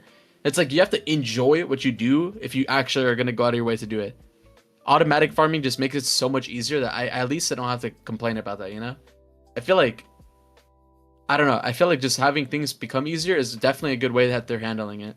I like the quality of life slot. Yeah, they really need to add polychrome farming in the Subian temple to push Infamous to start doing the temple. Quality of life, not just pulls, not just pulls. Bro, because again, like, I guess this is nice as well, Infamous, because again, it really shows. Because again, these are the materials you can farm. If you would see the stream, my stream, you could get, you know, Wenjin material, Hi-Fi Master, Senior Investigation Log, and Ether Plating.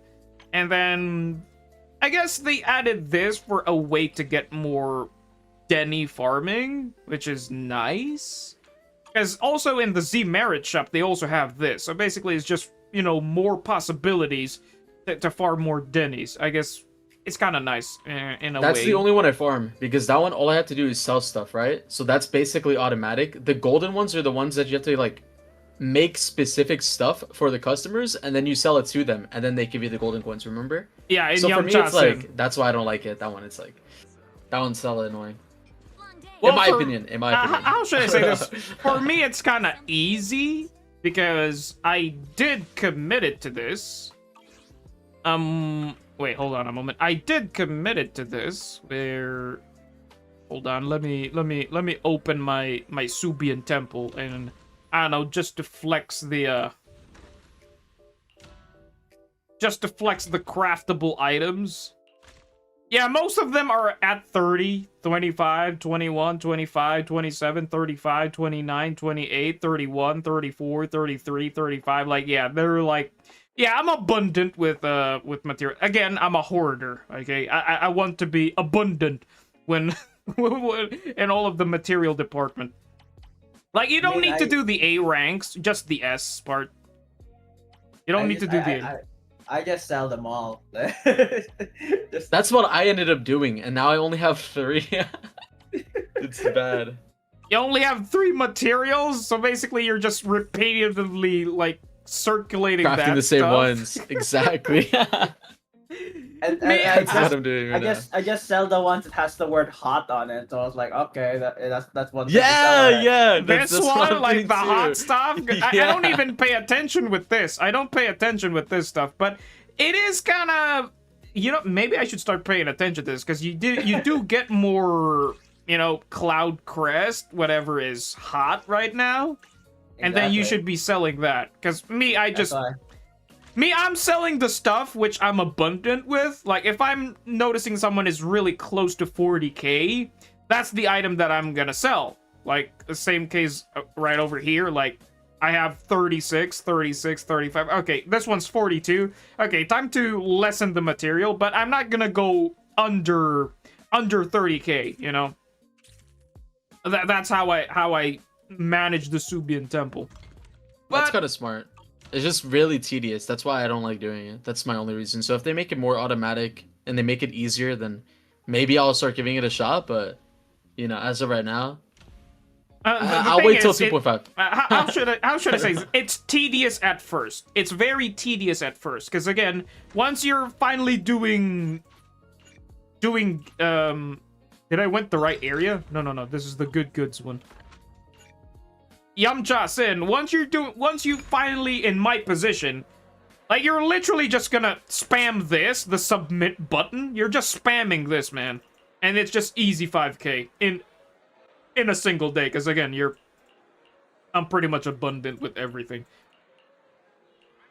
So, to the point that you're just gonna submit it non-stop. And then you'll instantly get the 5k in a day. Which I kind of like. It kind of gives the same feeling of pre-farming for an agent, and then once they're fully released, you just level them up on day one. I'm so broke. I have to look what they want me to order, and then I have to start crafting it after the fact. That's how broke I am. Bro. So, you know. Yeah, maybe I will do it then. I guess 25k. If you have 25k of everything, then I guess it's easy peasy. But yeah, it's easy peasy now. Well, like even like around 20 plus or even 15k above. Like if you can manage to get close to 20k above. Me, I managed to get 20k. Everything at 20k to the point where okay, everything is 20k. Maybe I should start aiming for 30k now, and that's where my position is right now.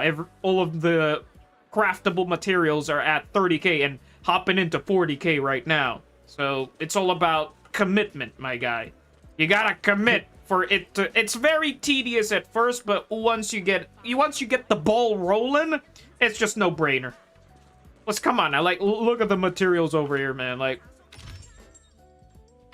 these things are gonna help you in the long run. I don't know. Just to flex to the chat and to you guys. Can you do a screenshot of your material department? Ooh. Okay, wait. I would have to hop on the game. I'd like to see your material department. Yeah, compared to yours, it's shambles. Because I pre-farmed for Yidari, and now I'm pre-farming for Banyue. So it's like, besides those two, I mean, you know, I don't have much. Oh yeah, I thought I thought Jay's gonna say, yeah, you have to farm for them. I mean, who doesn't want Sunken Waves, and who doesn't want Azure Crane and Jade Scarlet Knots? You know, for the attire. Oh no, I'm not grabbing those things. Cosmetics on the on the character. I don't grab those because they don't really benefit the account that much. Though if you really want your character to look fancy, sure, why not, right? But I'm pretty much sure just hopping in my trigger, you know. Wait, you don't like the panda head? I used the panda head. When the Subian temple was out, I wear the panda head, you know, for the hype, for the shebang, for the memes, you know. I had fun with it. The drip, that's what I'm saying. But that was given for free. Most of on the Devon shop, it's really expensive. Like it's real. Like let me show. Like on Devon shop, bro, these are scams, man. Like this one. Like, I'm not buying this for 5k. Ain't no way. I would rather just stockpile this and then I could just instantly afford these things, man. Ain't no way, bro. These things are too pricey, my guy. Oh yeah, also Goma had a good idea as well. Yo, holy crap, Librel. Appreciate the big 14. Holy crap, my guy. That's $14. Holy dude, appreciate it, my guy. A little love for the roof and the piggy bank? Oh, dude. Yeah, it is for your piggy bank. Librel, I really appreciate it, my guy. Really thanks. Librel. Okay, now I'll go back to the Goma. He said, I'll give the ramen shop an upgrade. Make it boost drops. It takes too long for what's worth. Oh, yeah. Basically, dude, I would say the ramen shop, you know, basically the buffs, it's only good from early to mid game. But once you're in late game, it's kind of pointless now. That's why, like, I want to, like, give it for, like, additional boost drops, you know, for, like, material farming or stuff like that. That would be nice, you know? You eat this soup and your gacha luck would increase by 1%. Yes, please! Give me that! 5%! That's crazy. Dude, that would be nice to have if they would go that route. You know, basically, it's old, how should I say this? An old, 1% better than a coin flip odd. That's crazy. No. Oh yeah, I sent you the resources, by the way. Jay, check it out. Oh, did you drop it? Hold on. I'll check it. Yeah. I'm so cooked. Yeah. Dude, this is why I love to flex my storage department, because again, I'm a hoarder. Man, my storage department's not that great. Because you guys literally have specific agents you want to capture, and for me, I have Bro, what is none. this? What is this? Yo, Whoa, boy, let me see. yo, Share it to the boy class. is broke. Oh, do you see it? Share it to the class. Yo. Share it to the class. Why do you have? Yeah, I'm cooked. Why cooked, do you I'm cooked. have 20 of Pompeii? Dude, I'm quite surprised that you have. Oh wait, technically you are kind of pre-farming for Banyue. This is Banyue's materials, right? True. No, I think it's the new one, right? The red ones. Am I tripping? Oh wait, it's the new one. You're right. You're right. The new Yeah, I only have materials is actually 7. the one. But I'm pre-farming. I pre-farm 20 for every single one, and then every time they release a new boss, I just grind that one to 20 because I know the new agents are gonna need it the most. Me, I'm But technically. I'm Wait, trying to- wait. Let me go back to the game. But actually, wait. My storage. Time to flex the storage again. Like I did all. I did all the materials. I hit them all to. I basically I had 15 of living drive because this is actually Dylan's material, so I kind of went above and beyond with this. Is it? Okay. Yeah, it's this one, and then the A1, the A material one is Jane Doe. It's Jane Doe's material. That's what she needs. This one, the living drive, and then Jane Doe. Oh, I haven't farmed all these. Dude, mine's just living drive is 2. My final dance shoes is 1. My Exuvia of refinement is 9. What the You say heck? you're broke, but then you look at mine and I have none. Like it's so bad. Bro, at least you I have. pre-farm 60. At least you have, I don't know, like 5K of this? That's quite insane, man. What the heck? You have 5,000 ether platings. What the heck? How in the earth did you get that so much? I have no clue. I'm just pre-farming discs and then farming, I guess. I don't know. Or maybe Breaking them down after it. Or maybe he just go to HIA What and then the say, heck, okay, bro? I'll just do my farming. I don't know. Yo, that would be crazy to farm. Imagine using 100 stamina on ether plates. That's kind of cooked. EXP material. That's insane. Goodness me, man. Wait, did Neku drop something? No, I didn't. I can't screenshot my mind on console. Oh, true. Oh, huh? yeah, you can't. That's sad. Wait, maybe you could just show it on stream. Hold on. Maybe you could just show it on stream. I'll hop into your stream. All right, hold on. Give me a minute. I'm gonna go to gameplay. Oh, frick. Hold on. Give me a minute. That's where the W with cross-platform is super nice. Like you could just hop on your phone and then screenshot there too. I love that. Wait, I can't find you. Wait, there. Oh, wait. See it? Yeah, what Goma said. Destroying them at level 15. I've done that so many times. That's probably why I have so many. You have no clue how many times I've rolled a level like 5 or 3 disc to 15, and then I'm gonna remove my. Okay, I see it now. Okay, you've got 371 gold. You're kind of better than the Infamous's department. Wait. Let me show my screen. Wait, go down. There we go. 371. That's pretty decent. Yeah. At least you got some. Well, I don't know. To flex again, I have 1,869. Yeah. Damn. Yeah, I don't know. Just to I'm a hoarder. Okay.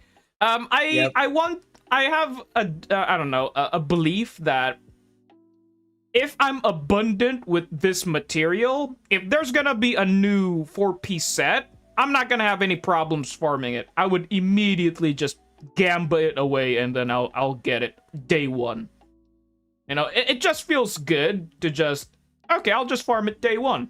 Easy peasy. Instead of farming it for like weeks, for days, Just trying to get a good disc, but nope, I could just gambit.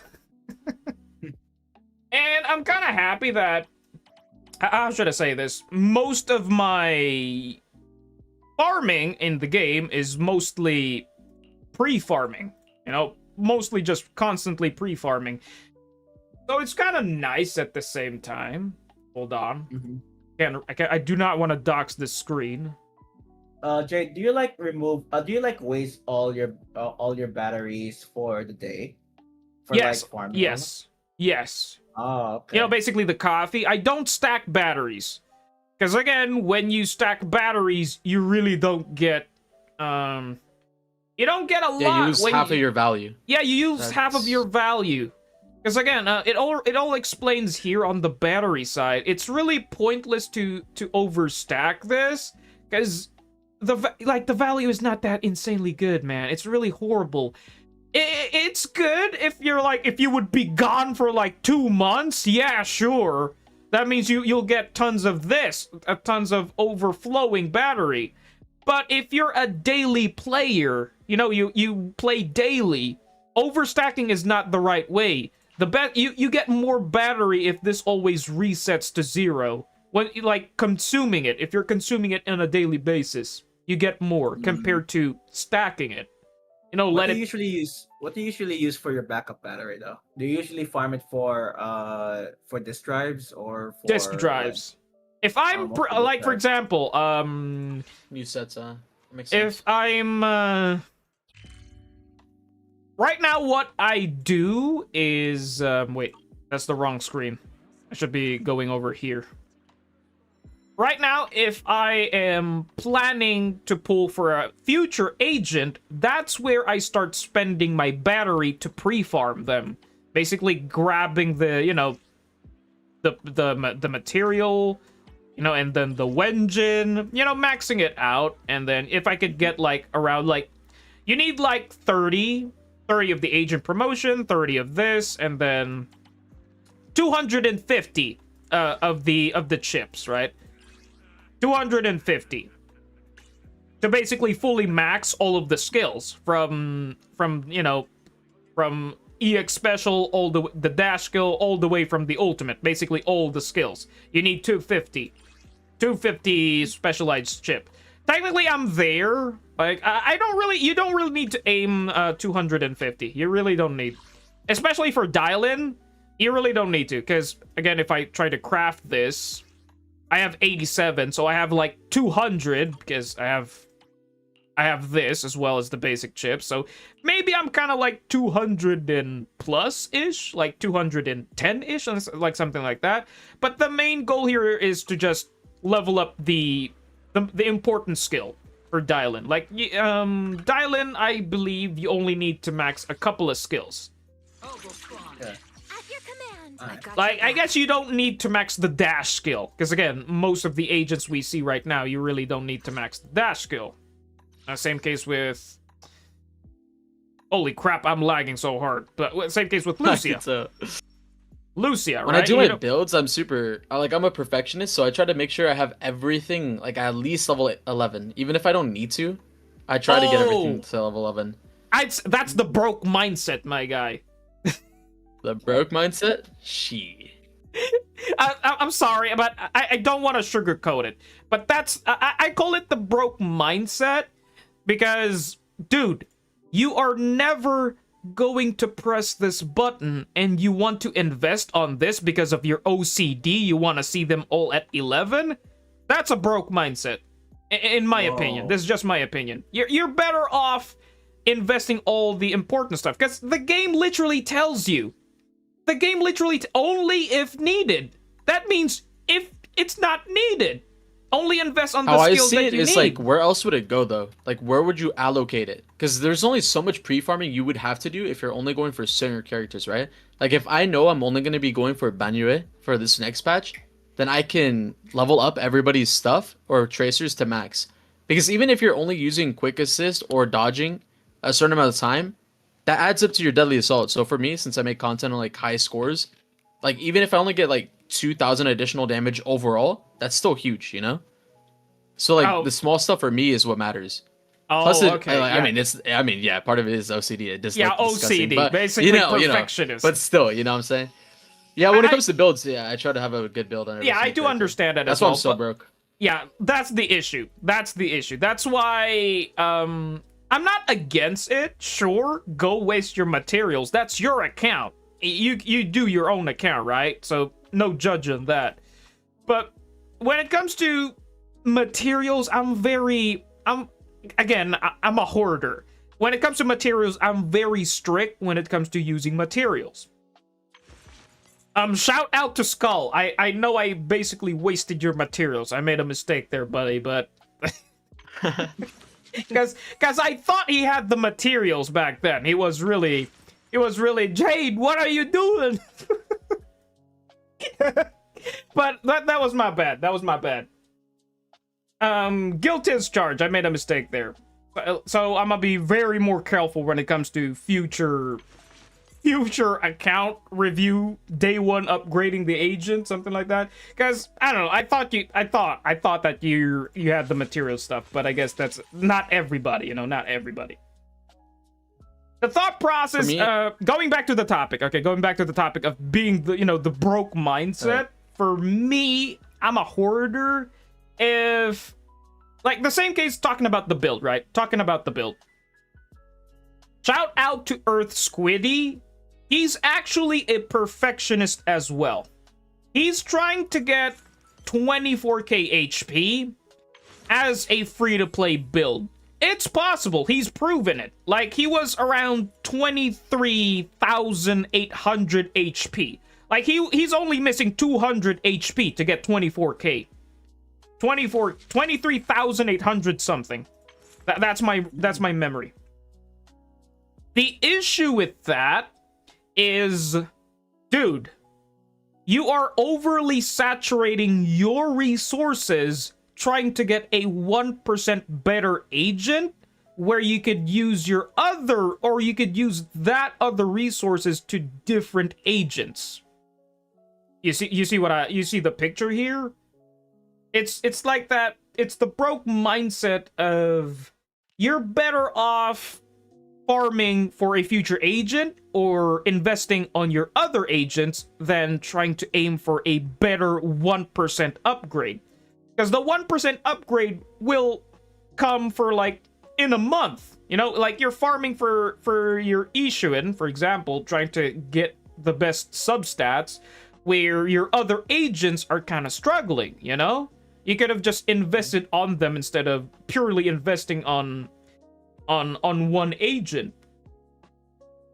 It's best I don't know. I'm a big advocate of like vertical investment rather than horizontal. So having like one really good character for me is valuable, or more so than having 5 mediocre builds. Even if it's just like a 10% upgrade, I feel like that 10% is massive.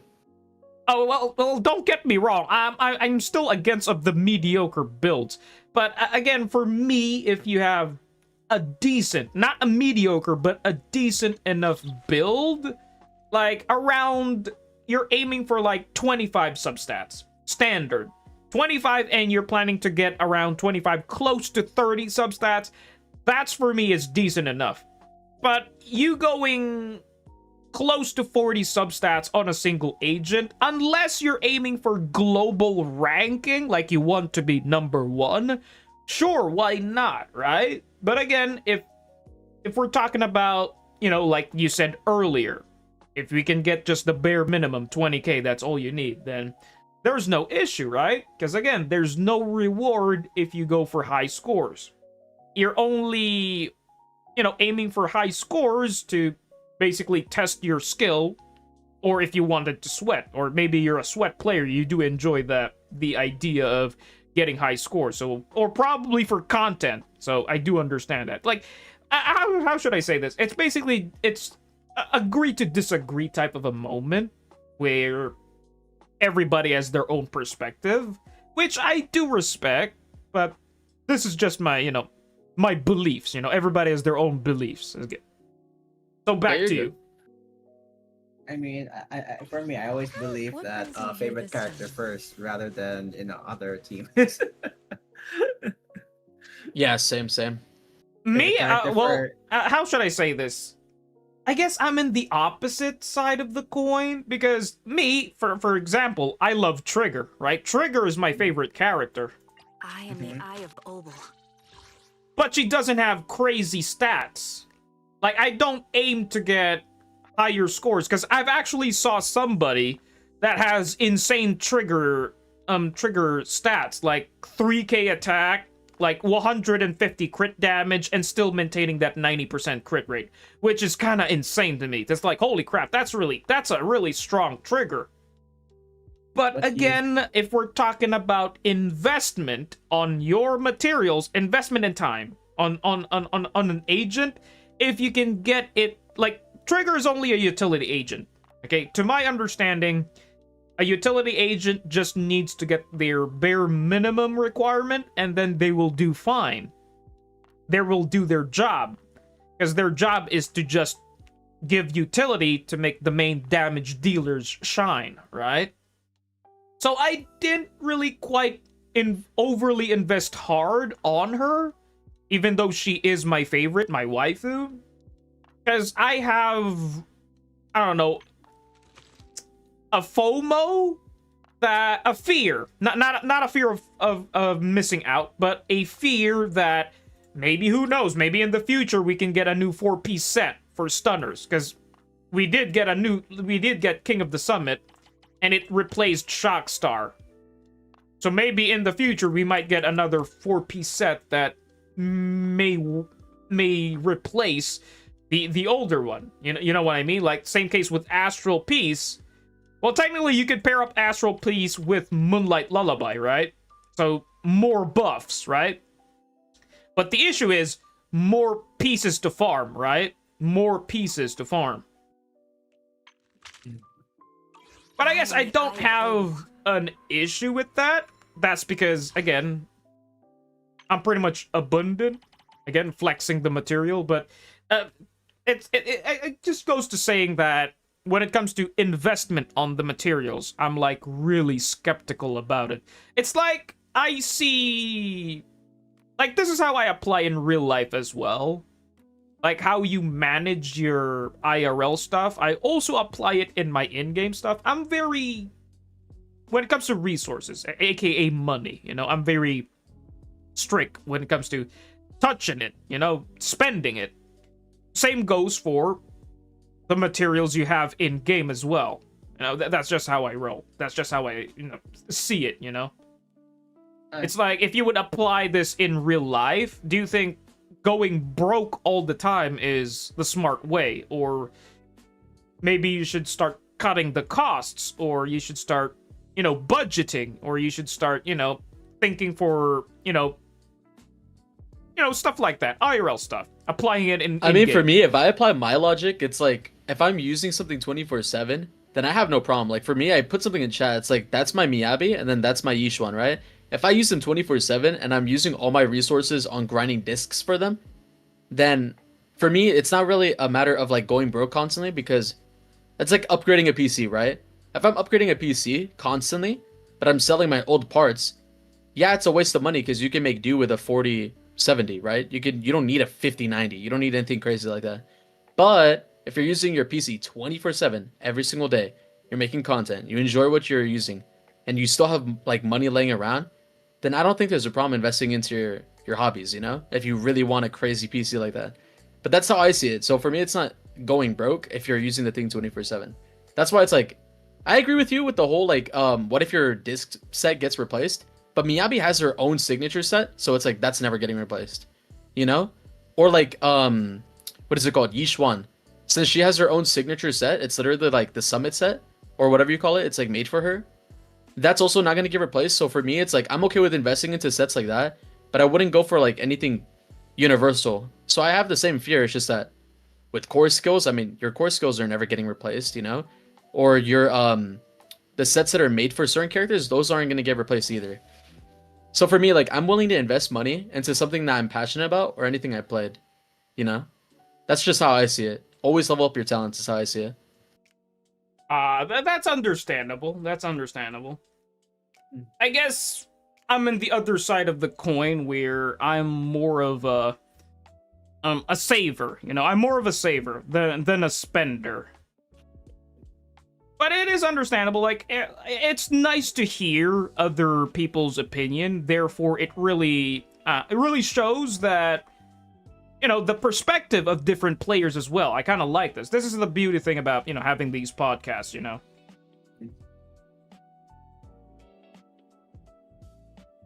Bro, you don't have to say yeah in Jade's chat.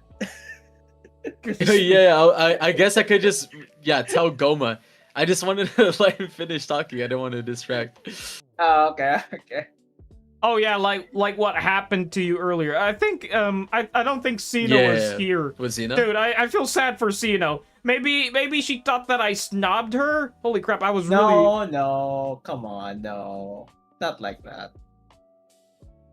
Dude, I think Sino is gone, man. Because when Zeno said hi Jade, and I didn't notice, I know I saw it. I saw that her chat, but Infamous was busy yapping. It's like, damn, I can't stop my boy from yapping. Well, I mean, she is streaming right now, and I think she just finished the live stream. So right now, she just finished watching it. Yeah, you know? we can invite her.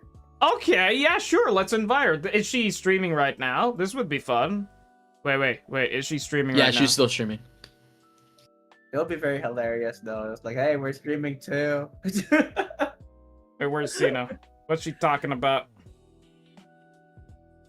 Okay, hi, everyone. Oh, yeah, don't mind me, guys. Ignore I'm okay, actually yeah. farming now for. Hello, good Diamond. evening. How's everyone doing? I think everyone's great, Uchiha. Arigato. Very And late to the Ronnie's party here. of Oh like yes, Ronnie. literally Yes, it's an farming, important thing that I but, wanted to I'm starting. explain in 30 sentences. Yeah, I'm lucky because I get to pre-farm everything for Banyue except for his relics. But then I also get to farm that after because apparently it's second half, right? So I don't really have to worry too much. Thankfully. But I already have all his resources to level him, so I'm good. But I don't think Banyue is going to power creep What's happening? Are we getting raided Monato, or something? right? I don't don't know. think so. 26 people? I mean, they have I mean, the same- M6 Monato, I think they're gonna Am I be the getting same. raided? I don't think they're gonna like power creep, but I just like him, right? Like, I just really like how he I have fights. to- It looks fun as hell. Fun over meta for me. Are you guys but from the Discord? Because I mean, that's like rarely that people show up in Discord. I'm lucky but enough thank to you so have much for everything he joining in. needs. So You basically, know, if I went now for we all Dylan, attract I would more be broke, viewers. so that's unfortunately I great can't to go for know. it, but- So everyone guys, who's calm down. new, I would really want you guys to right, like, right. honestly, I'm not really. Do you know how to hop in the podcast?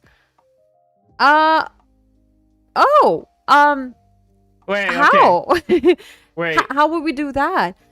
Wait, are you streaming me? Because I was streaming you a moment ago. Not a moment ago, but beginning of my stream. But Yeah, I'm streaming is you that right now. But Jade, I'm gonna tell you one thing. You were watching your podcast, and I was like, okay, he's got a podcast. Let's not disturb him. But Jade, if you promise to explain to us what's happening, because the one thing that I was confused about, I'm gonna be honest here, Jade. So what you're streaming me, right? I knew it. Damn, he's doing a Uno reverse because I was doing the same thing just in the beginning of my stream. I was streaming you. Yeah. Then I was like, oh, that's a podcast. Let me just join. Let's what just I was invite saying her, was, bro. Jade, I'm pretty. So how did you like the new patch? To be honest, Yeah, Goma, that's would how I like feel to know. too. It's the same thing with Star If Rail you too. ask Like, me, if I invested honestly, into Firefly, I feel like she's I dead have right a now, lot of things to understand. Unless there's a Jade, break buff. I'm But the pretty thing is, they have much- I'm a break buffs noob, constantly, you know so the that. meta So, constantly and I shifts remember over. like So it's like my skipping stories, investment like, never falls anything off. to It's the get same thing with ahead like and my finish the anomaly story. agents too. But now that Even if I'm you can't actually brute done force with everything, it, I feel like I they can always go have back like and an start anomaly and buff. understand I think the this is whole the thing. first patch ever that they What don't do have I one. find For from the my new patch? knowledge, at least. It's just So it's hard like, for me to understand. yeah, if the I'm gonna be meta honest, favors Jay. them, It I was think it it's was for me. It was a little fine. hard. Infamous, but shut up! I it would be can't much fun. understand you, girl. My fault. Then how do I stream it here?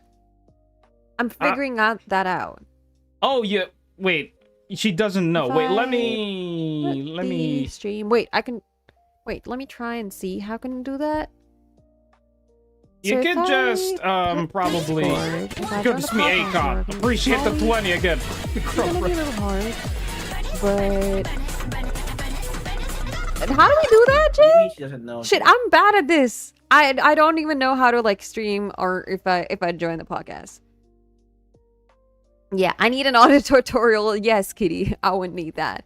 So I can join it, but I'm gonna be the one who has absolutely zero idea how to do that. Yeah, it's, how should I say this? She needs to do the thing. Hold on a moment. I need to find a tutorial for her. Okay, so if I pop into the podcast right now, I'm gonna do, this is gonna be a trial. You can just let the sound play in. Okay, I'm I sorry. hear you. Yo, Zeno. Yeah. Hi. Hey. Well, how should I say this? Dude, this is gonna be really weird because I was listening at your on your stream, watching you right now, and then you hopped in because there's a bit of a delay, right? You could just let the sound play in the background for your question, right? Because what I did, are you using OBS? I am. I don't know if it's. I don't. Yeah, I am using OBS, and I do have the Discord voice in like open. I do not know if that would actually work. Hold on. If I open it. You could do it this way. Basically, you know, on OBS, you could add a source link, and yeah, I think it just worked. I think they can hear you. They can. You could wait. I could DM you this on. You could. I don't know if this would work on your end. Hold on. I mean, we can. I think everyone can like hear you. It's just that because we don't know who's speaking, because I don't have that thing that blinks when you that you have on your podcast. That's the thing. That's the thing that I'm doing right now. That's the thing that I'm kind of trying to send you a link right now. Hold on. All right. The Discord podcast link thingamajig. Mm-hmm. Hold on. I can't find it. Okay. Oh, no, that's not it. That's not it. Oh, wait, damn it. I'm sorry, I'm an unk right now. I'm having an unk moment here. I don't even know how to do this. At least you know how to do it. Wait, I'm trying to find you right now. I'm about to DM you something. Try to Should I say hi so that you find me? Yeah, there we go. I found you. I couldn't find you because there's so many people chatting. Try pasting this link on try to create a new source in OBS. Basically, it's you know, the planet one, right? The one that looks like a planet. It's browser. The browser? The browser. Create that and then paste the source there on that link, the URL. Place the URL there and then just slap that on to your OBS. I don't think if that would work, but if it would work, then hold on. I think it did. It worked? Is it showing? It did. It's showing. I think you guys can see it. Can you guys see it? Wait, I'm gonna open. Yeah, they can. Yeah, they can. It worked. Okay, it works. Okay, we're gonna keep it. Now you can just drag it somewhere there. Okay, I see it now. I see it as well. Okay, it's working. You see it? Yeah. It's working. Yeah, you did it. Because I'm looking at Jade's stream. With a web link? That's hella convenient. Okay. Yeah, wait, hold on. I'll show it right. Yeah, I see it right now. Sadly, you can't flip it, but you can put it somewhere else, so it really shows that who's speaking, right? I tried doing that, so yeah. I think we can see who's speaking. Yeah. Mm-hmm. Yeah. Okay, that fixed it. Okay, beautiful. Okay, what was your question earlier? Because me and the boys already had a talk and thought process about it, but it's fun to going back to it just to share a bit more, share a bit more thoughts process, I guess. No, sure. Already out of this world. I do follow Cybernico, so I did see the podcast, and I realized, right. Okay, Jade's gonna be having a podcast with him. I did see Cybernico's stream. So basically, I was introduce them. Yes. So I'll just introduce you, Clark. Okay, just wait a minute. Cyberneco, Infamous, Jade, these are all Triple Z creators too. I basically got to know Jade because he rated my stream once, and then I do hop into his streams because he has the most easiest way to explain Triple Z. Whenever you pop up into the stream, it's not like you don't understand what's going on. It's pretty much easier, and I actually fell in love with the game because after Jade rated my stream, it just felt really nice being a small creator when you get rated. So yeah, these are creators you can definitely go and I do follow them. I have subscribed them, so you guys can you see your subscribe thing on YouTube? Then you can go and follow them. I'll send the links. Okay, I'll send the links. Okay.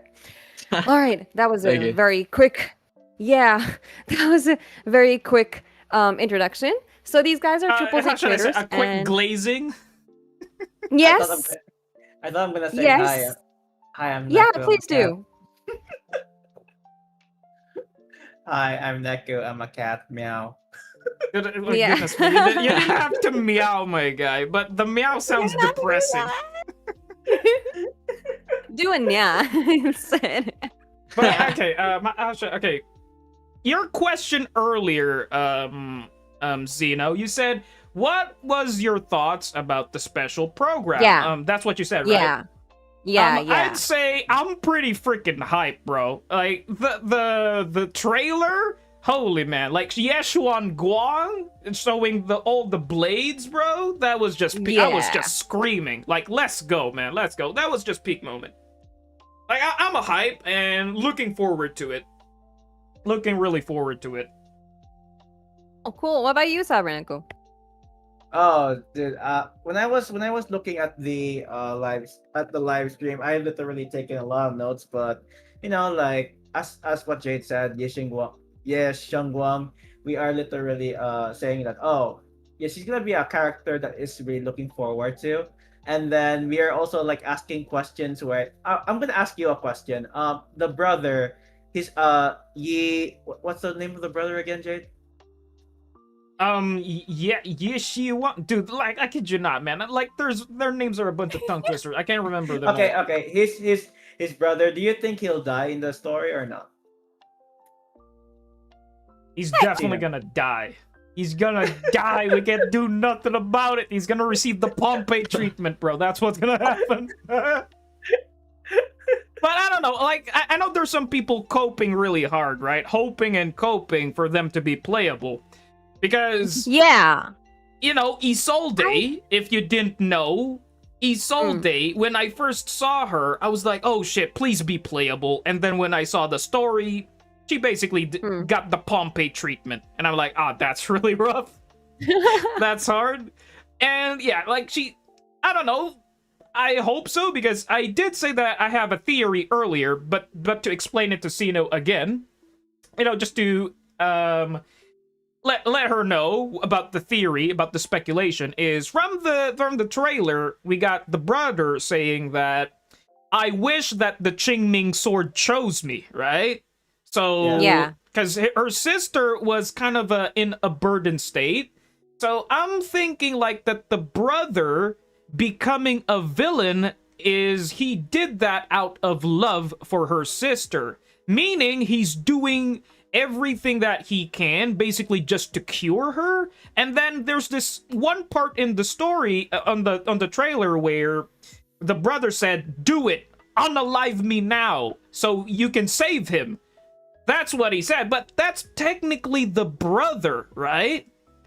That's basically the brother where he's having like a villain persona. I'm still don't know, but maybe there's probably personality issue taken over in my understanding. I feel like he was with Sarah, if I recall. He was with the only person who's what they show is left is Sarah from the Exaltus, and I feel like he joins the Exaltus so that he can keep his sister safe. I feel like that could be one of the predictions. Yes, because again, what I really like about the ZZZ is they really stayed on the lore. Yeshuan Guang, basically the sister, went into secluded training up in the mountains. Basically, she went in secret solitude training, mastering the Qingming sword, probably. And Summit. From the story, you know, the latest story right now, we saw her, right, with Belle or with Wise, with whoever you're using. And that's basically her time where her training is finally done. And this is where the brother is now really rushing in, doing everything he can to basically save her sister from the Qingming Sword's curse. But there's still some missing pieces, like some pieces that I don't know, but I'm kind of thinking that the speculation about the brother literally risking trying to find a cure or trying to find an answer to basically help her sister out by becoming a villain, right? So he. But then how does Yushuan's like sheath? She gives Xingguan the sheath to like control. Like Miyabi has this thing for her sword. Where does that come from? Like, I mean, of course, if that works out, can they not? Do they have to get Yishun? Okay, I'm bad at names. For the sister to like, you know, yeah, that's the tough part. So for her sister to not get corrupted, or does the sheath not work? That I don't know, right? I feel like it's a different curse. Like different curse, like yeah, it's a different curse, but we still don't know because technically we saw from the scenery trailer, right, that it had a special casing, like a big ass casing to hold the Qingming sword, and maybe you really don't need to. Maybe that sword, that sheath, big ass sheath, is keeping the Qingming sword's curse at bay, meaning it's not that really crazy. Or maybe, I don't know, I'm just speculating at this moment, but maybe when it will all explain from the story, from the lore, that maybe that's why Yeshuan Guang is not being affected by the Qingming's curse, because Yeshuan, if maybe might have found a way, because technically the devs did say that Yishuan was the one that created this sheath for the Qingming sword, so it won't be that much of a crazy because her sister had the same fate. Yeah, so probably that's the case, because again, we don't want the main character unaliving, which, you know, the playable character unalive, right? So I guess that's the case, but now my speculation about the brother trying to save the sister is kind of pointless, you know, because again, why are you risking your life when when your sister is fine? When you because have a of solution. Yeah, exactly. That's what I was thinking of, you know. What does the role of the brother play when you already have Yishuan working her ass off to get like a sheath so that she's protected from you know, the corruption? That's how even Miyabi survived, you know. That's how she also has a case where because even it's the same story. I think in the end, the story writer also mentioned Miyabi, where he compared the Qingming sword to the sword that Miyabi has, and both have this kind of cover. But what I feel what the brothers' role be is, because we know that the last Exaltus member is Sarah, and because he's stuck with Sarah, because he needs to make sure that his sister, no matter how, is protected. Somehow, maybe Sarah would know how to, you know, undo the sheath, and maybe that would cause her sister to get into trouble, and that's when the brother just comes and saves. I don't know. This is like typical predictable story. That's pretty nice. That's pretty nice. I would say that's kind of good, Dino. It could be, however, how should I say this? It's like, it's one of that anime type story where you're trying to protect your sibling. Your sibling's training, right? The sibling wants to be strong, but the brother or the other sibling wants to be strong as well. So the little sister does not need to train. Therefore, I could just protect you. You don't need to train. I can protect you, like something like that. To the point where that's like you know, or like Naruto has, I don't know if you watch it, but like Naruto has this Itachi who's like protecting Sasuke becoming the bad guy. Yeah, like that. I also watch Naruto, you know, the OG Naruto, but not the Boruto anymore. Yes, none of them. Yeah. So I thought that maybe that could have been like the story. Another thing that I really wanted you guys to know, because obviously again, I think I'm I'm the newest when it comes to playing this game. So there are a lot of things that people were happy about. I don't know what it was, but people were talking about how a lot of things that have been made easier for the Triple Z players when it comes to discs and stuff. What's that about? If you guys can like if you have any Okay. information. It's 2.5, basically I think, yeah. Yeah, it's 2.5. It's basically the substats are guaranteed now. Basically a way the devs really didn't make a specific saying. They just say that they are looking to fix the RNG issue. The thing is, when it comes to the building of the agent, the disc, is that we have an RNG system, which means the substats might, like, for example, wait, maybe I should show my game here so I can literally, portray this a bit more better. Hold on. Okay. Basically, for example, if you have a disc that has 2 good substats, right? Like, for example, you have you have crit rate and crit damage, and then the last 2 substats is kind of obsolete. It's kind of horrible. You don't want the substats to roll there, because it's not going to benefit the agent. You much prefer it to roll to the good substats, to the crit substats.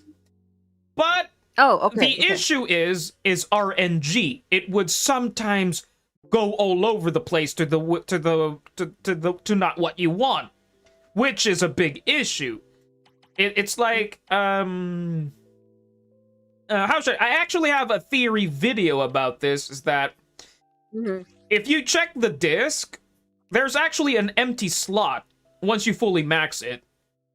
My speculation and theory about this is that, why is there an empty slot here? It could be one thing that they might slot in an item here to basically get a guaranteed substat. I don't know. That's just my prediction. It would be fun if they go that route. It would make building a bit more complicated, especially for newer players that don't know, like, for example, for you as well, that you don't know. Yeah, it would be a bit more complicated, so I guess they would not go that route. Maybe instead they would put in a slot in item here that it would consume, therefore the empty slot would disappear. Basically, an item you put in here, you pick a stat that you want, and then it would consume, and then the empty slot is now gone. Therefore, you can't really abuse it, you know? You can't really use it anymore. You can only use it for once. That might be the route as well. But we still don't know, but all I know is that the devs told something that you're going to get a guaranteed substat, which means a specific substat. You can get a specific substat that you want, meaning building agents is a lot more easier and RNG less, because it takes, with this RNG, if you're like trying to build an agent to be like around better substats. I know this is technical difficulty stuff to explain, Zeno, but the substat count is important. You need to be around 25 to 30 substat, close to 30 substats if you want your agent to perform really well. That's for damage dealers. Mainly damage dealers need to be at least 25 to 30 substats. Okay. To count substats is a plain substat on its own. I don't know if you're watching my stream, but I'm actually explaining I am actually on the side. Oh, on the side? Okay, Yeah. Gotcha. I don't know if you're seeing this. I know there's a bit of a delay, but just to explain it, a level 0 disc, on its own, this is already showing 1 substat. Okay, like, wait, let me show a better disc here that has this one. Like, for example, this one. See, you notice that it's highlighted, right? This is a good quality of life change where the devs highlighted the substat, meaning these substats count as 1 substat. Even though the disc is 0, it is counted as 1 substat. And the way you count substats is like this. Okay, it has 3 too, right? This is basically 5 substats in your view, but it's not 5 substats. It's actually 7 substats, because if you're counting out the flat one, the first one with 0 rolls, that's equivalent to 1 already. So what you count this is 1, then plus 3, that's equivalent to 4, and then 1 plus 2, that's equivalent to 3. So it's equivalent to a 4. Wait, did I miscount? 3, 5, 7. It's equivalent to a 7 substat roll. That's how you count it. That's how you count substats. And in total, if you count all of the substats, you need to be around 25 to 30 substats in order to become much more, to be in the standard level for clearing endgame, The issue is that upgrading a disc, the RNG sucks. Okay? This is what the people are kind of complaining about. Now that the devs talked about that they're planning to add a guarantee way, which means throwing away the RNG, which is really fun. It made all the player base really happy, because when it comes to building agents, it would literally take weeks or even months in order to get like close to 30 substats to get the perfect build. It would literally take that long. But with a guarantee substat, it would make building a lot more faster, a lot more easier. Therefore, you don't need to start wasting materials after materials because of this horrible RNG curse. Because in my I don't belief, get to do maths. I think I'm happy about that. how should I say that? My understanding is better substats have a low roll, and horrible substats have a higher possibility to roll more, But having the guarantee system, that's just basically it. So, so that's the explanation. So basically, conclusion: you're not doing any maths. It's an easier to build your character, because I swear, there's one thing that I lack in doing is literally my disc. I think the one thing that I've been building on is probably the ones that we usually do, the skills. I think I usually go and try and work that out. When it comes to like working on a disc is when I always falter. The fact that I can farm, it's like, it's like equivalent to like when you go to WUWA. It's like, I would say it's much more easier to go and farm for echoes, but coming here to farm for like discs and try to gather that up and do the maths, it's just, that throws me off. I think that's where I lack. So I think if they did that, I would just predict that it's become easier for me. Yeah. The downside is, what I fear about this is, it's not going to be easy access to get these guarantee items. You really need to grind for them. They're probably going to be, how should I say this, only a limited use, or you can only, like the same case with hi-fi. No, not hi-fi, but what item was that? Hold on a moment. Hold on, I'm opening the game again. It's this material. Where you can get this in advance. Maybe they might throw this in events as well. The tuning calibrator and the hamster cage. The tuning calibrator and the hamster cage. Basically the same case as these items, where you can only get a few, but not in abundance. You know what I'm saying? Which means these 2 items are very kind of scarce, or should I say very rare materials that you do not wanna waste. So that new item might have the same treatment as these 2. That's just my understanding. Interesting. But I feel like it would, it's still, I would say still better, because when it comes to, I feel like I still have to start comparing with other games to keep understanding what exactly discs do. And again, it's like, it's for me, I think the only difficulty that I have is to try and find where to farm for what. And oh my god, it's the other thing. Oh my god, the blue ones. They're called the weeklies. What are those things? The hearsay. Oh my god. Of the fact that every time I try and complete that, it just pops up one more. I don't know how that happens, but Yeah, I'm probably now that it's gonna be out till 26th, if I'm not wrong. I think the new patch is gonna be out on 26th. I'm probably gonna be just going back and trying to figure out how to complete my agent stories and all of that. That's a big deal. But what do we talk about, like the banners? I mean, we got like Banue and Dylan. Who are you guys like thinking of pulling this time? Okay, I'm gonna let Should we go for a roll? Okay, let's start with me. Okay, Dylan. Infamous, Yeah. go ahead. Banue. Me, I'm kind of planning to pull for Dylan because how should I? Your boy Infamous is kind of in the opposite way, but pretty much sure Sino is in the same boat as Infamous. I know you're planning to pull for Banue as well, Sino. Yeah. Yeah. Yeah. I literally, the first time I saw, like, the first time it was mentioned, like, after Minato, I think it was Banue, which literally I was like, okay, I need to really, really grind for it. So I'm literally grinding so that I can actually go and I need to, like, get my, I don't know how many, 160 or some polls to actually get Banue. But I'm really going for that. But then I thought about it. I was like, you know what? You need, like, good support characters for the, always, it comes down to that. It's like, but he's the damage dealer, if I'm not wrong. Yeah, Banue is a damage dealer. Yeah. So I was like, maybe I can actually go for him. And I feel like when I looked like the video of the trailer or the stream of Triple Z, they showed how Dylan like needed like her attacks become really great when you have like good support character. I think that's like, and I don't have that support character, to be honest. I think it's Yishuan, if I'm not wrong.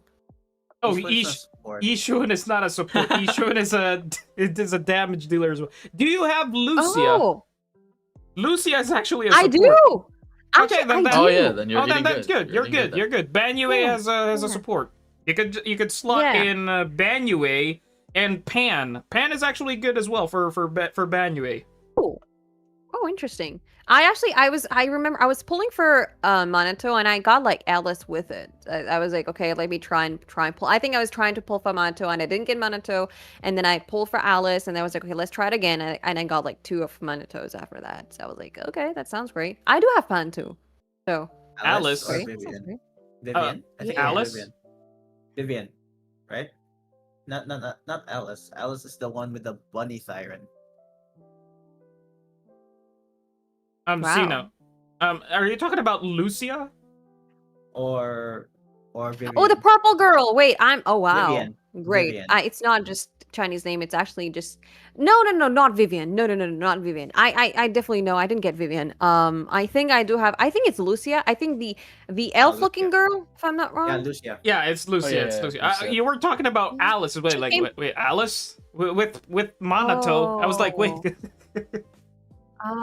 Yeah, no, but yeah, I think it's Lucia because they came together, if I'm not wrong. I think. Okay, so they it's both were Lucia. there. So it's Lucia. It's Lucia. Yeah. So yeah, you could pair up Lucia with Banue, because again, Lucia is a rupture support and Banue is a rupture DPS. So you could pair them up both, and they're gonna do wonders. And for I don't know, for the third party member, I guess you could slot in a stunner or Pan to just buff up more. Maybe I don't know. Buff up Banue even more, because Pan is actually a good rupture support, because Pan's it's just easy to play. You just press EX skill and then you quick assist back to the damage dealer, and he or she will be buffed with rupture buffs thanks to Pan's buff. See. Wow. Damn. I feel like I should be like have like a notebook right here to just take in notes quickly. Damn. It takes a lot of study. I swear. Yeah. But no, overall, I think I pretty much love I mean, honestly, when I saw Banue's and his ult, I think I was like, that's crazy. The first thing I remember seeing when I saw Banue, I was like, okay, that's forearms from Ben 10. Because, yeah, forearms. But, yeah, I mean, forearms. Well, the first time when I first saw Banue, my first thought process was, okay, your boy is a robot lion. But when then he saw the arms, and then he went, he turned to a fire mode, my thought process was Ashura. It's like, oh shit, he's Ashura. Yeah. Yeah, with the fire too. Yeah. Same case, and then same ab structure as well. Even right now, Sure. it's still groaning. No, but I think it was cool. And the ultimate, I think it's a falling, it's called the toppling mountain. Okay. That, I think I love that ultimate move, that toppling mountain. I think it was pretty cool, I would say. The So earth that's bending one thing thing. I would. Zeno, Mm. Zeno, I hate to break it to you, but you need to lock in if you're planning to pull for Banyue. I know. No. Let me It speak is- first. Okay. Banyue is going to be probably the second most complicated champion because he's combo dependent, not she. He's combo dependent. He's kind of like, do you know how to play Tekken? You know the Tekken combos, right? Like you're pressing Yeah. combo top, left, right, top, and stuff like that. That's Yeah. how I understand Banyue. He is very Mhm. combo timing dependent, so you gotta lock Yeah. in and learn the moves, learn the combos if you plan to play Banyue. Just a bit of a heads up, especially that you're still kind of new. But Yeah. again, GC is not a fighting game; it's a hack and slash. To be Yeah, fair, but it Mm. to be fair, it is kind of in the same boat as a fighting game because we do, shout out to EOXS. Technically, he doesn't even know that we exist and we're talking about him, but he's actually started playing Tekken. Same case with Foxhole. Foxhole also started playing Tekken first, Street Fighter, before he hopped into ZZZ, because technically it's the same type of a game style where you're mashing buttons, playing, fighting, except you're fighting with the bots in the game, right? But it's fun. Yeah, but I would say I think I got into Triple Z because of that. I think that was the one thing that actually got me into Triple Z. I think that's something because Tekken is something I think, especially as an Indian, I think a lot of us have actually played Tekken as a kid. I think we all used to. So I think that's one thing that pulled me into. I mean, apart from the characters, I think it was definitely the fighting that actually got me into Triple Z. Yeah, that was the main reason why I still stuck with it. Yeah, I love arena fighters, 3D arena fighters. So playing ZZZ really reminds me of I don't know if you guys ever heard of Storm, but like Naruto Storm, it reminds me of that. Or like Demon Slayer Chronicles, like any 3D arena fighter really does remind me of that. Oh yeah, yeah. Also, kind of, dude. That game that's so nostalgia, bro. That unlocked me a memory, bro. I used to play that in my young days, bro. Naruto. ZZZ reminds me of it though. I really like it. It does remind me of a 3D arena fighter. It might not be like a traditional fighting game, but it's really fun. I mean, for me, I only think that mine is like a hack and slash, like Metal Gear Rising Revengeance. But I always think about ZZZ. I didn't really think about it like it's a fighting game, because if it was like, oh no, it's not a 2D game or a Naruto Ninja Storm game. It's like for me, it's like a hack and slash game. So I was like, alright, I'm enjoying this. For me, it's the dodge and the parry mechanic, which is so satisfying. I'm a big fan of those type of games where, like, Same. for example, God of War. Well, technically the latest God of War, where you could dodge manually, but no dodge animation would happen. But the parry mechanic is really satisfying. Basically able to just parry all the enemy moves is kind of satisfying. And for me, when I discovered that to ZZZ, and it's way more satisfying, it's way more impactful. It's like once you really dodge, you really saw it, it slowed time, like something like that, which is really satisfying. Yeah. And then when you parry, it really hits hard, right? Like, holy crap, that's so satisfying. You could get the character just skiing in the ground, like really blocking it. That's really satisfying. So yeah, for That's me, true. it's the dodge and the parry mechanic. I feel like that's the reason. I think when it comes to gacha games, I think the Wuwa is the other one, and I feel like the parry was one thing that I had struggled with when beginning with Triple Z. But I think that playing Wuwa along with Triple Z, I think it just built up the whole thing about trying to learn how to parry. I think that's how it. And then the parry is just so beautiful. I would say the whole thing that works out, it just is so smooth, and I feel like the fights are so. That's the reason it's so. I don't know. I mean, I miss the event where you basically photograph. I think there was a photography event that happened. I think I was trying to do like Wuvas just yesterday. So, you know, you see how clean the moves are when you play like fights like Triple Z and Wuva. So I think it took me some time to learn how to parry, but I feel like the more you play, the more you do. That's the reason I like grinding too, so because you learn more. And basically I'm literally playing Triple Z because of the characters and the fights. I'm gonna be honest. So yeah, I'm pretty happy about it. So, how should I say this? How should I, Sino. Hugo is actually rerunning. Thoughts on that? Yeah. I saw that. Are you I planning? think Are you planning? Yeah. I mean, I'm just so close to that. I'm like, I really want to. You know what? I was just playing Trigger Story a day ago, and I was actually hoping for no, not Trigger. So it was Lighter. It was Lighter, the guy, right? Kaleidon's son, the one with the scarf. Yeah, Lighter. Yeah. So yeah, okay. I keep forgetting. I confuse him from Trigger.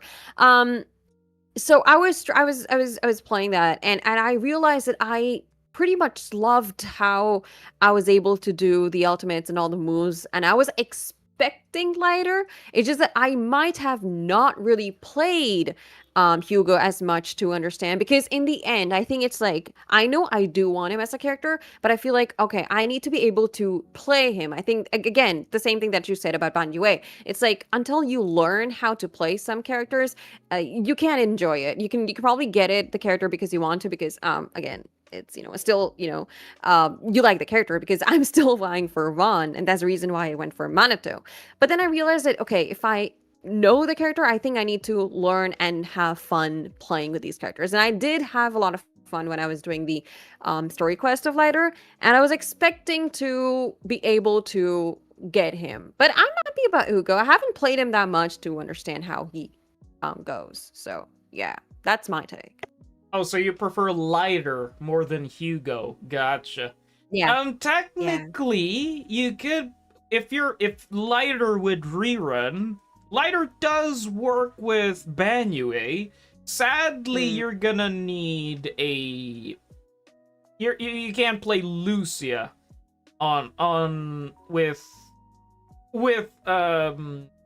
Lighter, because Lighter's additional ability won't unlock, because if you don't know, Lighter's additional ability, in order for it to unlock, you need to be in the same element, or an attacker, or well, not same element, an attacker or a faction user, which is, you might slot in Lucy instead, just to unlock the additional ability, so you can have a support, Lucy a support, you know, the one, you know, the small girl that throws the boars. Yeah, elf. And then and then Lighter as the stunner, and then Banyue as the main damage dealer. You could go that route. But how should I say this? I think you could go for that route, or you could pull for Dylan, because Dylan is actually Dylan is actually Banyue's best in slot, because again, just to explain to you how insane Dylan is, just to glaze on your girl, is Dylan has the same ability that Lighter provides. Lighter actually has an ability that extends the stun duration for 3 seconds. Dylan, however, also has that, which means she extends the stun damage duration for 3 seconds. Another thing is she provides a crit damage buff for attackers, and a sheer force buff for rupture teams, for rupture DPS.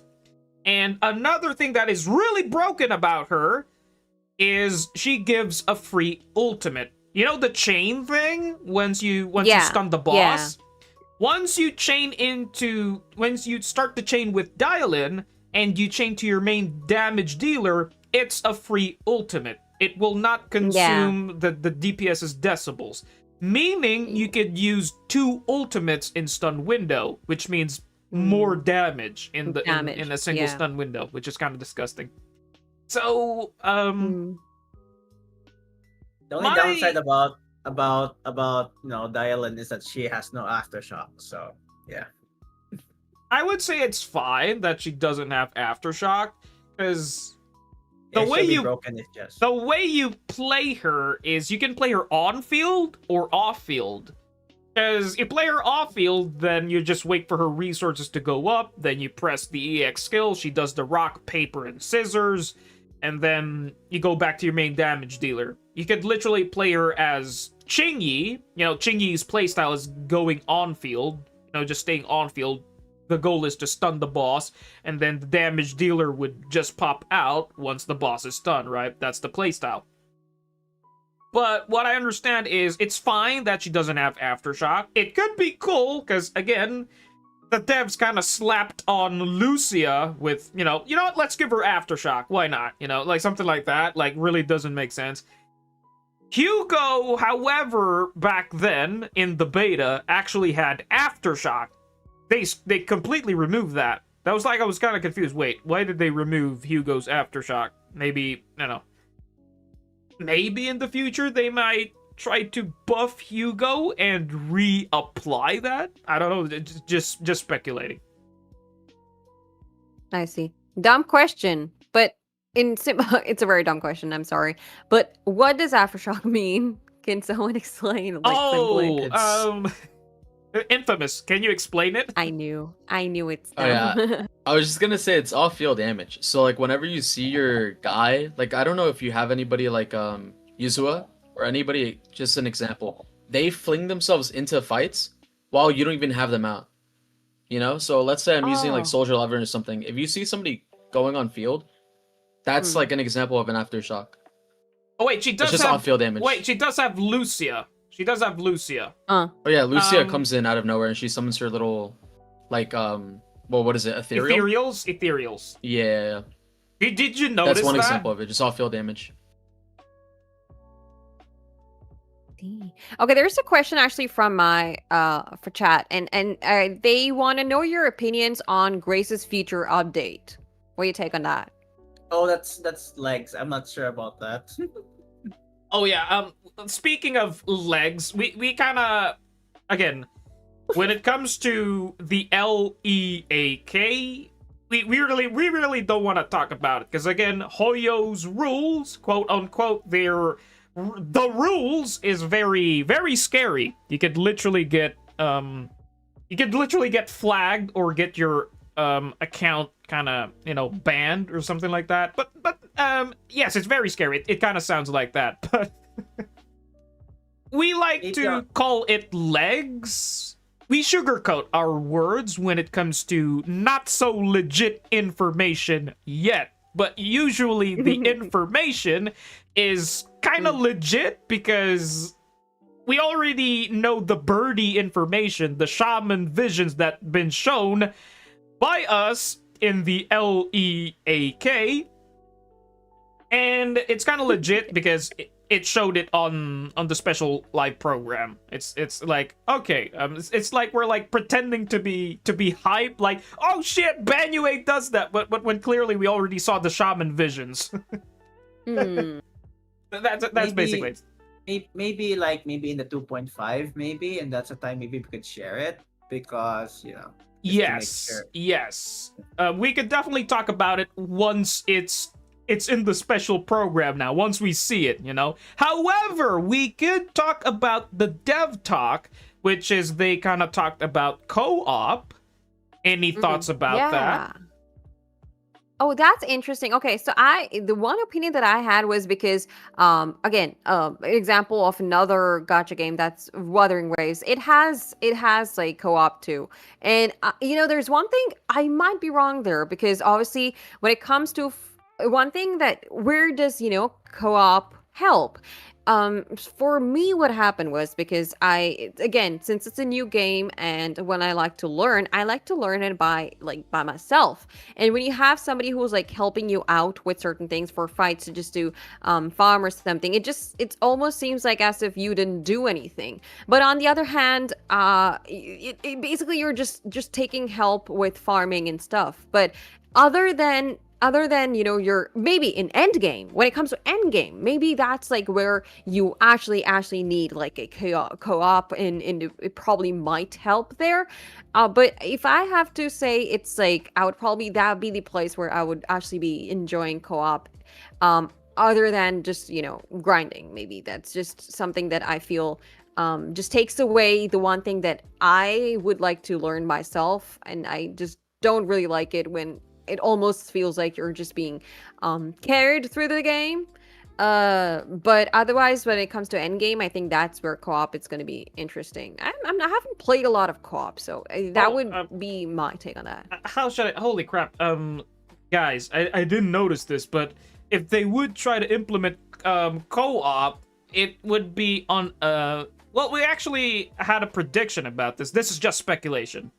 That they did talk about a co-op, and they did say they might do it like an event first, because the devs talked about this, that it is really difficult to implement the combat system, because we know how the combat system works in ZZZ, right?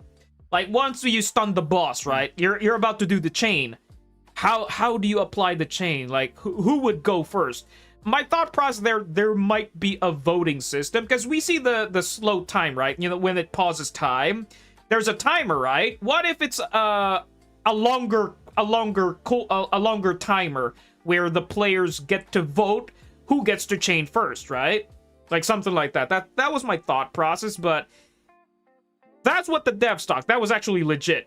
This is the speculation part where I'm kind of might be disappointed with the co-op. It's like, I don't know, it's like maybe you just co-op just to help for the dailies? Oh no. Yeah, that's crazy. They already said that that's what I'm their saying. plans are to expand on what they had on beta. And the thing is, in beta, they had it for weeklies only. So if you, let's say you had nothing to farm, and you could do weekly bosses infinitely, right? They had an option back in beta where you could actually invite whoever you wanted, and you could do PvE with them. So there was no PvP, there wasn't endgame help, there wasn't anything crazy. It was just for the weekly bosses. For me, I'm actually looking forward to beta, or not beta, my bad, any form of PvE or PvP. I actually like multiplayer in general. I would love multiplayer. But yeah, I agree with you. Like, in general, I think it would be more fun if we had PvE in like endgame content. I think that would be fun. Because if we're doing casual content anyway, it doesn't really matter. I think I don't know. I think it'd be interesting to see endgame PvE.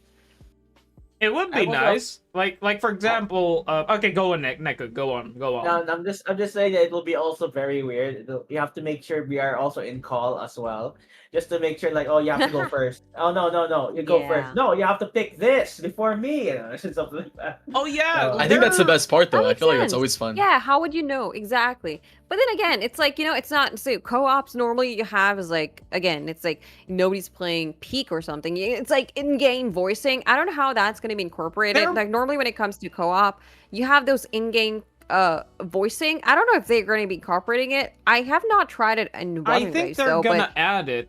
I think they're gonna go that route. Because shout out to Kete. I actually watched his video about how to improve the co-op. He did say that he watched the previous co-op, back in the beta, when the devs showed it, It's like you have no mode of communication, right? How would you communicate? Like, one thing that caught my interest is basically adding, an in-game voice where you could literally talk. I think that's the case. And another thing to add is if the co-op would be just for weekly bosses, I think that would be fun, because again, you're co-oping. But what if you had, like, for example, shout out to your boy Vortex. if you didn't know, Vortex's account is actually a whale account. Therefore, you literally don't need to do anything. Like, hey, Vortex, can you help me do the weekly boss? You could just stand there, do nothing, and he's just deleting it in one click. Yeah. I would say, now looking into that perspective, I think they might not be able to implement co-op in endgame content. You know, basically on Deadly Assault. I think they're not gonna do that. Because again, if you have somebody with, you know, with Mindscapes with a whaled up account, then you can, like, you're literally carrying the person that you're trying to help. You don't really need to do anything. Exactly. And I hate that, to be honest. And also, there's someone in my chat saying, 3 asterisks in one game, let's go. And then when you do oh, you'd be just dancing, goodness me, nonstop. I know. We're like, it's just... No shot they allow you to choose the same characters, right? That'd be insane. Yeah, 3 Miyabis or something crazy. I doubt it. Oh yeah, like holy frick, bro. 3 Miyabis? That'd be disgusting. Knowing Hoyo, they're just gonna follow the same thing that they done with like Genshin and stuff, because that's the only game as of right now that has multiplayer, and in that game you can't choose the same character. You know? Yeah. And in Wuthering, also, like, speaking of voice chat, I think Xeno was trying to say something about that, but with Wuthering, I don't think they have any voice chat at all. No, like, you can type to people, but you can type that's people, not yeah. the same, And then imagine you're like in a battle and you're like, wait, let me type in what we're doing strategy. Exactly. Nobody's doing that. Like, nobody's doing that. Yeah, it's just I would like, love like like proximity ham or and something. slash, That would be just so press fun. buttons, deal damage. What are you doing? let me type, and then by the time you type, your character's dead. Like, oh shoot. Yeah, it's rough. I mean, I seriously don't understand, like, what was, like, you know, when it comes to Wuwa, like, what were they thinking? The only thing I was able to confirm was, like, okay, are you there? Yeah, I'm typing. Yes, I'm there. I'm somewhere around your world. I think that's the only thing I was able to figure out. I mean, the invoice, I think, because we've played games like, you know, I've played games like Peak and or Repo, where you are talking with the other player, right? You're, you know, that makes more sense. But when it comes to gacha, it's primarily you're supposed to farm, and you're just getting a co-op because you just need to take help from someone who's going to help you through that. I mean, then what's the point of the whole thing? I mean, you're supposed to. And so, I mean, co-op, I've never been able to figure out exactly where does co-op actually help when it comes to gacha games. I have a fun idea, and I was gonna ask every single one of you, but I already had a little bit of a conversation with Jade. I wanted to do like a tournament system, because right now I'm pretty sure what they're gonna do is they're just gonna introduce multiplayer regardless into the weekly bosses. I'm pretty sure they're just gonna do that again. If they do, I want to have like a tournament format where you can have 3 people, and whoever clears the boss the fastest will go up in like an upper bracket or something. I feel like that'd be fun. Pretty cool content, you know? I feel like that would be enjoyable.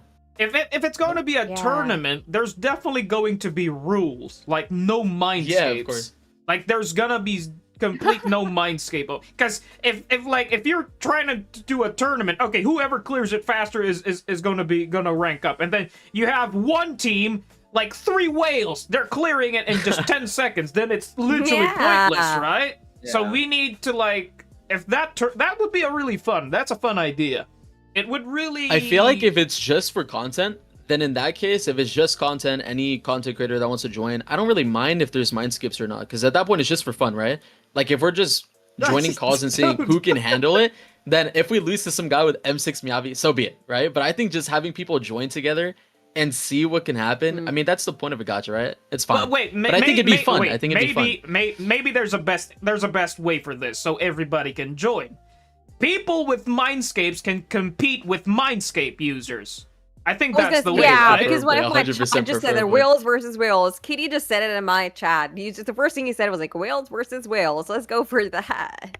Yeah, that's basically it. That would literally separate the whales from the for the free to players as well. Because again, we do have free to play sweat lords, right? That can literally get high scores. So it would be. I mean, we could regulate it. But my point is, would you guys be down for that? Because I was asking Jade earlier, like if I did set up like a tournament format and we did do something like that, like a fun little tournament, whatever. Would you guys be down? Because I'm actually That's excited for cool. PvE. I'm happy for multiplayer. Yeah. That'd be fun. Poor That would, versus so poor. I feel like that's a great idea because normally like I know we're all content creators like trying to do that on ourselves, but that would be like one platform where we have all of us together, and it just it would probably be a pretty nice thing to learn and to interact, and it'd be again for content wise, I think it'd be fun. I think it'll be nice.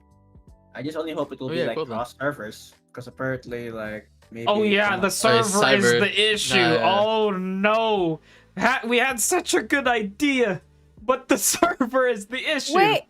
Don't want to burst Oh your bubble. wait, Sorry, you guys. guys don't have. I have Asia, I think. Yeah, Oh, I I'm actually on have an Asia Asia. account, even though I'm from the US. So I mean, Holy crap, Oh, I don't Neku, you know. can't play with us. You're from America. It's okay. yeah, but I have my server in Asia, so I'm good. But Neku is.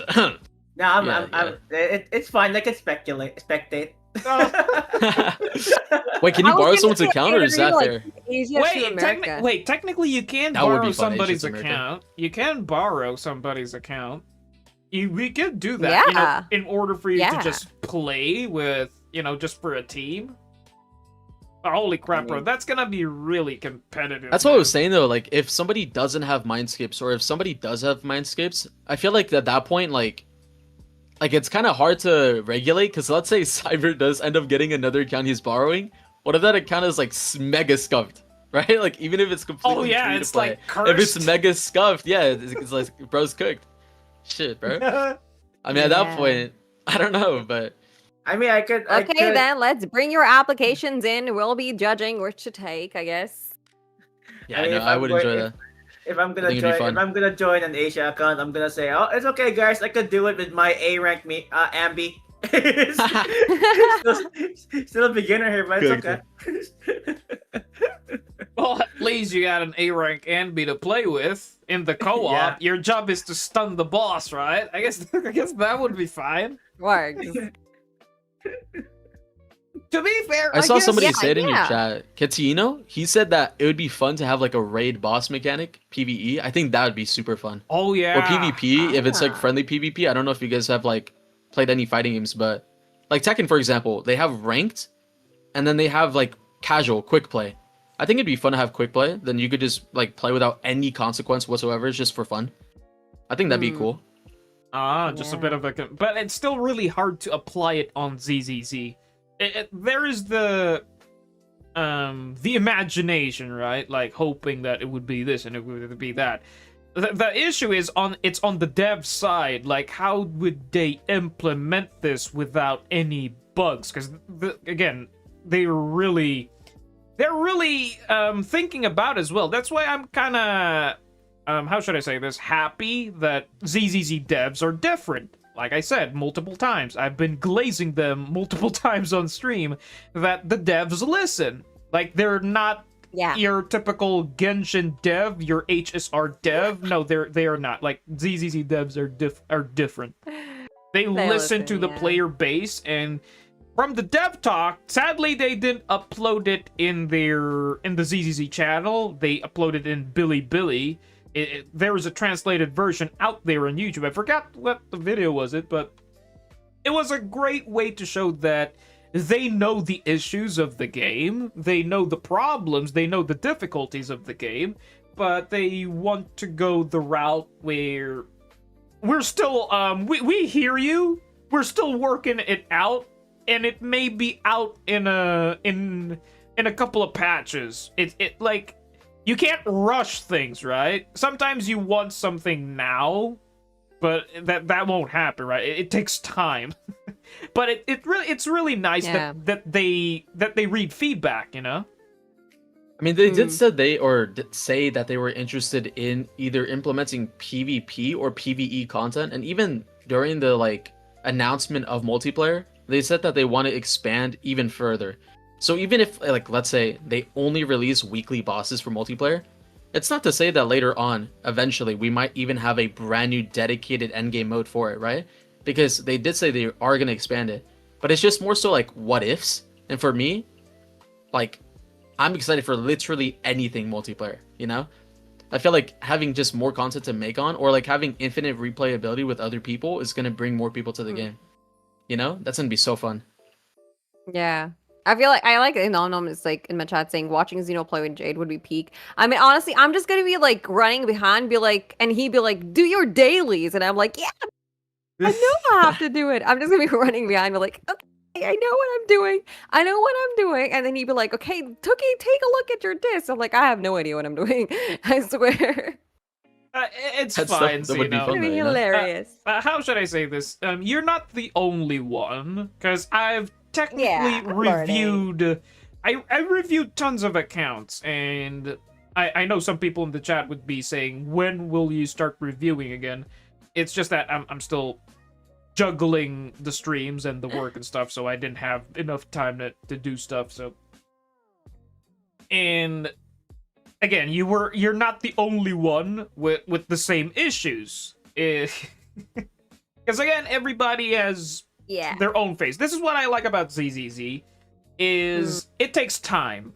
When it comes to leveling up your agents, it takes time. It would literally take you a month to get at least one decently strong agent, 25 to 30 substats. It would take you literally a month. Well, unless if your luck is really insane, right? But now adding that, you know, what the dev said about adding a guaranteed substat of your choice, they did say that in the dev talk, which means it's nice. Therefore, probably building agents would be kinda a lot more faster and less tedious. Because again, we actually talked about this on a previous podcast with the boys, that we already have too much RNG with the building for agents. I do not want more RNG on top of my RNG. We need something guaranteed. Yeah, something like that. Right.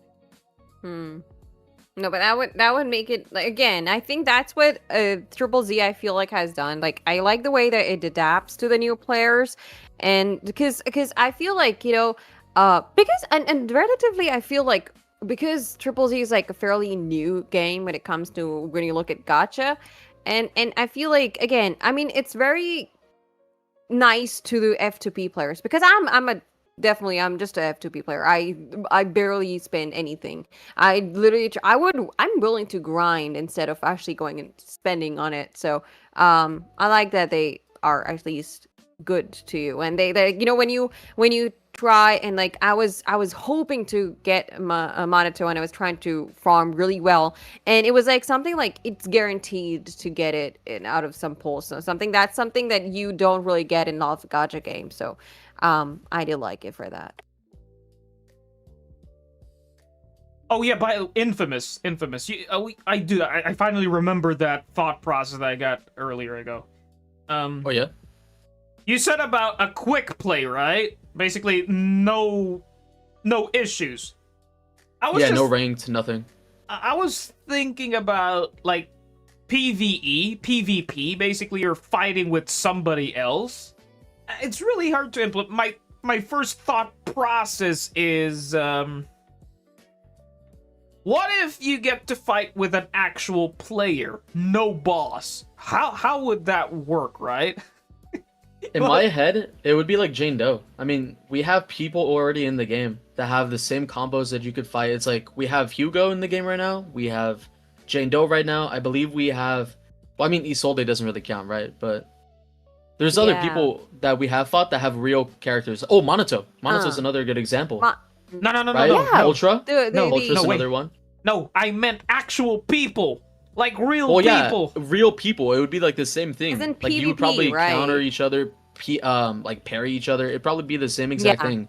But what I'm saying is that if you're talking about like actual characters, how it would look like, we've already fought Jane Doe in the game as a PvE character. Okay, you're correct, a PvP character. Somebody chose, Jane Doe. Like my brain didn't work there for a second. My bad. But then, like, you're also going to Okay. like improve your skills if you're actually going. I mean, if there is a PvP, that would like help you understand your character better. It would help you in understanding where you need to build, And, I think it'll be great because I know exactly that he said, like, we have fought Jane, we have fought the black and white Minato. But then again, if you have, like, if it's a multiplayer and you get to do, like, PvP, that would actually help you understand where you, I think that'd be interesting. Then you can have a tournament, I guess. Wait. Yo, no, that would be fun. I hold feel on. like the team-based PvE tournaments would still be fun, but regardless, PvP would be. Yeah. Wait, hold on. Man, that would be exciting. That would actually. Be Wait, exciting. hold on. Somebody in Sino's chat, Aryan Gian, Sly.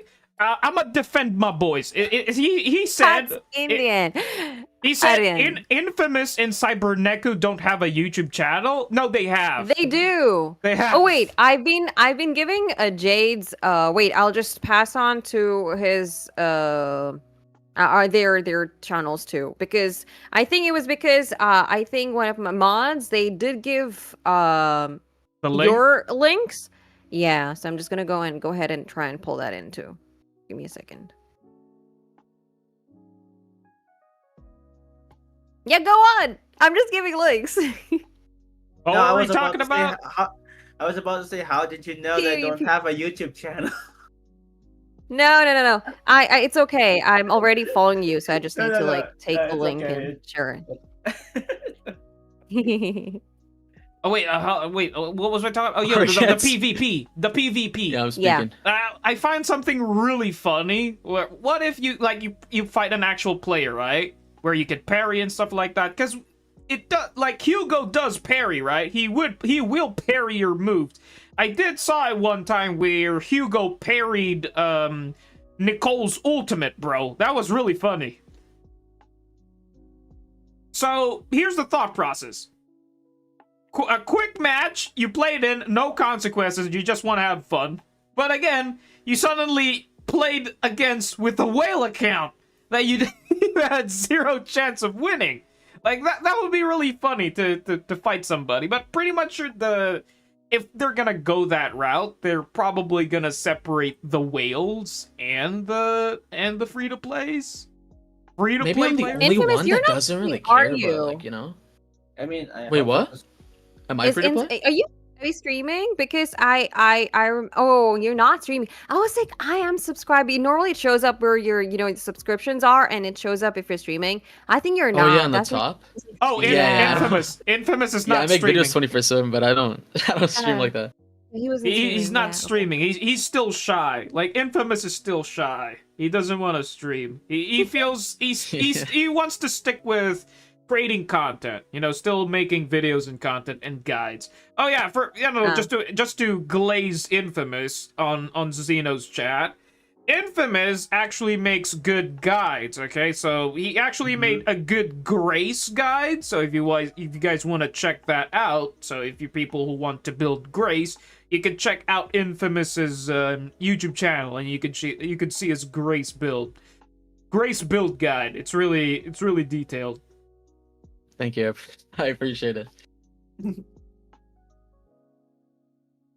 Yeah, I was gonna say though, really quick, I don't really have an issue with like getting destroyed by somebody that spends more money than me, or if somebody has more skill than me. Like, I've never been upset by that. Like, for me, if I'm playing multiplayer, if I'm playing ranked, I have a completely different mindset than if I'm playing quick play. Like, if I'm playing ranked, I expect the game to run good. I do not want to die to lag.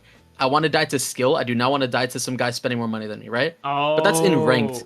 Okay, If I'm playing gotcha. quick play, I could give two shits if I get like bullied by some guy with a bigger credit card, In my opinion, that's just how I see it, but Okay, so flipping the topic. What if you play rank and then you're up against with somebody with Mindscapes? at that point I would have a problem because we're playing ranked and there's no rule set, right? Because I mean, the whole point of a ranked set is like, at least for me, I play Valorant sometimes, and with Valorant, you would expect that in quick play there would be some differences, and in Valorant there actually is. In quick play you do not have overtime. In ranked you do have overtime, so that means that there's more high stakes and you have more potential of like having a legitimate close match in ranked. In quick play, 1st to 13 you win no matter what.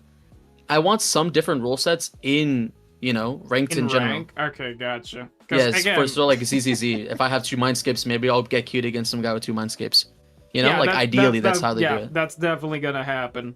I guess that's a great way. Pretty much I don't know, I'm just thinking stupid here. Like, why would that happen? Like, pretty much the devs already thought about it if they do plan to go that route, but I don't know, it's just really funny. Like, you're playing rank, you want to grind, you want to climb, you want to sweat, and then every time you rank in, you queue in, you're always up against with whales. Bro.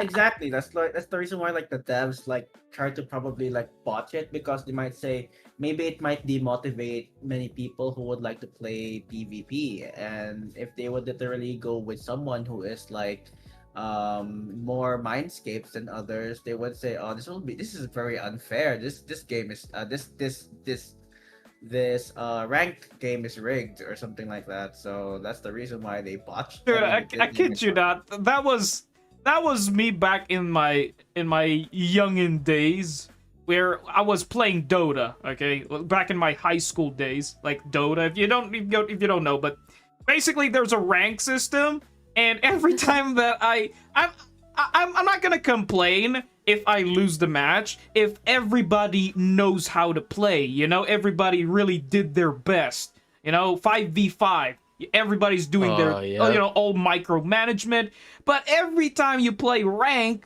it's like, it's always one-sided. Why is the enemy team always cooperating? They're all doing this macro moves, and my teammates are all idiots. Like, what is this? The rank system is rigged. Maybe because that's how it feels, I all of swear. them? I don't know. Yeah. So I hope so that it won't end like that on ZZZ, because again, it's taken a while for them to release the co-op, right? So they're really working on it, right? They're really thinking about it. Like, they are doing a beta test as for now, which is the Bangbu chess. The Bangbu TFT. That's actually probably a test. Also the other one, the Bangbu running one, where you're competing with everybody. Oh yeah, that was just Fall Guys, but the Fall Guys one, the Bangbu Fall Guys one. See, I think they're okay. I think they're actually already implementing the co-op multiplayer.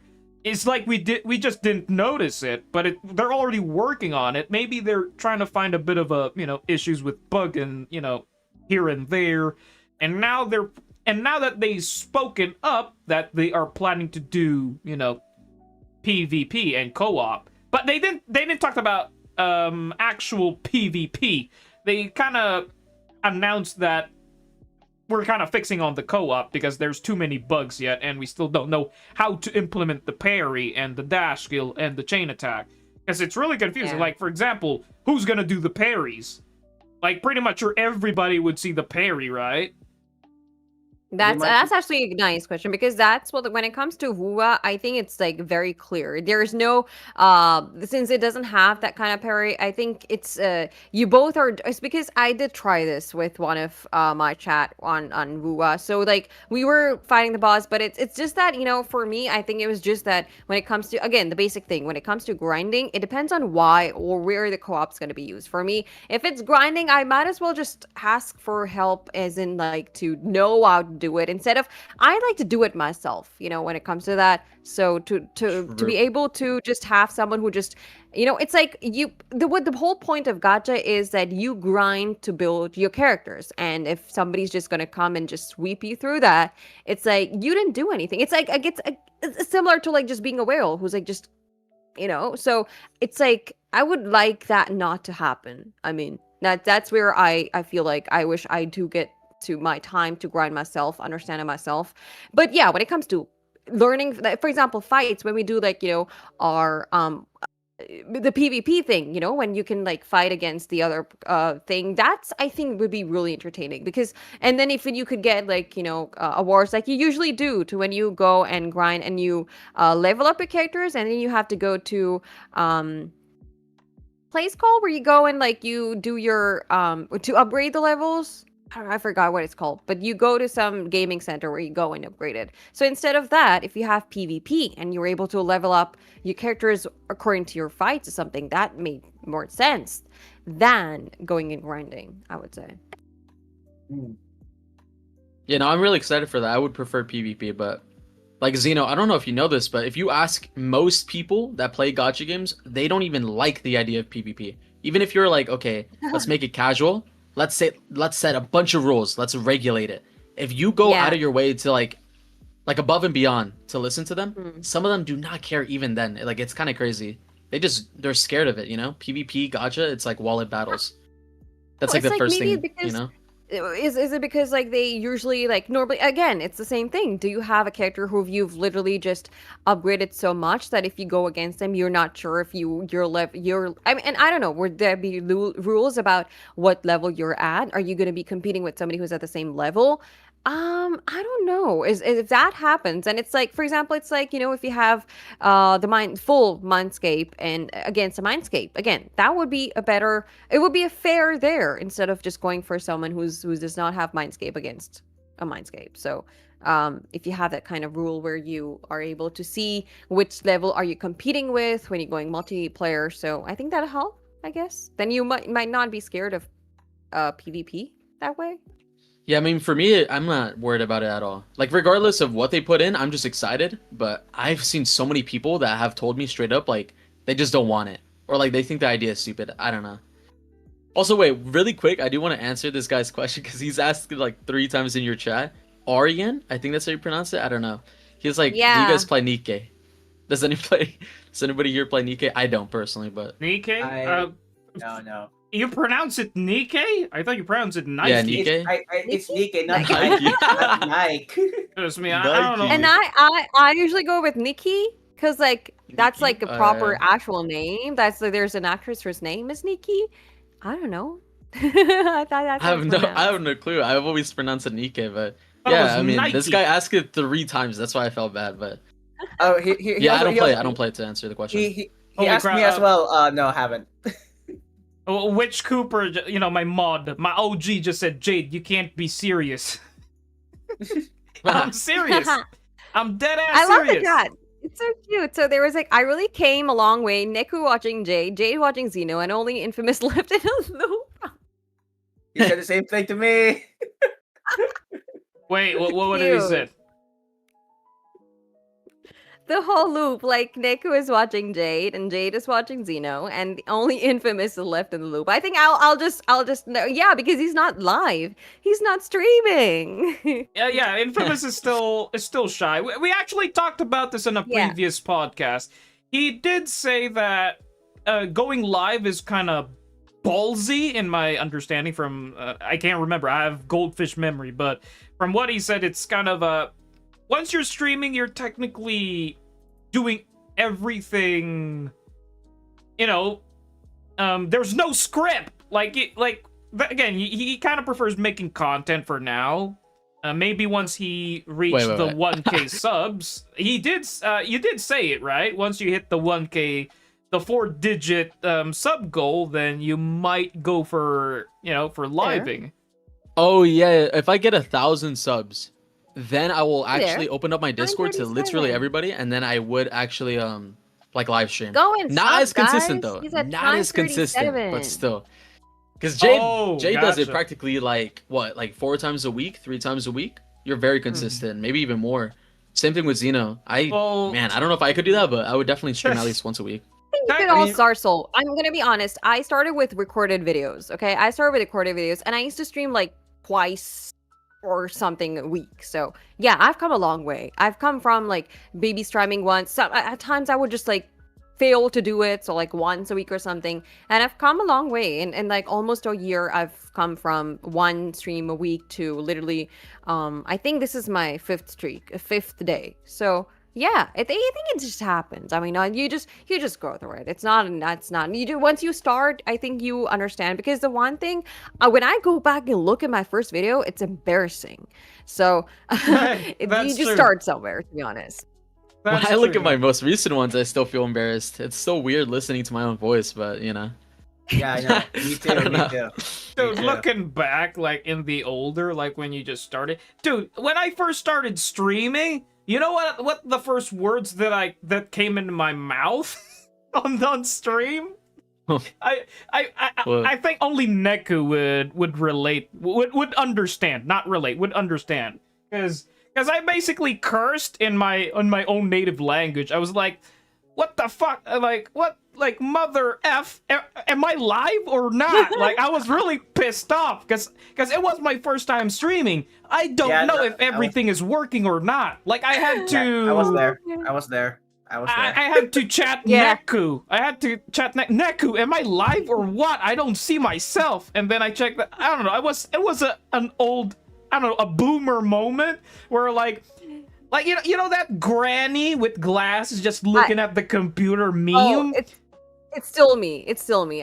My scuff is crazy. At times, so much that I literally, there's no way any of my streams go without scuff. Either my game stops or my model's not there. That's the worst thing. Or, it just freezes. The worst thing, I think every streamer will relate to this. OBS. Oh my God. It just messes up my stream so bad all the time. Oh, true. That's like yeah.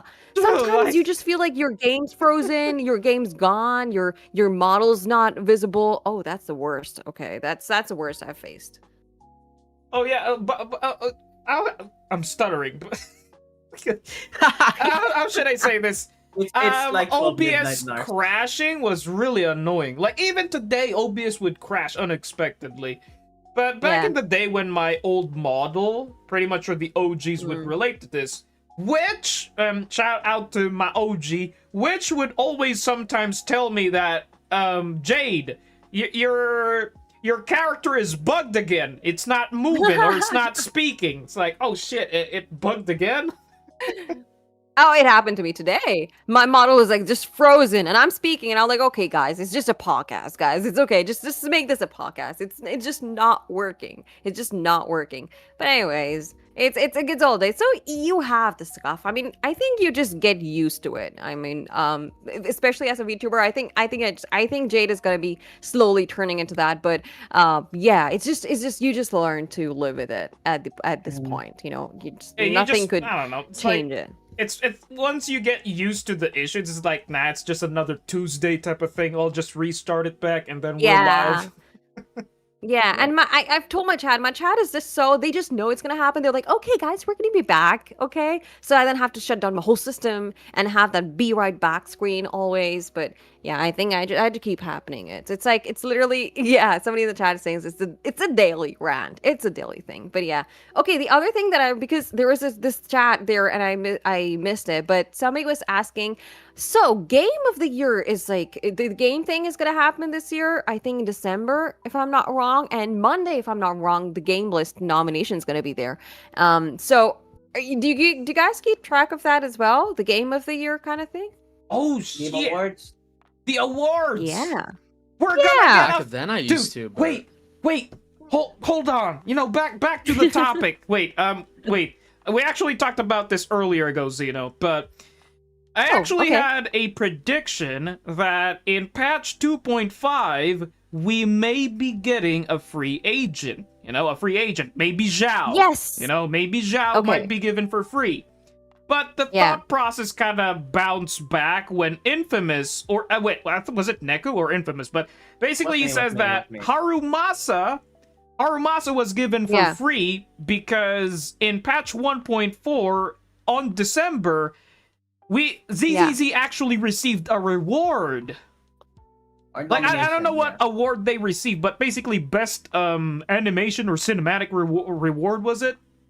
ZZZ basically received the reward back then. That's why Harumasa was given for free on Miyabi's patch release.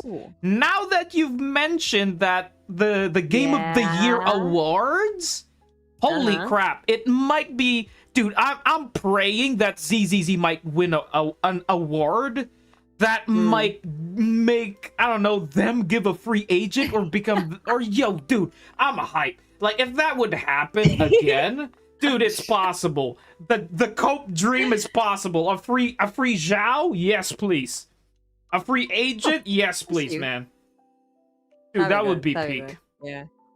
So I know a lot of names are coming up. Expedition 33. There's also Silk Song that's in the nomination that people are thinking. I think the nominations are going to be up on Monday, if I'm not wrong. And yeah, let's see. So I mean, we still need to like see how like what categories do every but I feel like Expedition 33 is gonna sweep up most of them. I also have that feeling, but I do want to see if like that'd be great. I think if Triple D does win it for me as a first time player, I would love that. Yeah, Naku. Wait, I feel like they're gonna be like best mobile game of the year. I feel like that's gonna be one of them. There's also gonna be like, but wait, yeah. a bit of a boomer question. Is there like can anybody vote? Yeah. Yeah, I believe so. Oh, where? Yeah. The Usually, website? like a website, yeah. Yeah. Website for that. So you can. Oh, dude, I'm really voting ZZZ for everything. they need the extra votes so they could give in. I don't know. They might give in a free Yeshuan Guang. That would be really insane. Like a free that Void would be Hunter. insane. Just don't Yeah. do just don't do the. If you guys don't vote for Zenless Zone Zero, I'm not going to stream with a week. Like, Oh, heck no, I ain't doing that. I'm not gonna go like that. But how should I say this? I've not been consistent on the stream schedules right now because I did say, last month I was 6 days a week streaming. 6 days a week streaming. That was my stream schedule. Right now, since the typhoon issue a couple of days back, I've been kind of juggling my double shift work right now. And, because again, I needed the money, because tough times. So yes. So I have not been very consistent on the stream. So I guess I'm not gonna do that route, because again, I'm really praying to go back on... on schedule again, because it's really fun to stream, man. It's really fun. Like, for me, that's why I'm not really pushing video content lately, because I don't have the time. I don't have the free time to, make a script, because back then I do had the time, because back then wasn't really how should I say this? Like, my schedule is not that really jam-packed, but right now it's kind of jam-packed, which means on my free time, I would rather just stream,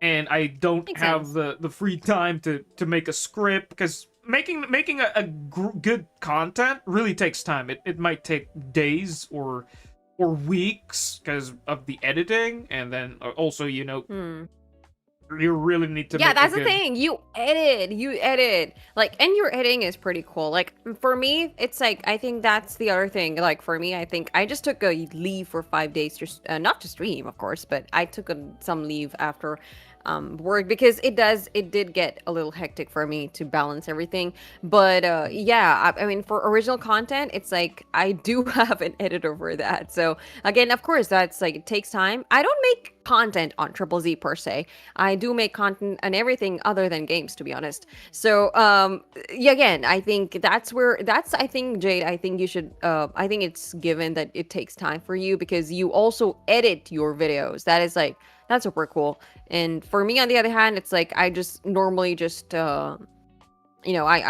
make my script, I record it, and it goes to the editor whenever they get time and they push it out. But yeah, other than that, I think for me, streaming was, I think this week I was able to do it simply because I actually took some time off my work, because I just got a little I just wanted some time off.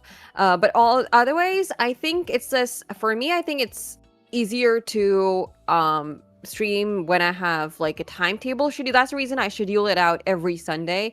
When it comes to me, it's like I do have some days that I usually stream on. That's like Mondays, Wednesdays, Fridays, and Saturdays. So then when you're consistent with that, you have divided into your rest days and you can stream. So I usually go for that.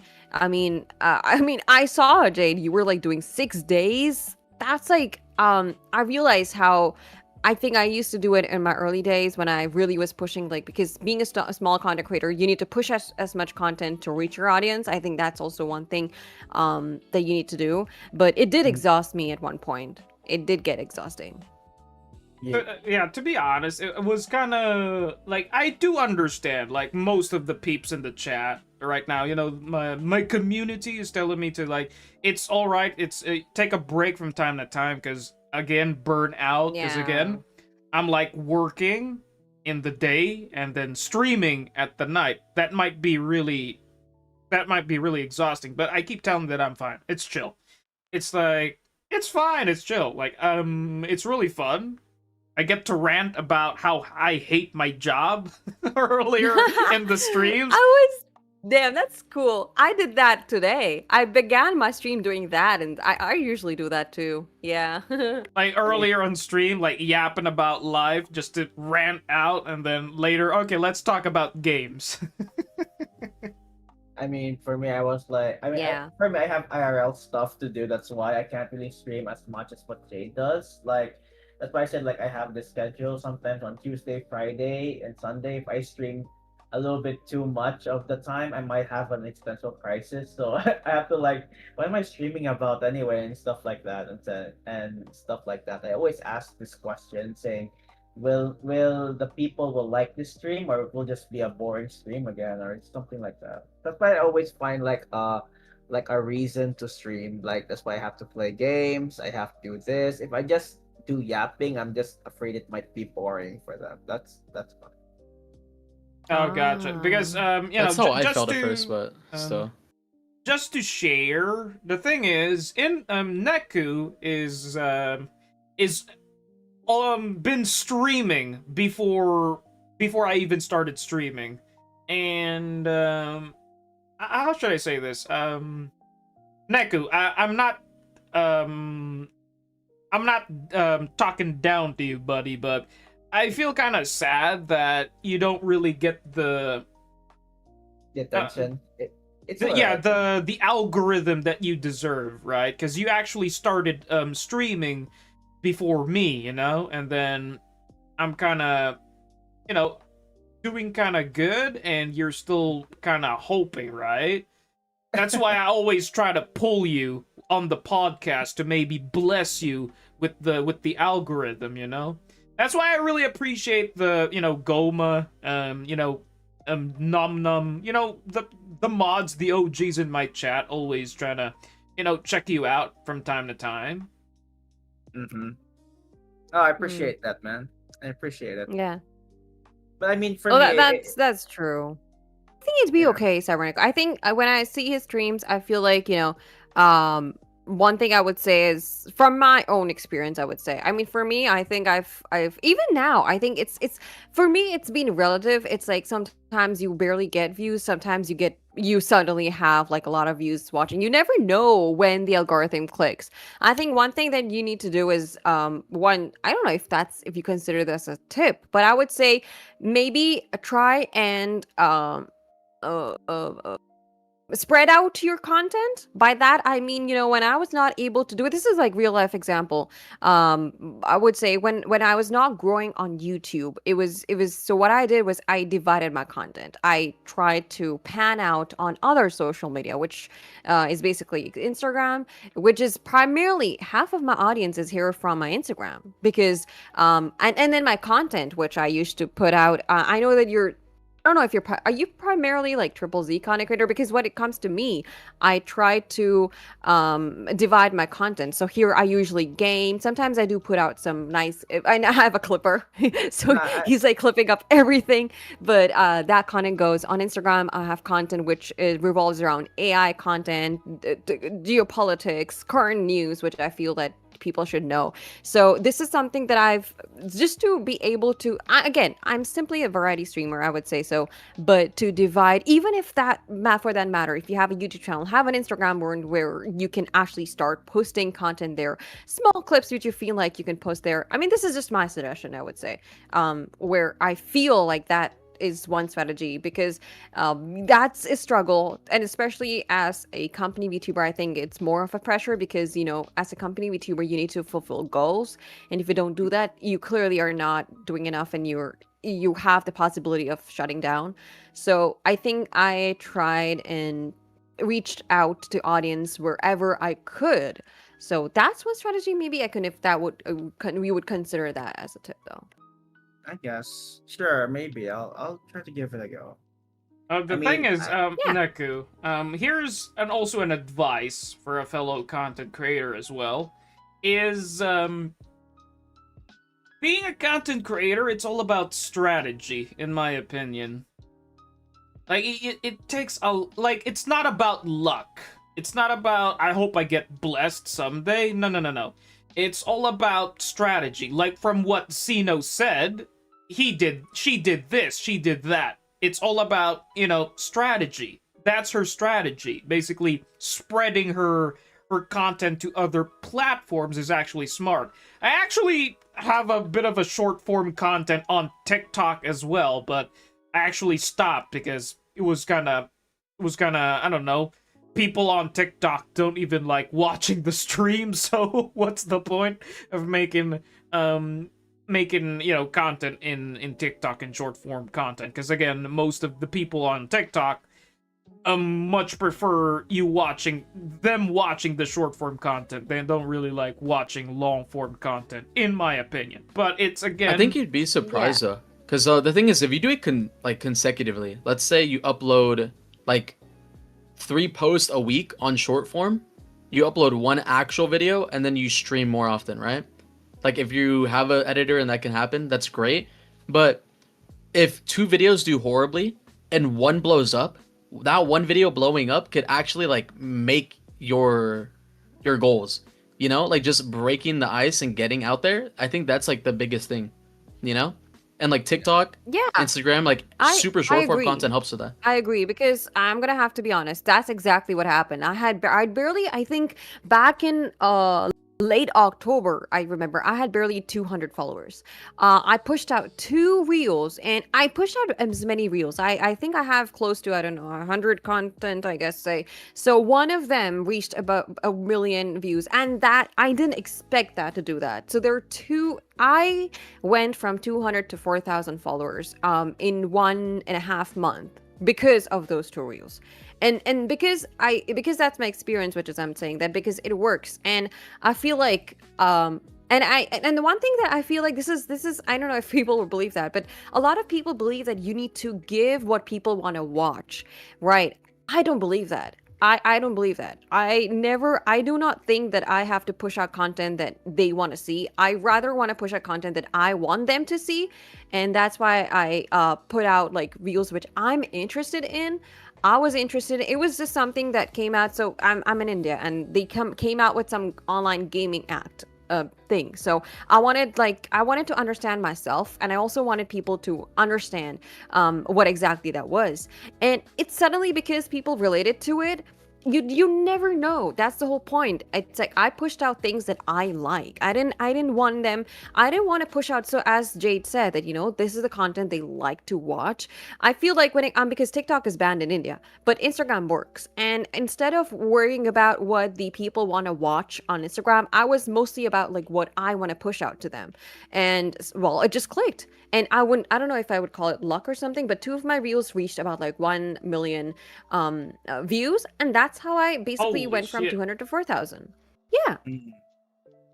So that's what I'm saying. So because the fact is, I hate it when people put out so much work and it does not give results. That's the worst thing it's literally, even in my workspace, when I see like somebody trying so hard and the fact that they're not noticed is one thing that I hate.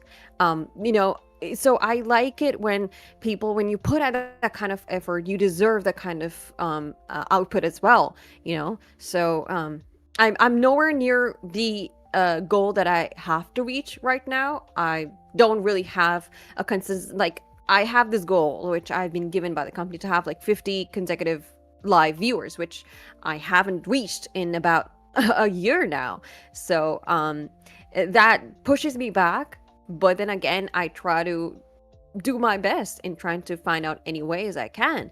But the only thing that I can do, I can at least do what's in my hand and not just sit quiet. So I try and push out whatever I can in that time. That's great. And congrats on what you said, 4,000 in one day? In 1.5 months. That's like from 200 to 4,000 in 1.5 months. Yeah. It's still huge. Congratulations. Yeah, that's really insane. Yeah. Yeah. Oh wait. One thing I wanted to ask, because I was taking a look at it. I remember I saw this one clip, and you were talking about the new currency, right? And how it's affecting India and like geopolitical, like just everything with the economy, right? And I remember I saw the comments and they're like, you used the wrong what is it? The wrong map or not map, but Yeah. So yeah, okay, you basically do what know it what I'm talking was, about. Yeah. it's really funny what happened. So that and the fact, you know what? That's great you pointed out. So a lot of people feel like, "Oh my God, because I have that negative content, I should not, I should push it back. I should maybe not or talk about it. Oh my God, I should delete the reel." But that that reel that reel went from 2,000 to I don't know, I think I have 40,000 views on it or 50,000, I don't know. But I know where it went wrong. But what I can probably do is I would apologize for that. That yes. So basically, the thing was that yes, India has allowed. India has this digital payment system, which is unique in the entire world because it does not happen anywhere else. And we have this payment where we can actually go and buy stuff in other countries, particular countries I'm talking about, and which I feel like Japan's going to be the next, where you can go and buy stuff, but through not by cash, so you don't have to exchange your currency. You can just use your digital payment to buy stuff in another country.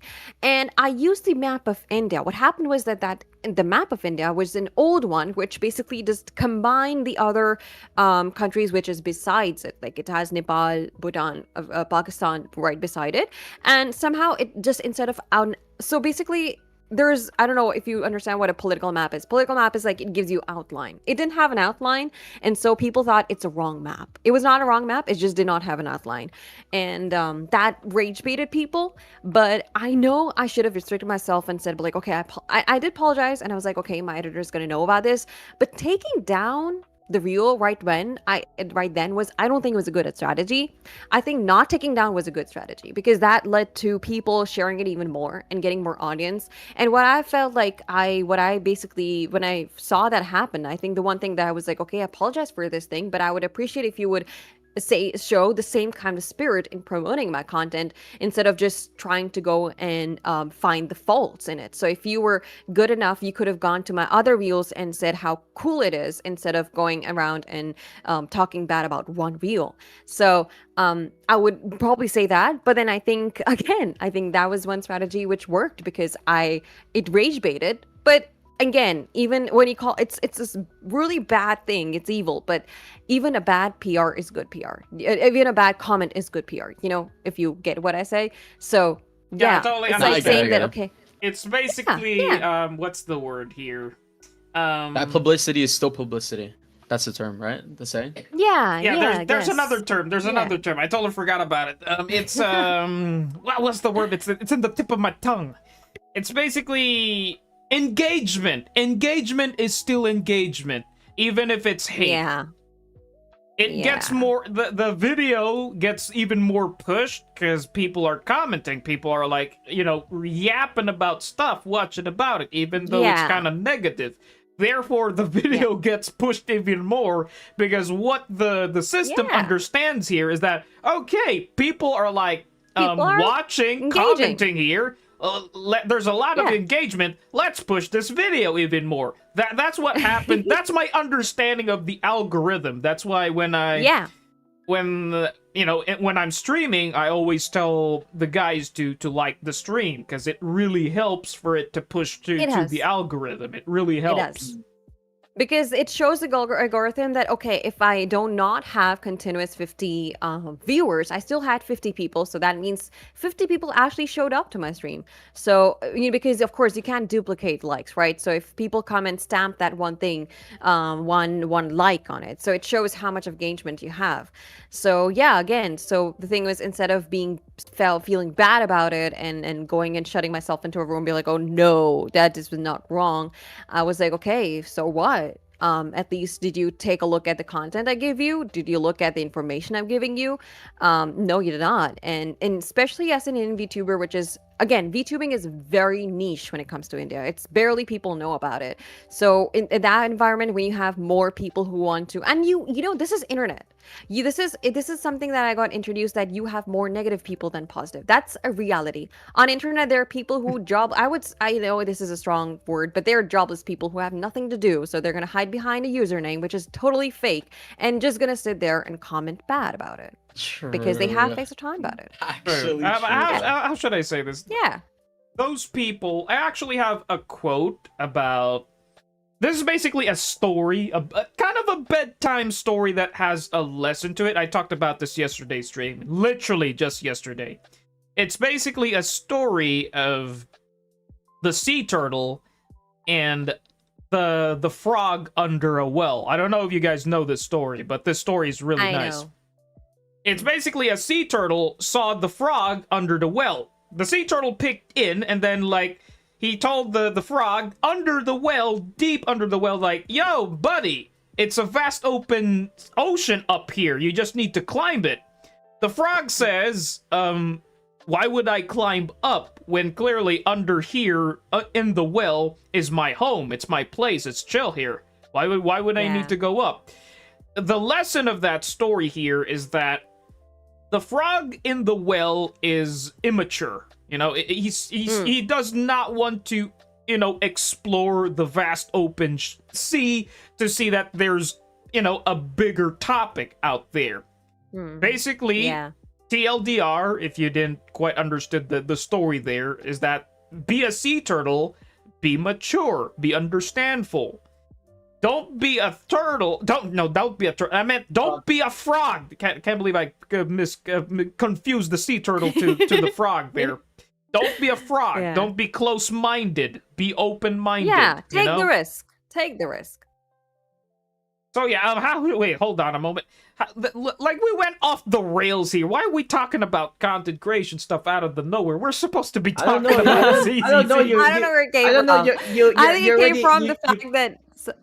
Yeah, I don't know. go on. I don't know. You go to me saying that I have low subs and all those. I was like, oh yeah, you're right. Yeah. How let me give you top tips. Here's our TED Talks to you. How should I say this? Oh yeah, like from Kiba just said, Gamer Kiba just said, JDHD attack. Yeah, like JDHD, like ADHD consumed everybody. Like, I guess that's just how conversations go. It would go all over the place. But going back on track, let's just put the rails back on here, okay? We were supposed to be talking about the game. Yes, Triple Z. Where were we? So, the new patch, guys. I guess, how should I say? It's kind of done. We literally talked everything that needs to be talked about the patch. Akon, Akon, appreciate the big 20, buddy. For your wallet, man. For your wallet. Yeah. Wait. Okay, I've totally forgot about it. Okay, Akon just triggered my ADHD there again. What was I saying? About in a whole, everything. How did you like the patch? No, like, not in a the whole. How would you judge it? Not the whole. What whole? No, the ZZZ. I don't know what happened. Triple Z. The Triple Z. The sea turtle? No, not the sea turtle. We're done with the sea turtle. That's technically okay, going back to the sea turtle topic, I would say that's a great way to talk that. Okay, this is ZZZ topic. Okay, this is ZZZ topic about a certain person that loves to share misinformation. I don't know if you're familiar about this person, Sino, but I don't like, I don't know, telling his name because it might, I don't know, push the algorithm. Because he's already kind of farming he's basically a drama farmer. Basically, he uses the ZZZ community to basically rage bait us to basically, ZZZ sucks. Basically, it's a complete rage bait video. Like, why are they even doing this? Like, they're doing this now? This is horrible. Like, stuff like that. Like, they really happy with it. Yeah, it's like, he's spreading misinformation. Basically that. So, the point here is that most of the people down below that are supporting him are literally frogs under the well. They don't really want to climb up the vast open ocean to see that there's a bigger world out there. They're just kind of fully centered on what they see. Basically immature, you know. It's just one of those propaganda to like push that I'm hating this game, you should hate it as well. Like something like that.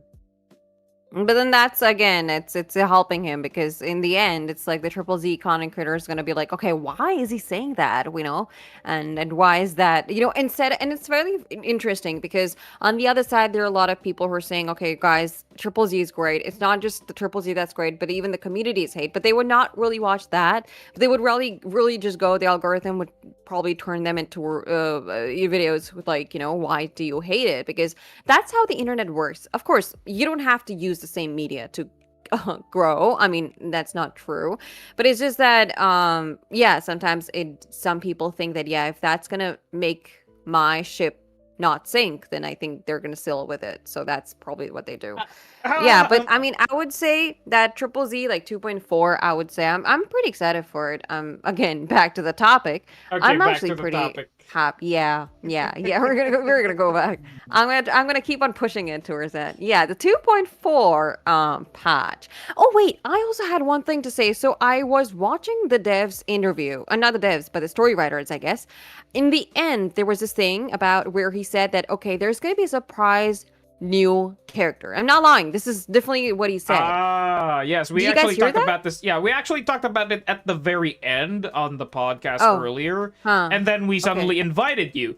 So the thought about the new. So basically speaking, it's about a question: are we getting new factions in the future? What the dev replied is yes, we're gonna get one, old and new. New factions meaning probably the Angels of Delusion, because they've been delayed multiple patches now. So they might, I don't know, be released in Season 3 and not in Season 2. The one I heard about. But wait, the devs did say 2.0, you know, on the anniversary patch. They did say before the 2.0 was released, the dev talk, they did say that they're about to showcase the Obel Squad, which they already did, and then a new faction, and the Angels of Delusion. They did say that. And maybe the Angels of Delusion are probably, I don't know, the OVA episode where once the peak story is done and we're now shifting to Season 3, maybe that's when they would release the Angels of Delusion. So maybe the Angels of Delusion are not the expected new faction in Season 3. And the old faction one is, they already hinted about the police department faction, basically the, you know, Zhu Yuan's faction. I totally forgot about it. What was it again, Neku? Infamous? PubSec? PubSec, yes, PubSec. The PubSec faction. Oh, okay. The PubSec faction. And it says that, you know, a very specific word that the dev said is a very old friend. You know, PubSec, he did say PubSec first, and then after yapping a bit more about newer faction, and then an old friend, that's what they said. One thing that really pinpoint, you know, our predictions, the chat and us, is Seth's brother or Seth's friend. Because if you didn't know, Seth actually had a friend or a brother. Like, he's the best candidate or to be pointing our fingers towards, you know? So yeah, it might be like that. Well, I wouldn't mind another furry. Yeah. So yeah, that's that. As I'm actually expecting somebody else for a future agent. It's I don't know if you would know, but her name is actually Monica. It's actually Astra's rival. She's been hinted multiple times now since patch 1.4. Like, again, we actually talked about this on a previous podcast, where from Ashuo, you know, the dog from the temple, right next to him is actually a magazine. You'll definitely see that Monica is top there. So same case with Astra, you know, if you would go to Howl's stand in 6th Street, you would see that Astra's poster is right next to Howl. So maybe that's another hint that Ashio was next to the poster of Monica, might be, you know, hinting it early now that she might be playable in the future. And she might be probably, I don't know, an additional faction increase to Astra's The Stars of Lyra faction. They could definitely go that route. Because again, they did say they're planning to expand older factions as well. Not just, they're not just gonna go for newer factions. They're gonna also go that route. This is why I love about the devs. They don't really want to forget or overshadow the older agents. They still want the older agents to pop up. They still want them to shine. They still want them to show up, you know? This is why I really love it. They care about their game. They really care about... And also, this is still not legit information, but the Shaman Vision told me that the older agents are gonna get a buff. Okay? Oh. They're I gonna knew get a that they're buff. going to make an appearance. I think that's one thing that even the story writer did say, that yes, they're going to have some kind of appearance. I think they were like they were indicating towards PubSec, I think, but that's like something that's pretty obvious. I was expecting like some other you know, to show up in the new patch, I guess. Wait, hold on a moment. Holy crap, what time is it? Oh, goodness me, it's 1:20 a.m. It's 1:20 a.m., dude. Oh, damn. goodness me, man. Oh Like, yeah, you're okay. Yeah, that's why. It's I think it's 10:50 here, so okay. You want to go sleep? Yeah, because I got work Sure. 7 No a.m. in the problem. morning. Okay. Let's wrap it up. I love doing this. Okay, let's wrap it up. So, okay, one line about this new patch, which you guys each let's close it with what? Each line from every one of us. Who's gonna Okay, start? each line. Okay, Neku. Well, what's, you know, one line of basically, I don't know, a TLDR thoughts about the patch, and basically extra thoughts to add, you know, just to close it up. I guess 2 words, banger filler. Wait, what? Oh. A banger filler. A Not banger. filler. Oh yeah, because technically yes, it is a filler patch because Yeah. we're kind of in the preparation phase to the peak story. Yep. Okay, Infamous. Infamous. My bad, I can barely hear you. I'm actually commuting to work right now.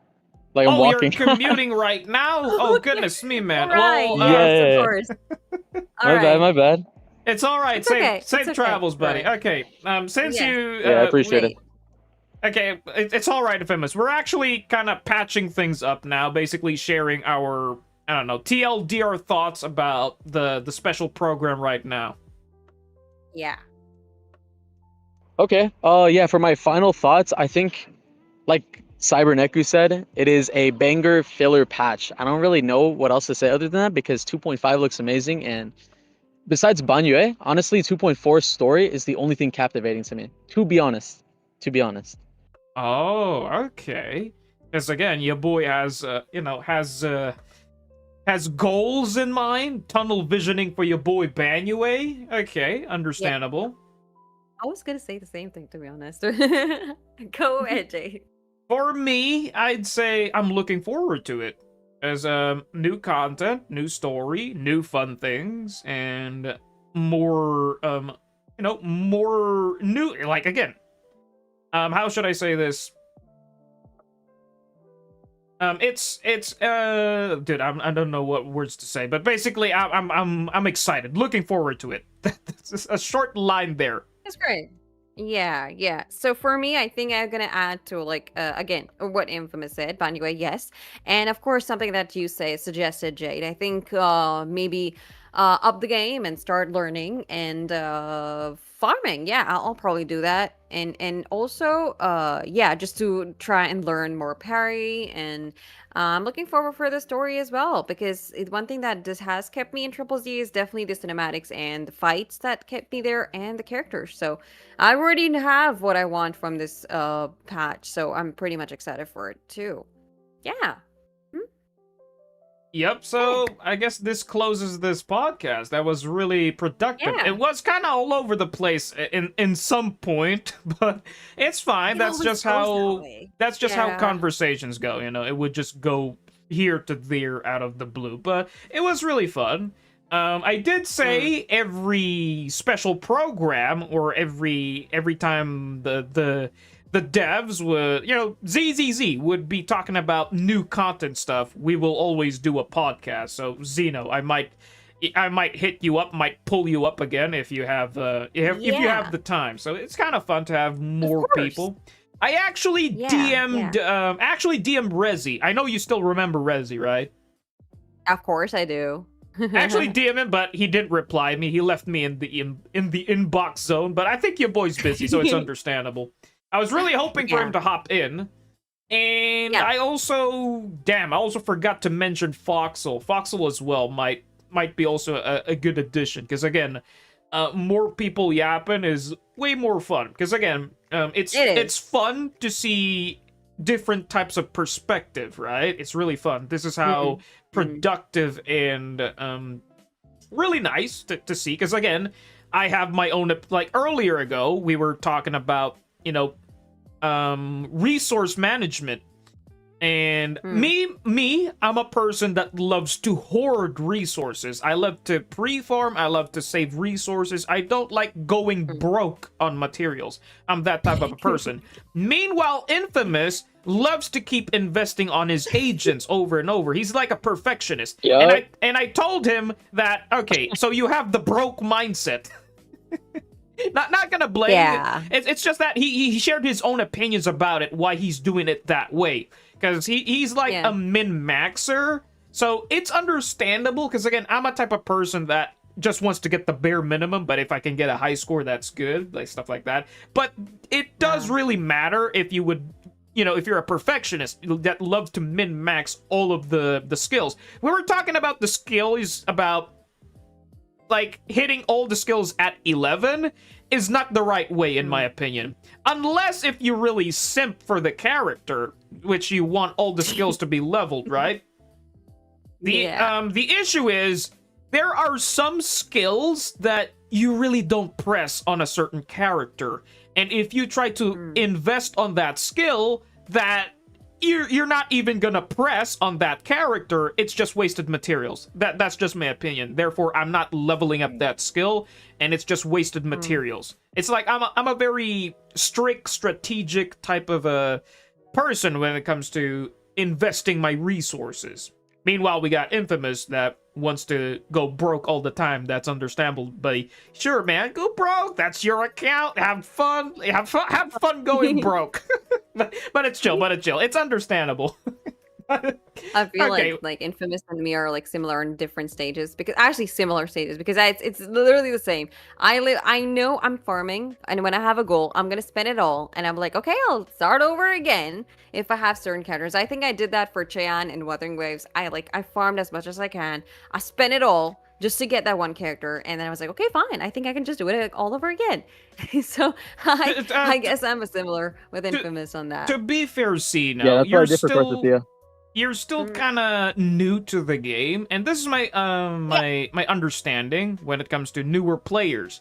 You're gonna be always on this scenario where you're going to be broke on materials all the time.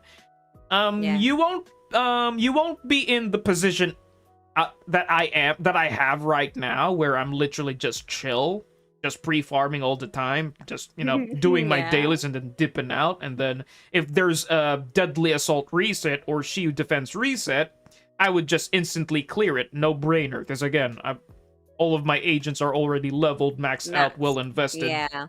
So it would literally take time. It took me about, I started 1.1, and I started getting decent clears in patch 1.7.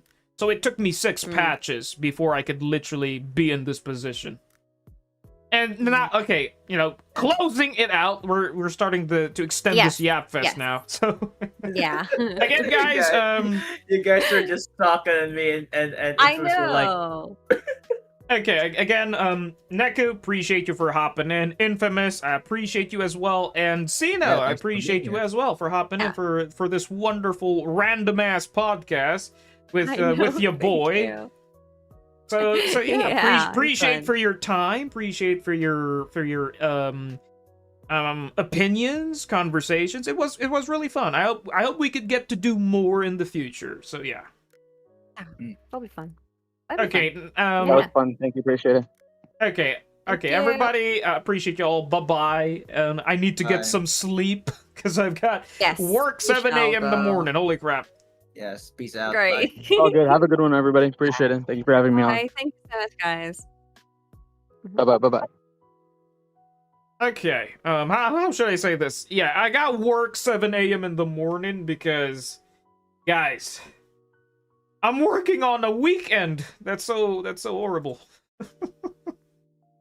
Okay, it kind of feels kind of sad, but usually the owner of the Discord needs to be the last one to leave. So yeah, guys, appreciate you all for watching today's stream. Don't worry, I haven't forgotten about the points. I am now about to distribute the points. Les points. Hold on, hold on.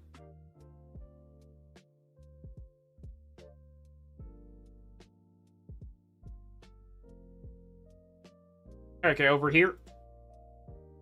Okay, you know the drill, guys. I'll give you guys 10 seconds. You guys already know the drill here. So, 10, 9, 8, 7, 6, 5, 4, 3, 2, and 1. Okay, appreciate you all, my guy. Appreciate you all for watching the streams. It was, okay, today was a very long stream today. Technically, I started the stream super early, so it's been a while since I've been streaming this super long. And I really miss it. I wish I could get to, you know, back to back with this. Wait, what the heck did I just press? Not that, but this one. Okay. Okay, guys. Appreciate you all for hopping in today's stream. And you know the drill. Guys, appreciate you all. So shout out to the fellow podcasters. Make sure to go subscribe to Neku. I really want to help out my boy. I really want to help him out because, again, as a fellow content creator that is seeing somebody, you know, struggle, it really breaks my heart as well. Because, again, this is why I want to reach out. I want to raid small content creators as well because I really want to, you know, bless them with the algorithm and stuff like that. But again, moving on, I do not want to yap anymore. I need to sleep, and your boy is literally gonna work 7 a.m. in the damn morning, because earlier my boss told me if I'm not gonna hop into the dual shift today, then I'll be just working in the morning. So again, guys, appreciate you guys. I don't know shit about ZZZ, but it was nice listening to you. Good to speak. Jazzy Martin, welcome to the stream, bud. Again, appreciate you guys for hopping in. And as always, guys, good morning, good evening, and good night. Peace out. Take care, everybody.